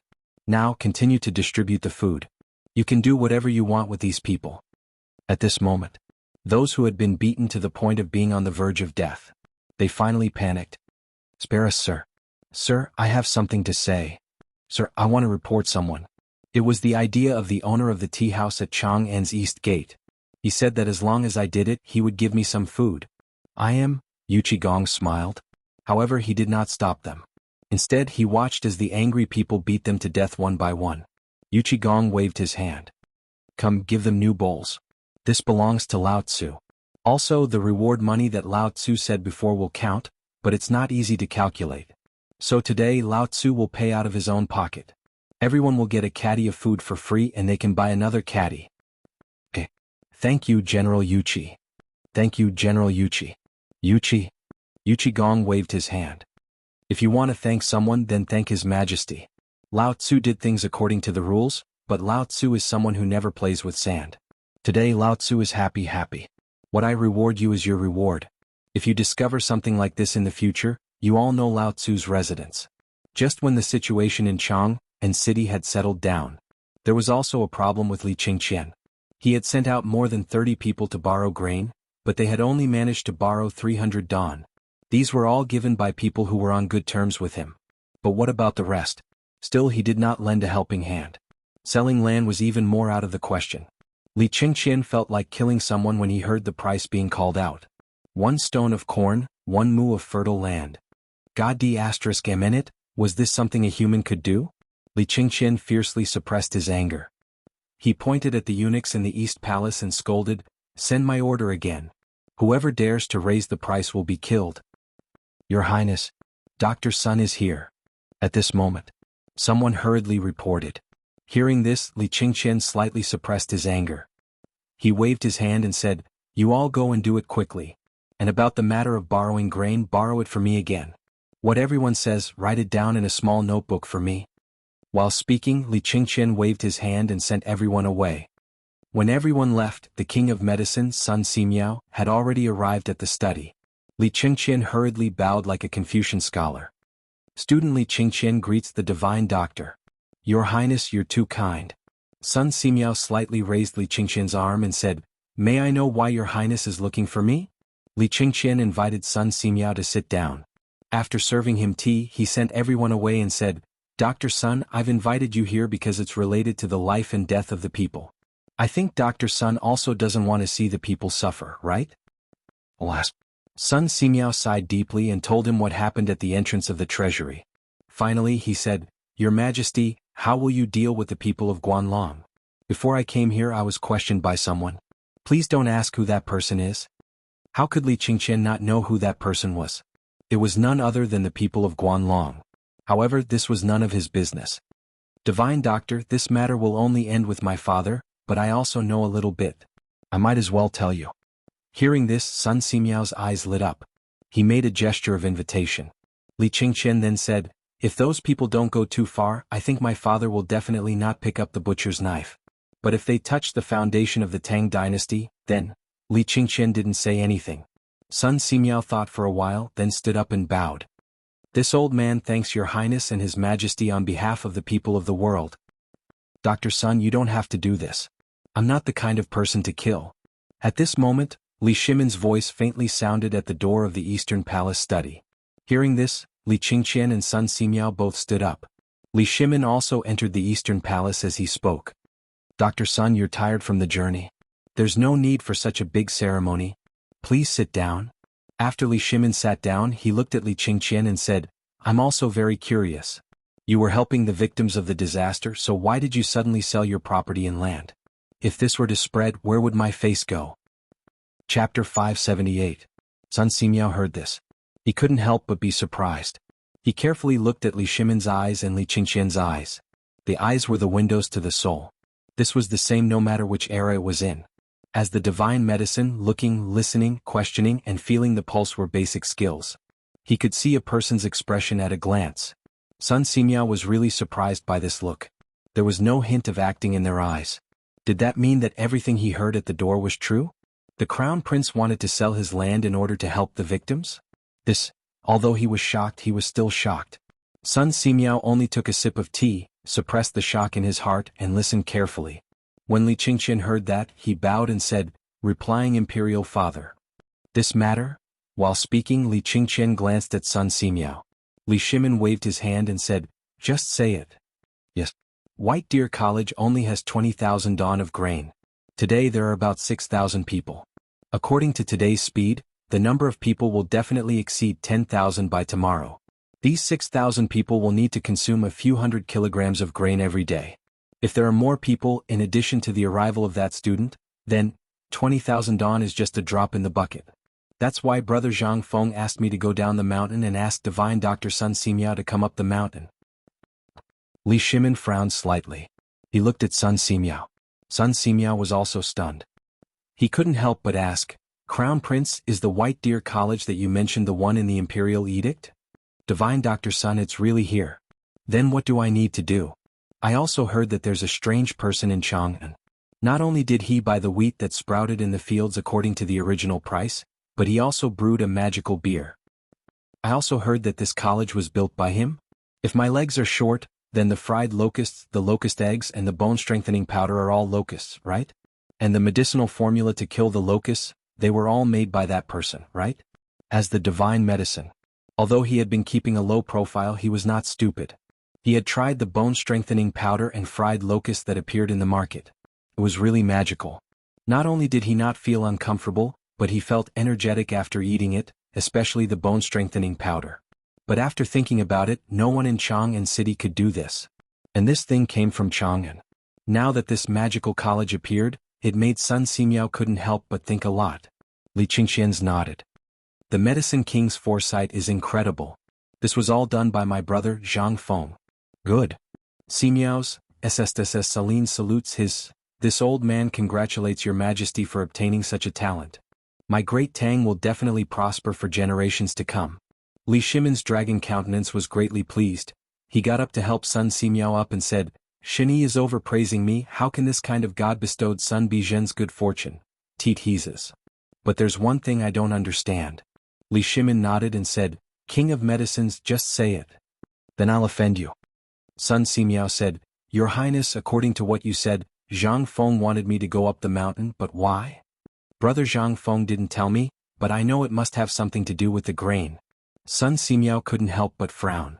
I've been to Shao Mountain a few years ago. But at that time the locusts had just passed and the land was barren. Everything that could be eaten was almost gone. Even the old man couldn't help at that time. I don't know, but I think Brother Zhang Feng must have a plan to invite you up the mountain, so. Li Shimin also fell silent. Now, the grain matter was related to the Tang dynasty's lifeline.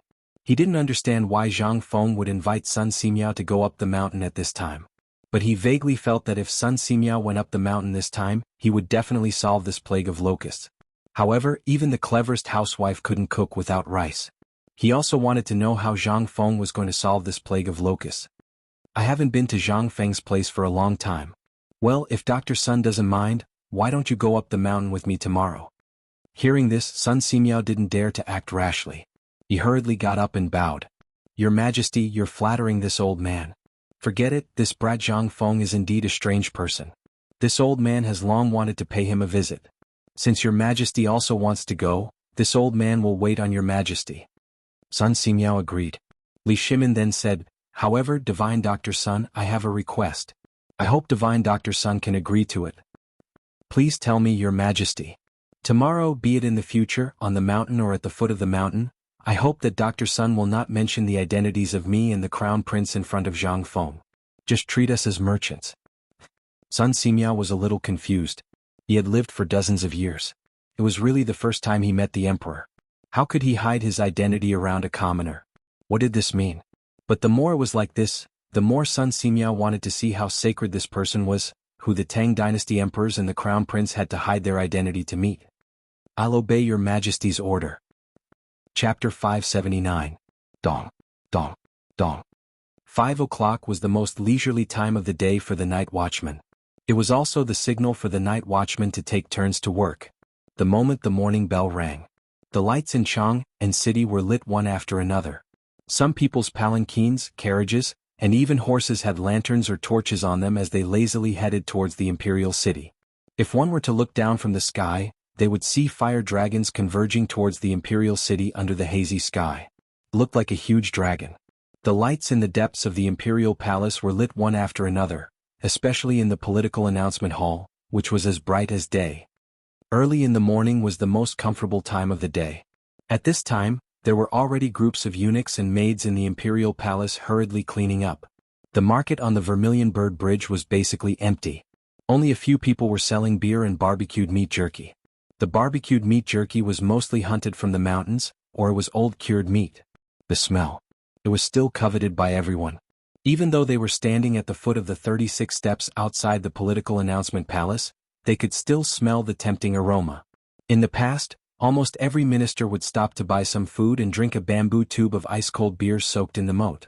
But now, no matter how greedy they were, they did not dare to do so. Now the emperor was staring at them. And their clothes seemed to be more tattered than usual. Most of the people here were not so poor that they could not afford to wear clothes or drink beer that cost 1 copper coin. But now they had to pretend to be poor. Otherwise they would be in trouble. After all, yesterday the Crown Prince went to borrow food from each house. But there were some who were afraid and some who were not. For example, Qing Yaojin was holding a roasted rabbit in one hand and chewing it loudly. He held a bamboo tube in the other hand and drank in big mouthfuls. Everyone smelled the fragrance in the air and looked at Qing Yaojin's showy appearance. Their stomachs began to growl. Everyone swallowed their saliva and cursed Qing Yaojin in their hearts. After entering the political announcement hall, after everyone tidied up their appearance, they closed their eyes and hugged the white jade tablet in their hands. Like clay statues, they kept their mouths shut. At this moment, little Gizi's voice came from the entrance of the rear hall. The emperor has arrived. Only then did everyone hold the white jade tablet and bow in unison, shouting, "Welcome, your Majesty." Rise. With a wave of his hand, Li Shimin ascended the 8 steps to heaven's staircase and sat down on the dragon throne. He indifferently glanced at the crowd before finally resting his eyes on Ho Junji. As soon as they stood up, the officials began to report their own situations, as well as the recent disaster relief. An hour later, after Li Shimin had taken care of these matters, he said, "Yesterday I learned by chance that the Crown Prince had run into a wall when borrowing grain. Is there such a thing?" When Li Qingqian heard this, he said, "Imperial Father, there is indeed such a thing. Then did you manage to borrow any grain?" After a few moments of silence, Li Qingqian said, "Your son is incompetent. After running all over Chang, and I was only able to borrow 500 dan of grain. Fortunately, your son met Duke of Qin, and Duke of Qin generously donated 10,000 dan of grain to your son's White Deer College.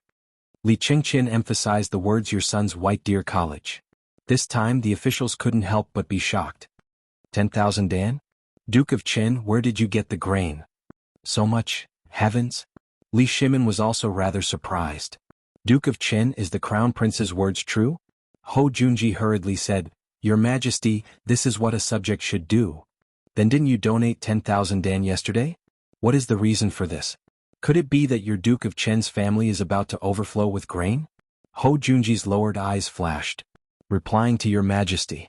This old subject spent most of his time in Luozhou, and Luozhou is the closest place to Chang'an. As the saying goes, a subject should be loyal to the sovereign. Thus, when I learned by chance that your Majesty was stocking up on grain, this old subject paid special attention.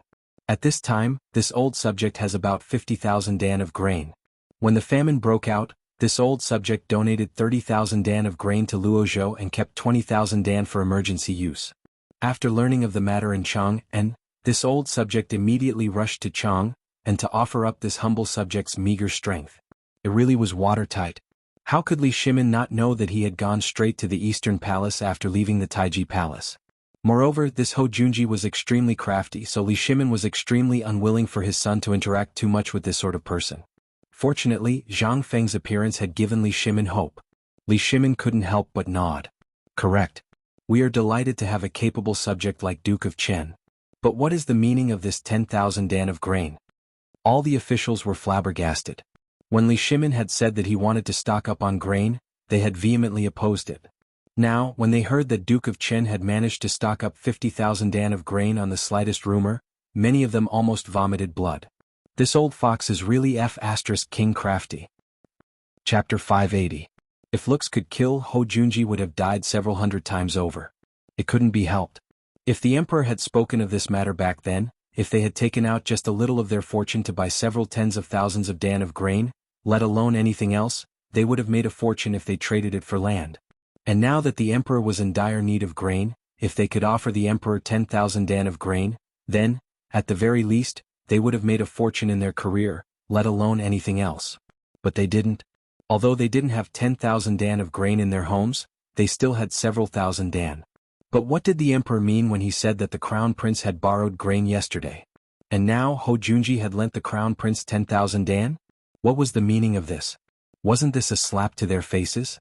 Just because you're holed up in Luozhou and worried about your loyalty to your sovereign, we're just eating and waiting for death? Fuck your second uncle. Ho Junji could sense the strange atmosphere behind him, but he still continued to speak. This old subject learned that the crown prince had built a White Deer College on Mount Shao. This is a matter of great benefit to the country and its people, and although this old subject has retired to Luozhou, my heart is still concerned about the imperial court. Thus, I donated 10,000 dan to your Majesty and 10,000 dan to the college. This old subject was thinking that if the college on Mount Shao could be built as soon as possible, it would be able to nurture more talents for the Tang dynasty. This is something that should be done as a subject. Moreover, when this old subject learned that the Crown Prince's college wouldn't take a single copper coin, this old subject decided to donate 10,000 taels of gold. Buzz. The minds of all the officials buzzed. 10,000 taels of gold. You really dared to say such a thing. Aren't you afraid that His Majesty will execute you? How long has it been since you left for Luozhou? How did you get so much wealth? Where did you get all this money? Where did you get all this money? Although all the officials wanted nothing more than to rip off Ho Junji's beard, this old bastard really wasn't human. What was he doing? This was a slap to their faces. When Li Shimin heard this, he could not help but laugh out loud. That's right. Duke Qin, you are truly worthy of being my right-hand man. Very good, very good. But don't worry, we also know that this money is the money you have saved for your retirement. Once the disaster is over, we will think of a way to compensate you. And all of you should learn from Duke Qin. We will remember your Majesty's teachings. What could the officials say? They had already taken advantage of the situation, and now they wanted to donate money and food? That was all nonsense. It was too late. How could Li Shimin not know what this old fox was doing here? He was just trying to pull the crown prince in. Moreover, the White Deer College that the crown prince had just mentioned was his. This was something they had discussed before. Unless Zhang Feng entered the court, the college would temporarily be under the crown prince's name. This was a form of protection. However, even though this camouflage protected Zhang Feng, it also caught a big fish at the same time. 10,000 dan of grain and 10,000 taels of gold. With these things, he hoped that Zhang Feng's college would be able to resolve its crisis as soon as possible. Given Zhang Feng's abilities, these 30,000 dan of grain should be enough to tide him over this crisis, right? Li Shimin's mood improved at this thought. He waved his hand and said, "Today we have something to announce. All of you should have seen the food shortage in Chang'an City, but we have learned that some people are using this disaster to publicize something. We do not wish to see this, so all of you should pay attention." How could they not know of this matter? And who didn't know of Yu Qigong's murder yesterday? But the emperor had actually so casually flattened it. What did this mean? This meant that the emperor was warning them not to cause trouble if they had nothing better to do. Otherwise they wouldn't even know how they died. This also meant that the emperor was truly angry. However, all of them were old foxes in the imperial court. They hurriedly bowed and said, "All of you will bear this in mind. That's enough. We also have something to announce today. The disaster is not only in Chang'an City, but also in the entire world. However, there are still people in the Tang dynasty who can solve this problem. Therefore we also want to borrow some grain from them. You are not the only ones who think that the Taiyuan Wang clan and the other 7 major clans can do this." Was the emperor going to look for the 5 clans and 7 kings? Was he going to test them? Or was he simply going to borrow grain? The crowd could not help but feel a little confused. However, at the moment only the 5 great clans and 7 great clans could solve the problem of food shortage. Excluding Guanlong, in this world only the 7 great clans had the financial resources to do so. Everyone could not help but be overjoyed. "Your Majesty, I think this is a good idea. On the one hand, it can shorten the gap between the imperial court and the landowning clans. The imperial examination is coming, and then—" "Your Majesty, I think this is a good idea. But will the 7 clans agree? The grain required for this is not a small amount." Li Shimin waved his hand. "Since all of you are not interested, then it's settled. Wei Zheng, after the imperial court, I'll leave this matter to you." Wei Zheng heard that and said, "Yes, Your Majesty. In that case the imperial court is dismissed. The crown prince shall stay."